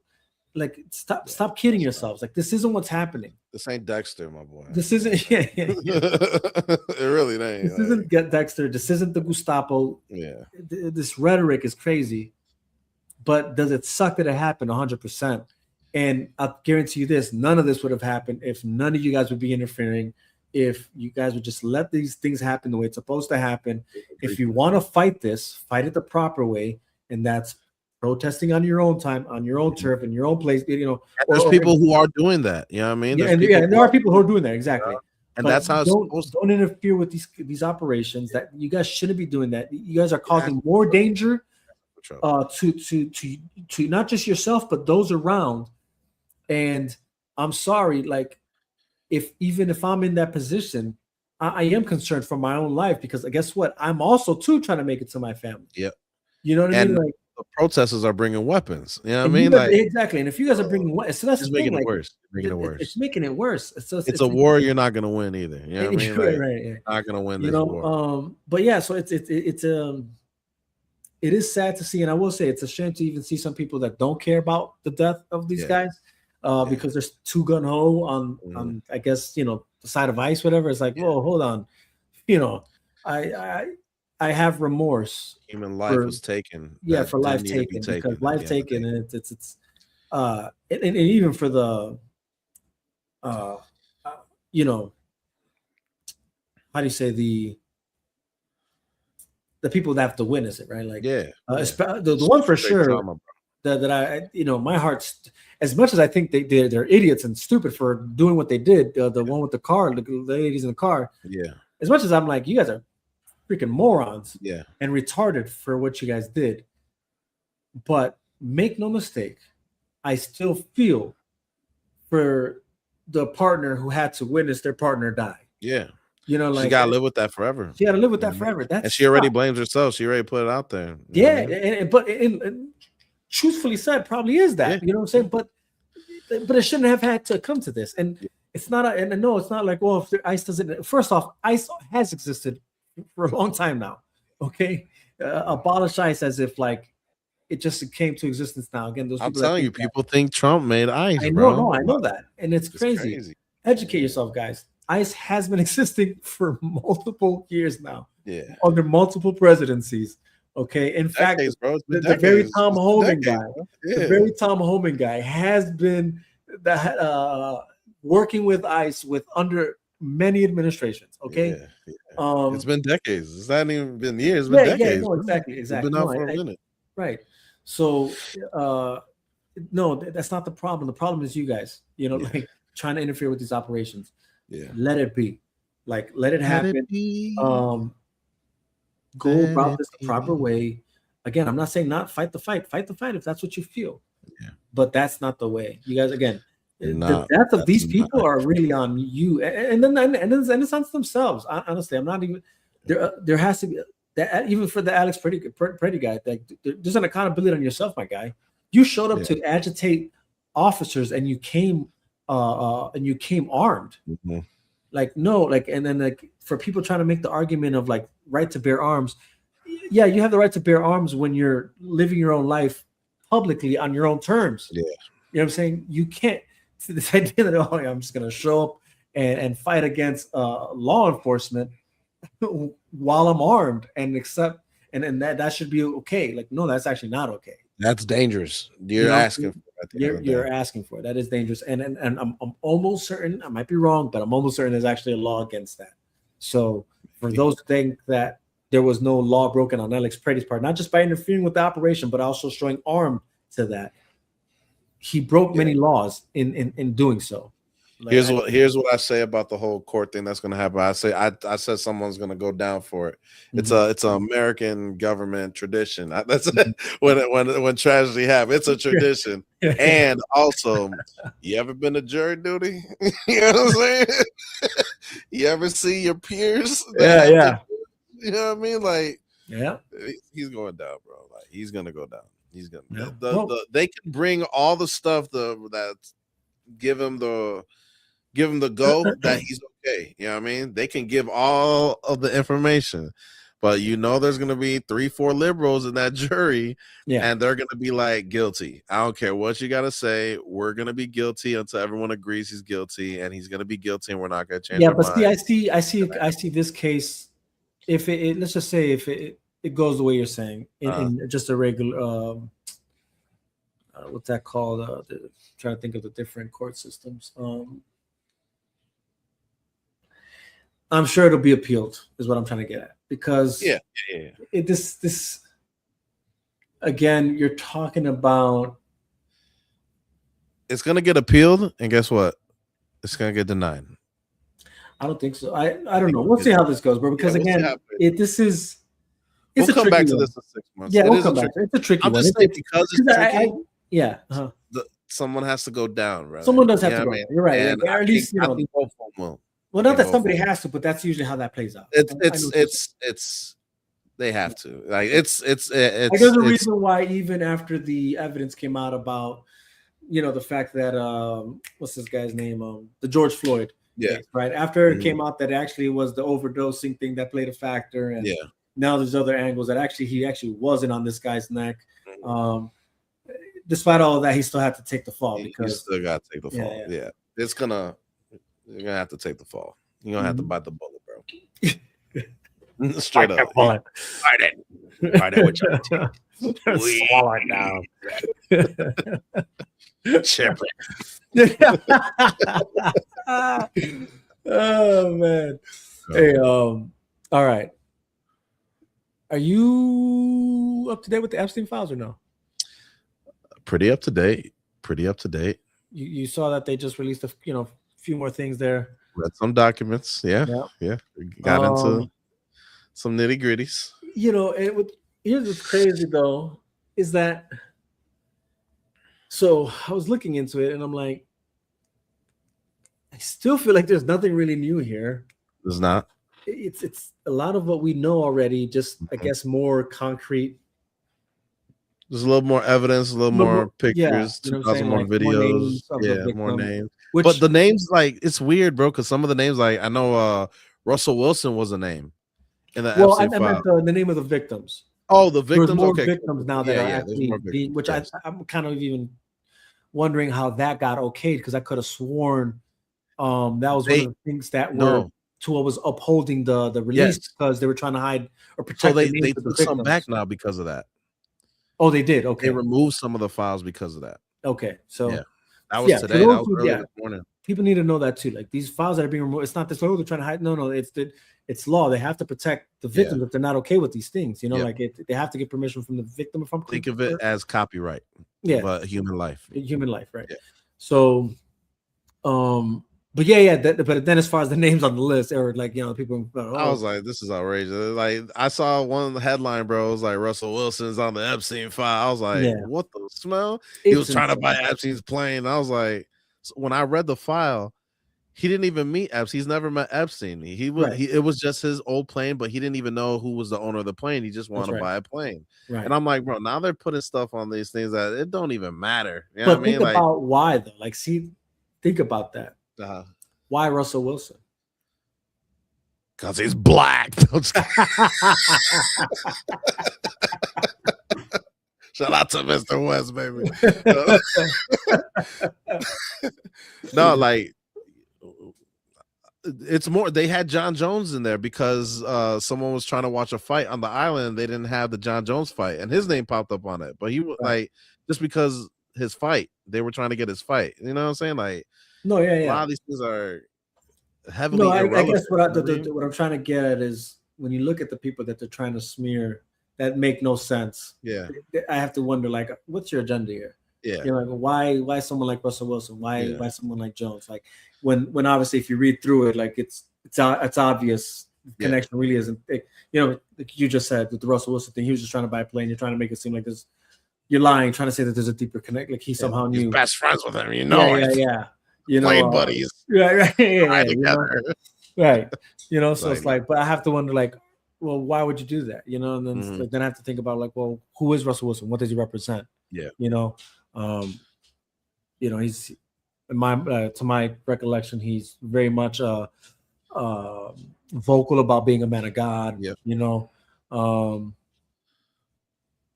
so I feel like they a little bit trying to tarnish the men of God schemes and all that. Yeah. You know what I'm saying? Like, because even that, like Christianity now apparently has a, it's a. Well, if you're gonna do that, you're gonna pick someone better than Russell Wilson. You know what I mean? No, I hear you, but I just feel like if the name was there, like, and then they're gonna do something, I just feel like that's why I would be like. No, I get you, because John Jones be know? like that too. I want to thank the Lord God Savior. Yeah, that's what I'm saying. That's what I'm trying to say. But look at their actions outside of it too. Not Russell Wilson particularly, but like John Jones specifically. Yeah. You know, he's a cheater. You know what I'm saying? Yeah, no, I get that, but it's still nonetheless. No, I get it. I get where you come. And then it's not just, and then it's just not that, but then, it's that whole. Honestly, I think they're trying to get to the music industry, bro. I think they're trying to get I think Sierra's a big part, not of like she did anything like that, but honestly, I think they're trying to get to Jay-Z, bro. Like that's what I feel. That's how I feel. I feel like they're trying to get to Jay-Z, and they're slowly putting. They're slowly making a puzzle and putting people down this rabbit hole and giving a direction, and I feel like that direction is Jay-Z, bro. Straight up. Okay, that's how I feel. I mean, maybe, but I don't know. They're just doing it like little at a time, bro. Yeah, because I know they tried to butter him up with the P Diddy thing, you know, and obviously it didn't stick. It couldn't stick. That there was nothing really on Jay-Z. I don't know. We'll see, dude. I just feel like that's the direction they're making their own puzzle, and I feel like that's where possibly it could be that. But I mean, there were so many different names though that I'm not even. I guess that's the reason I'm not so sure that's it, because there are so many names that range from all different types of categories. You know what I'm saying? Like, obviously, even when you think about like the politicians' names that were on there, or that's Jay-Z. Yeah.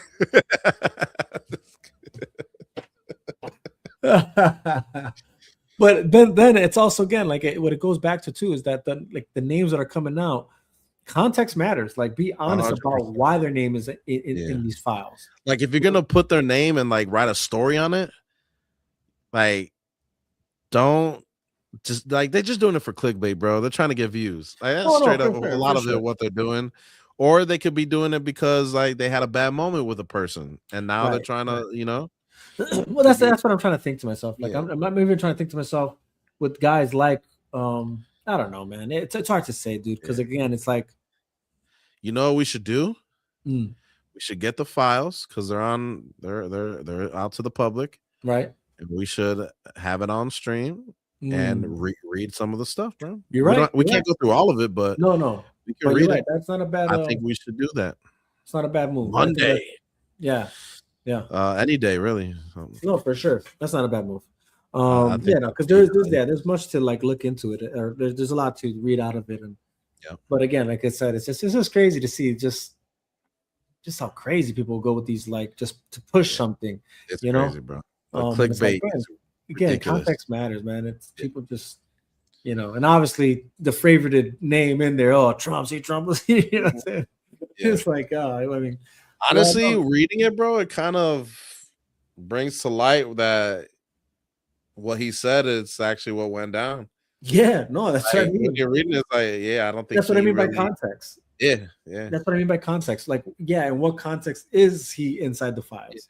You know what I mean? I think this one of the, like, Trump's a good liar. Let's keep it a bug. I'm not saying he's all truth teller, but what came out of the files and his name, it goes by what he said prior with Epstein, bro. Like, I was cool with him at first, but I saw a lot of weird things with him, and I cut ties. You know what I mean? Like, I cut ties, and I think the files are proving that.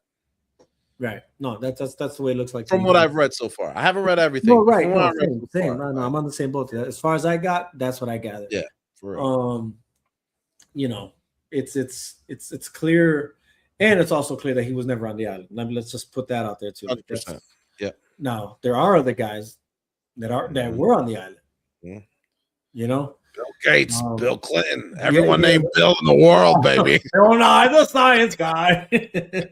You know, yeah, there's some interesting sports owners that were on the island. Yeah, that's very interesting. yeah, very interesting. That I no, I will say this. Here's the thing. Need more dialogue though. There's there has to be. That's the thing. It's like, I know people are thirsty for, and it makes sense. We all want to know for sure, like, man, well, what did go down? What did happen exactly? Yeah. For the people that were, saying who went there, like, because it's almost seems weird that this occurred and there's going to be no any kind of form of retribution. That's what I think people want out of this. It's like, there has to be some form of accountability on somebody. It can't just be that, you guys arrest the guy and then he kills himself, and then, but his partner is the only person now that she's doing time. Like, who knows? Who knows a lot of stuff and they don't want to talk to them for some reason? Probably because of power. Mm-hmm. The board of Rockefeller, bro. Mm. That's where a lot of this. That's where the Epstein began. His name was becoming to be known. Mm-hmm. Was when he was on the board of Rockefeller, bro. Right. When he was on the board of directors there, people were like, "How did you get on the board of director? You're a nobody with no name." I think there's an interview, like a 2-hour uncut interview about that, bro. Hold on, I'm gonna look it up. Give me a second. No, that's interesting. I think there is though. Hold on, stand by. I think there is. Yeah, let me check it. Yeah, I mean, I know that's what people want, like it's and I get it. I'm not so sure we'll get it because I don't think so, bro. But I think all pedophiles gotta go straight up. Yeah, all rapists. Like, I think there should be 100%. And I know that's what we want out of this. I'm just, it's hard to know if we'll get that because here's the thing. They for sure said that what they can't release are things that are too graphic. Mm-hmm. So, but now this is where people got to just. This is what people. I think we're demanding the wrong thing here. Like, people are so stuck on we want to see it all, and it's like, well, that's kind of weird. You want to see videotapes of children being fondled or something? Like, what do you mean by you want to see it all? Yeah, I don't want. You know what I mean? Like, so I knew it. There is one. It just came out yesterday. Oh, I knew it. All right, let me text it to you, bro. Oh, by the way, check your phone real quick. Check your phone, because I was doing stuff real time, bro. When I could. Oh, okay. Here we go. Yeah, I'm just getting it now, to be honest. It's because you're on silence, but just peep it real quick. That whole time I'm trying to get a word in. Just peep it real quick.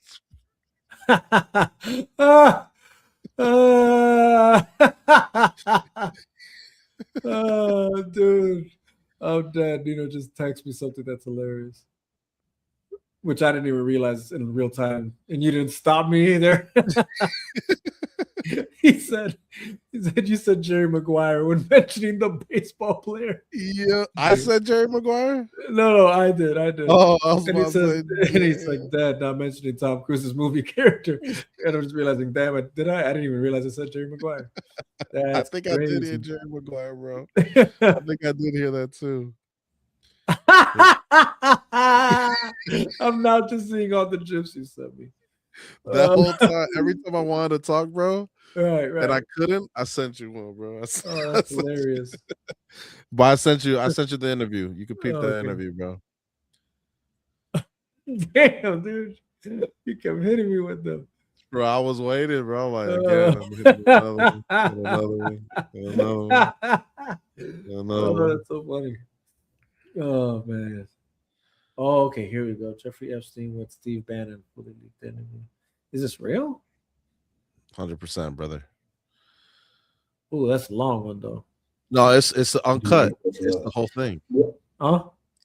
It's uncut. It's the whole thing, bro. It's even him, like, how do you respond to the questions? Like, he's talking about how the interview is going to go on TV, too. Oh, this is something for... It's something for a different time. Yeah, no, for sure. Yeah, no, something to look at, though. Yeah, peep it. That's nuts, dude. That's nuts. I mean, again, there's clearly much that we don't know, and I'm not sure we're gonna ever really know it all. And I don't think we should know it all, but yeah, or at the very least, not know it all, but whatever you can't show us or tell, or like not yeah, whatever you can't show us, you gotta at least be able to tell us. And some people somebody has to be held accountable. That's the thing. People want accountability. yeah. It's kind of crazy if you guys have, but this is what, and I think this is what's not clear, or at least I'm not so sure if it's been stated clearly when it comes to the Epstein files. Because here's what I will say. I know we all expected some sort of like blacklist or like a list of blacklist people that that Epstein has. No one's gonna have, like he ain't gonna have that down. I'm bro. like, dude, Or what kind of idiot? Yeah. What kind of idiot would leave that kind of paper trail? You know what I mean? Like that's come just on, stupid. Yeah. So this idea that you're gonna get that, like you're not gonna get that. I think what people do want to know though is if there are video footages, and this is what I'm not sure if I can't, man, I probably do know this and I'm just running a blank now, but it's if you do have video footage of evidence, right, that have people's faces on there, like you should be able to tell us, like, yeah, we got somebody, we're getting him. It's kind of crazy if that's the case. Now, granted, if they are protected and maybe they were smart enough, maybe they masked themselves up, I don't know. But even like voice recognition, I don't know, something, but why do you think Bill Gates was over there? Right, exactly. You know what I mean? Like, you know why? So man, we probably shouldn't be joking about this, but in my mind, I'm just imagining like he's over there, and so like even with the recording videos recorded, like it doesn't sound like normal. Like you're not hearing, like the moans and the groans like naturally. So instead, it's like pixelated or modulated, like It's 3 6 Mafia. Damn. Yeah, but look, honestly, bro, like this dude's been doing this for a really long time. Obviously, like no one knew how he got on the board with Rockefeller when he was on the board. You know what I'm saying? Like they were like, this guy, who is this guy? You know what I mean? Right. And to get that high power, massive trader, whatever, he knows business, how to get money, you know what I mean? But it's always been, in my personal opinion, is selling what the powerful want. You know what I mean? Whether it's young, whether it's old, whatever the case may be, whatever, furry, skinless, boneless, damn, extra crispy, bro. Like you name it, like, and it's been happening for a really, really long time. Yeah, look, a really long time. It's not going to just be like, I'm gonna have a list of every single person. Yeah, like, I think it don't work. That criminals don't work that way, bro. Like criminals don't. Like, look, do you? Here, I'll date myself. If someone, actually, I'm not dating myself. This is all random. All right, say someone is selling marijuana, right, on the streets. Right. Are you writing a list of all your clients, my boy? Right. You feel me? Like you're just gonna write a list. You might have their numbers or whatever. That's a point I made a while ago when I first brought this up. You're not gonna just make a list of I'm gonna get all of anything. I ever get caught up, I'm gonna hit them up. I'm gonna tell them this guy's name. Like no one cares about the clients. They like the police. Right, Federal, exactly. They don't care about the clients. You know what I mean? They don't care about the client. The clients, they want to use the clients for help, and they're gonna be like, "Hey, you're about to get locked up for a long time unless you help." Why do you think witness protection is a thing? They're not gonna do that for it. You know what I mean? Like it's like we really got to think as people. That, and I guess also really got to think, man. At the very least, yeah. Again, it's hard because I know that's what people want, and it's like I don't know if you're gonna get that. Satisfaction.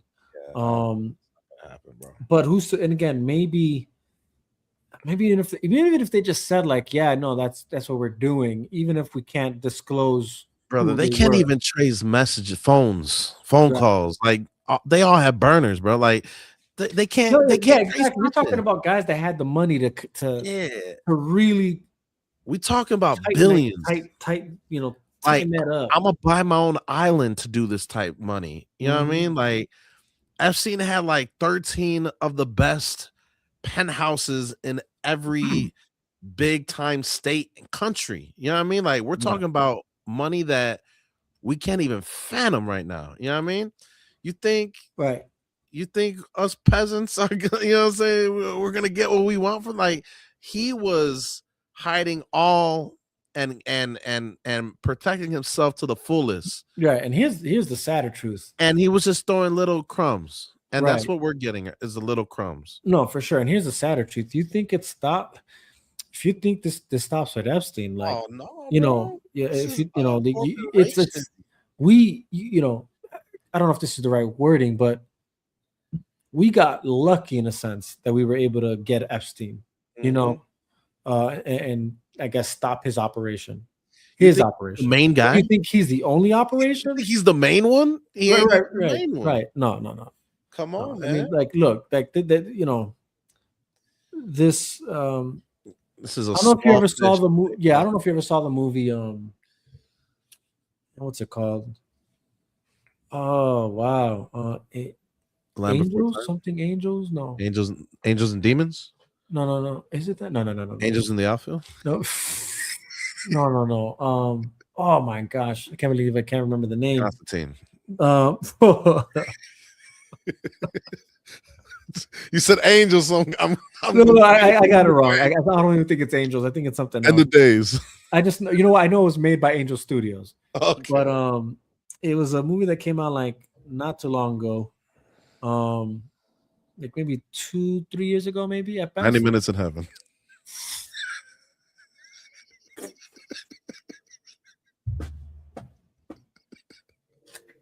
Oh, dude.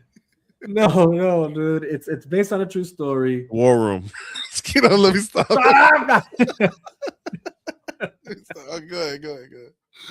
No, dude. You know, I'm just gonna look it up. It's based off of a true story, off of an FBI agent. I think he was FBI or Homeland Security, one of the two. They came across these kids, or a kid that escaped. Hold on. And it was a child trafficking movie, dude. It was based on child trafficking. And it's this real, like, officer or detective, whatever. Again, I can't remember what he was exactly. I'm doing it no service right now. And he's so invested in trying to get to the root of it that he was the first one to design the idea of forming an operation to actually go to the source of the, you know, place of where these kids are being trafficked from. You know, and man, I can't remember the name of that movie, dude. It was such a good movie. Made me cry like a baby because it's so sad, you know, to know that as the truth. Yeah. But the you know, and he performed many operations of that nature.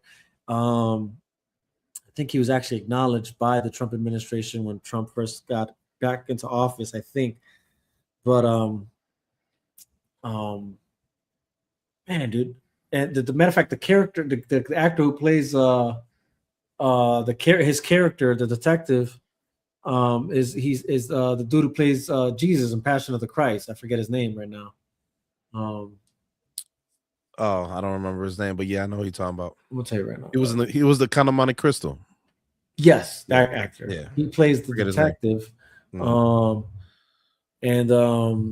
yeah, it's based on child trafficking. You know, the child trafficking thing. Hold on, I'm gonna tell you right now though, because it's actually bothering me that I don't know the name. Give me a second here, bro. Jim Caviezel is the name of the actor, but I'm just gonna go to his movies he's been in, and I know I'm gonna find it. Sound of Freedom. There you go. That's what the movie's called. Sound of Freedom. And it came out in 2023. So, anyways, so yeah, dude, it has to do with child trafficking. Hope one is at the end, it gives you the statistics, dude. You know? Yeah. And then and how the reality is there's so many like black market operations in that field that it's not. We're not even close to scratching the surface. That, matter of fact, it's gotten so out of hand that in as far as like in terms of like the black market, like I think I don't know. I think drugs was number one or something like that. It was like it was in the top three of like it was like drugs, weapons, and then child trafficking or human trafficking. That it actually became like the number one commodity in the black market or something like that, or number two or close to it. It's in like a few years it's about to pass up the drug market or something like that. You know, that's the reality that we're dealing with. You know, so I bring this up to say like sometimes a win is a win, right? Yep. Like, and I know, you know, look, I want the other guys too. If there's a way to get the other guys, like the other perverts that were involved and getting them, cool. Yeah. You know? It's gonna be almost impossible though. But yeah, exactly. Nothing's impossible, but it's gonna be almost impossible. Right. It's gonna be but let's at least be happy with the win, right? Like, all right, well, at least they got Epstein, right? Yeah, absolutely. And however you want to paint it, you know, whether it's like, oh, well, they were in on the no, it was his time. They finally decided to, you know, rein in the leash. Possibly, whatever. I'm not gonna pretend like that. I know that to be true or not. It could be. It could be. I don't know. But as far as facts is concerned and what we know and what we're told, they just finally got him, right? Yeah. And they got him. And unfortunately, he killed himself. If he didn't, he was gonna talk, bro. Yeah, well, yeah. I mean, I don't think I don't believe he killed himself, in my opinion. But evidence shows I think he did. I think he did. So, yeah, I think he did, bro. I think he did. I mean, that's what I'm saying. The evidence did show that. So you know, that's that. That's as far as I can go with that. Now, that being said, that just take that win. We got the lady involved, you know, and what's good is that at least what we learned about her, she didn't know much. That also is true, right? Yeah, like she knew a lot to get her put away, but she didn't know much. But she didn't know much about the bigger picture. She didn't know the big picture, bro. No one knows the big picture, bro.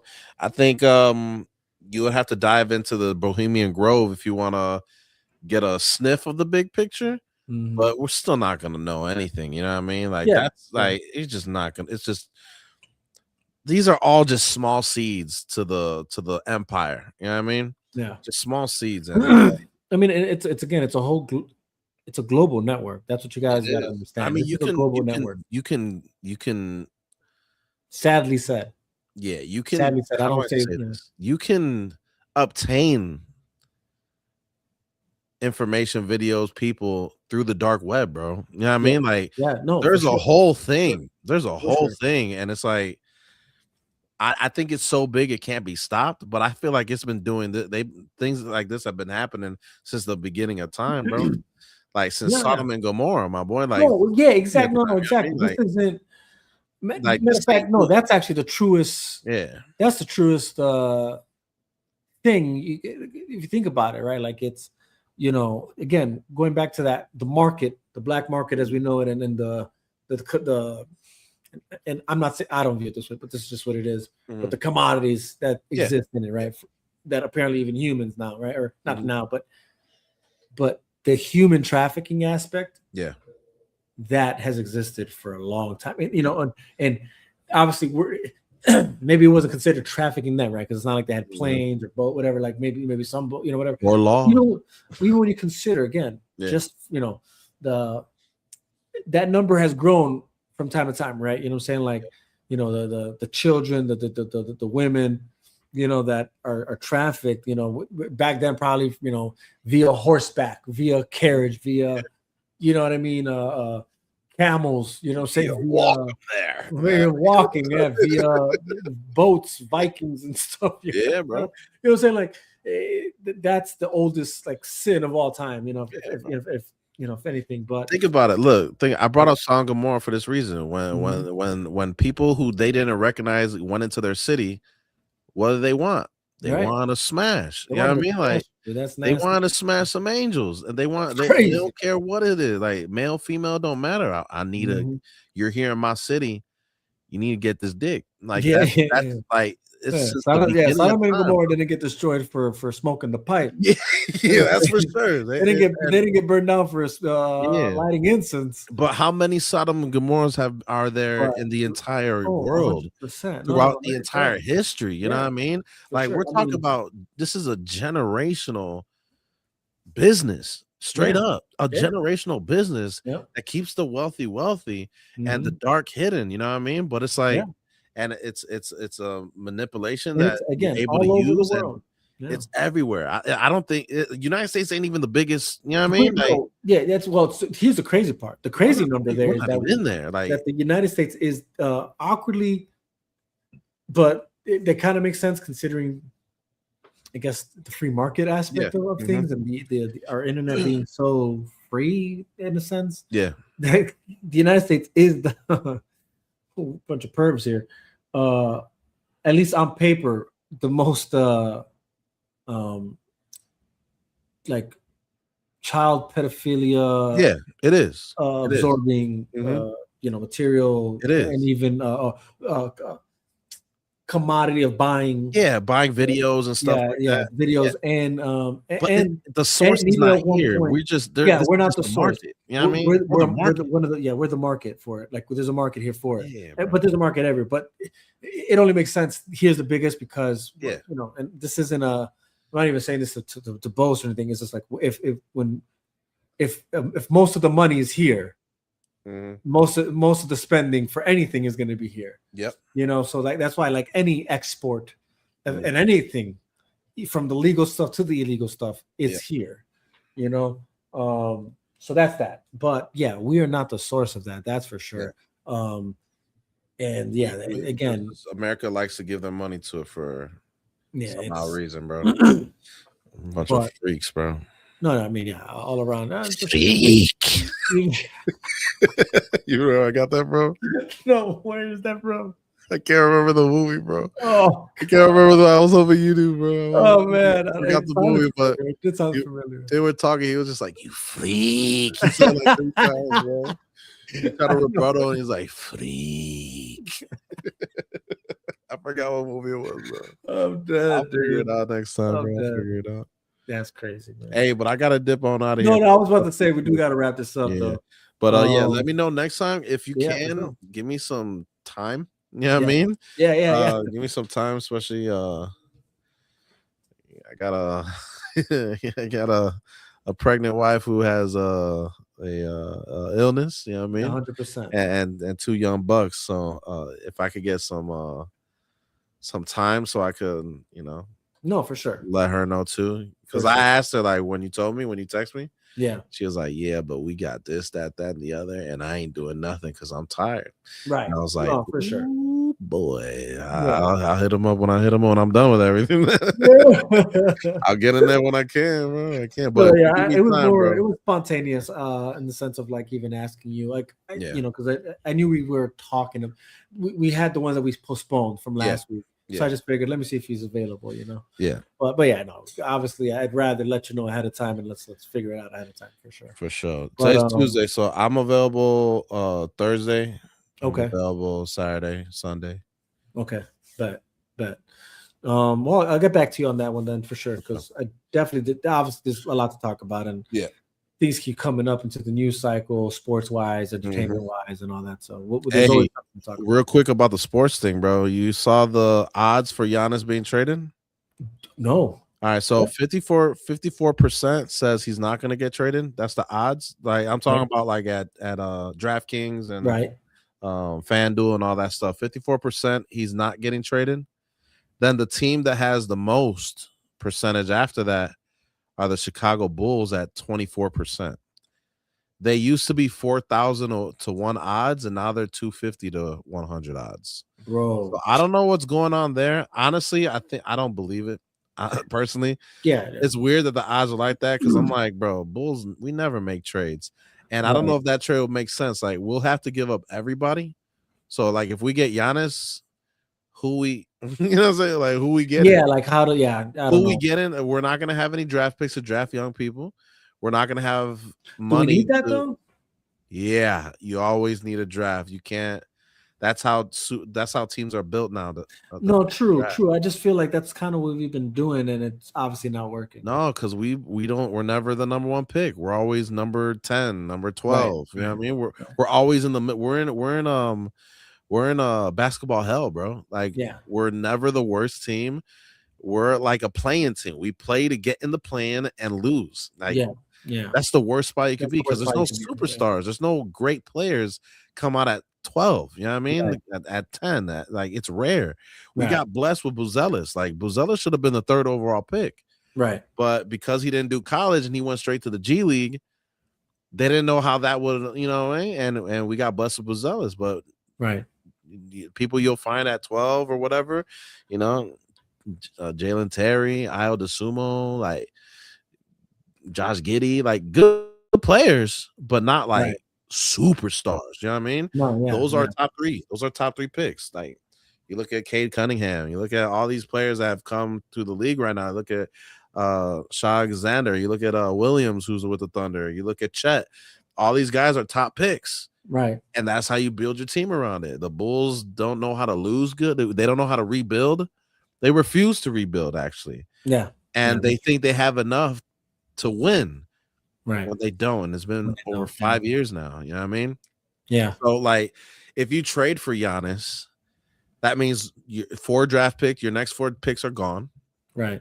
You're pick swapping with them. So if you have a worse record than the Bucks are going to take your pick. You're going to take your pick, yeah. Plus, we're going to have to give up Buzelis. We're going to have to give up Ayo. We're going to have to give up Kobe White. We're going to have to give up pretty much all our players. Yeah, that pretty much all our players for Giannis. And for the Bulls, it doesn't really make sense. Like, what makes sense is the Heat, the Timberwolves, the Warriors, the Knicks. Like, those teams, they can find a way. You know what I'm saying? The Thunder have the draft capital. They still have 4 first-round picks in the next 2 years. Like, it's crazy. Or maybe this year. They might have like 3 this upcoming offseason. Right. And they have all these picks. If they want to change the direction, like, we won the championship last year, we could run it back, or we could trade Chet and a couple of the young bucks off the bench and 4 draft picks, and we could go get Giannis. Right. They can do that if they want to. They can, yeah. If they don't like the chemistry and they would feel like we could start over and get better with the team chemistry with Giannis, they could easily do that. So I think teams like that make more sense than the Bulls, bro. Because the Bulls right now, we're where we've been the past 5 years, bro. Like middle of the pack. Sucks. 23 and 25, bro. Like every year, this is our record. This is who we are. Well, when we have good enough players like Kobe White that will shoot us into games, even Vooch will be on sometimes. Yeah, they'll shoot us into games and win us games. And then they're so inconsistent, we get blown out a lot too. But because they can shoot us into games, we're gonna win more games than the Hornets, the Pelicans. You know, who they have just all young guys learn how to play in the NBA, but eventually they turn into the Detroit Pistons. You know what I'm saying? Like, that's how it works. That's how it works. And now with the new rules that you can't get super teams, you have to do it within the draft. You have to do it within the draft. Yeah. It's like, it's weird, bro. It's weird. So I don't know why these FanDuel and DraftKings are putting the Bulls at plus 250 to land Giannis. I'm like, what do you think they know that we don't, though? I don't think they know what we know. That's what I think. You know, I don't think they know what we know. You know what I mean? Like straight up. I think I don't understand. But the Bucks did announce they are submitting counter offers to teams who've offered for Giannis already. So he's gonna get traded, whether it's the deadline, which is the 5th, or the off season. He's done. He's done. He's out. He's out. He's not going to be a Buck no more. It's about time, low key. Yeah, the team doesn't want to put priority in winning, so they don't. He doesn't want to. He wants to win. Which is like, why would you go to the Bulls? Well, if you want to win, like you have a better chance in Milwaukee than you do in Chicago with our organization, with our leadership, with our coach. Right. What they need to do is fire Billy Donovan and hire the Duke head coach, bro. Who's like 38 years old. Give us something fresh, bro. That's what we need. Billy Donovan, like, he loses his games a lot too. and get rid of AK, the president of basketball for the Bulls. Like he gotta go, bro. Yeah, he's so buns, bro. So buns. Unpassionate. Lesbian. I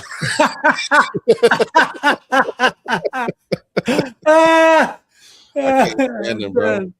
I feel like you don't know ball, bro. Straight up. Definitely don't. Definitely. What works in Europe does not work out here, my boy. I don't care if you did draft Jokic in the second round. You got blessed and lucky, my boy. Right. You got blessed and lucky. Look at what you've done with the Bulls. Nothing. Yeah, you, it's a fact. You kept Vooch for too long. You kept Levine for too long. You kept DeRozan for too long. You kept Lonzo Ball for too long. Teams offered a first-round pick for Lonzo Ball when his last season on the Bulls, and he said, "Nah, we're gonna keep him." And then he traded him in the offseason for Okoro. Yeah. It's like, man, like people before last season when we traded Levine, the year before that in the offseason, they offered 2 first-round picks for Zach. Crazy, bro. Who do we get for Zach LaVine? Nobody. With no draft picks, brother. No draft picks. And I don't even think the guy we got around is on this team anymore. I don't think so either. Who do we get for DeRozan? People offered a first-round pick for DeRozan. We let him walk in free agency. Oh, man, so pisses me off, dude. People offered Alex Caruso a first-round draft pick. They traded him for Giddey, which I'm not hating on that trade. Yeah, but you didn't get draft picks with it, though. But I would have. They don't want to get draft picks. For Levine, they got their own first-round pick back from the Spurs. That's what they got for Levine, bro. I think it's Chicago pick that they traded away. Right. I think as Chicago sports fans, we just gotta start boycotting the games, man. I do. I'm not buying no merch from the Bulls. I'm not a subscriber to Chicago Sports Network. I don't buy Bulls hats no more. You know what I mean? Like my gear is Bears gear and Cubs gear, bro. Straight up. Right. And I'm gonna get a Blackhawks jersey too. That's the one thing I gotta get is Blackhawks. Well, no, I got a Blackhawks hat. I got a Blackhawks hat too, bro. I have the championship hat with the. I have a one with 5 banners in the front. The 5 banners. Oh, nice. On the hat, it's slick. It's slick. Yeah. But I need a jersey though. Them hockey jerseys are my favorite jerseys. I ain't gonna lie to you. Those are crispy, bro. Yeah, they look crisp. Them things are crispy. But yeah, we'll talk more next time about. No, but for sure, bro. No, for sure, we'll talk more. Obviously, appreciate you hopping on. Appreciate everybody who was able to tune in. Everybody who was interacting with us and engaging with us in the comment section. Again, if you agree with us, let us know why. If you disagree with us, let us know and why. Subscribe, follow, all that good stuff. All that good stuff, man. Y'all be blessed. Much love. We're out of here.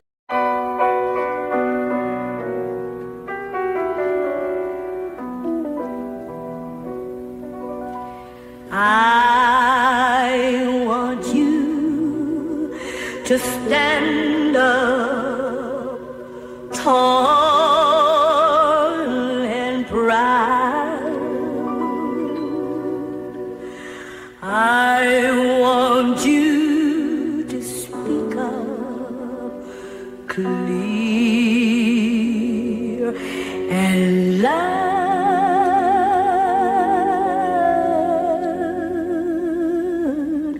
Brown baby. Pensando cómo lo puedo lograr, en cómo lo puedo hacer, cómo cuido a mi mamá y también a mi bebé. Solo tengo que josear y eso ya me lo sé. Hay días que despierto sin ánimo, pero me tengo que motivar, que nadie te va a ayudar, que no lo vaya a lograr. Eso dicen los demás, para el carajo los demás, que aquí pues se les va a enseñar. Aquí les caigo y les traigo un talento que lo dejan bien pálido. Si se prendieron, algunos dijeron que estos son para los que sí tienen talento.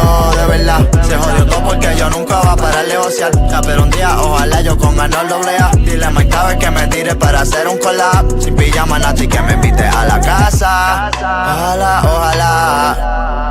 Ja, ja. Te era algo para sentirme fiebre. El meme. Ahora dejo que el divino Vega que lo parta.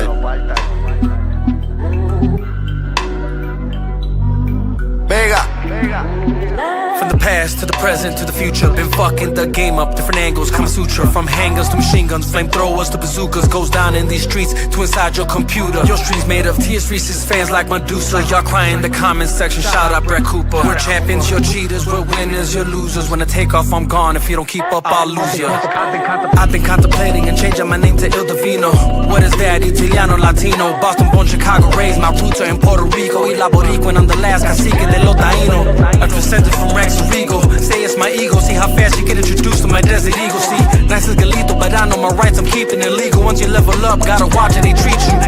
Fauci, ouchie, I'm afraid of no needle, but don't lie if you a man of the people. See, I can allow you to see me, but I am not seated, transparent and honest for you to know that I speak truth, will others be deceitful. A bunch of these clerks now remind me of Smeagol. Whenever your vice can lead you to evil, no cap, I am no saint, but I will not deceive you, never mislead you. Don't ever get it twisted though, I do not need you. See, like Batman, I work best alone. I stayed loaded like Rambo, Sylvester Stallone. It's nothing when I'm gone, man, easy phone home. It's just like Jay-Z and Kanye, return of the throne. It's the rise of the empire, attacking the clones. While everyone's sheep now, I am the goat. I believe in myself now, if nobody won't. There's no need to lie, cause I know that you don't.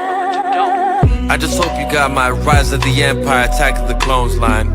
You know, as the empire rises, we're witnessing the fall of the republic. Everybody that just follows suit is a bunch of sheep, just like the clones doing what they told. Just know who Palpatine is though, you know? Shout out Joey B.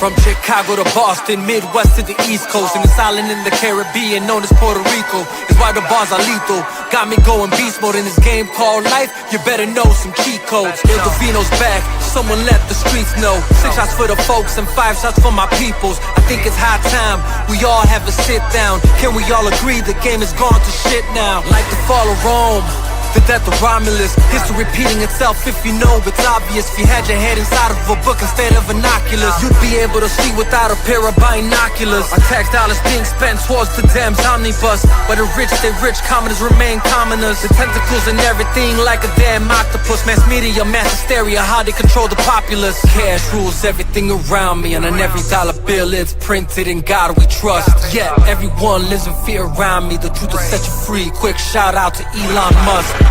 Cash rules everything around me, and on every dollar bill it's printed. In God we trust. Yeah, everyone lives in fear around me. The truth will set you free. Quick shout out to Elon Musk.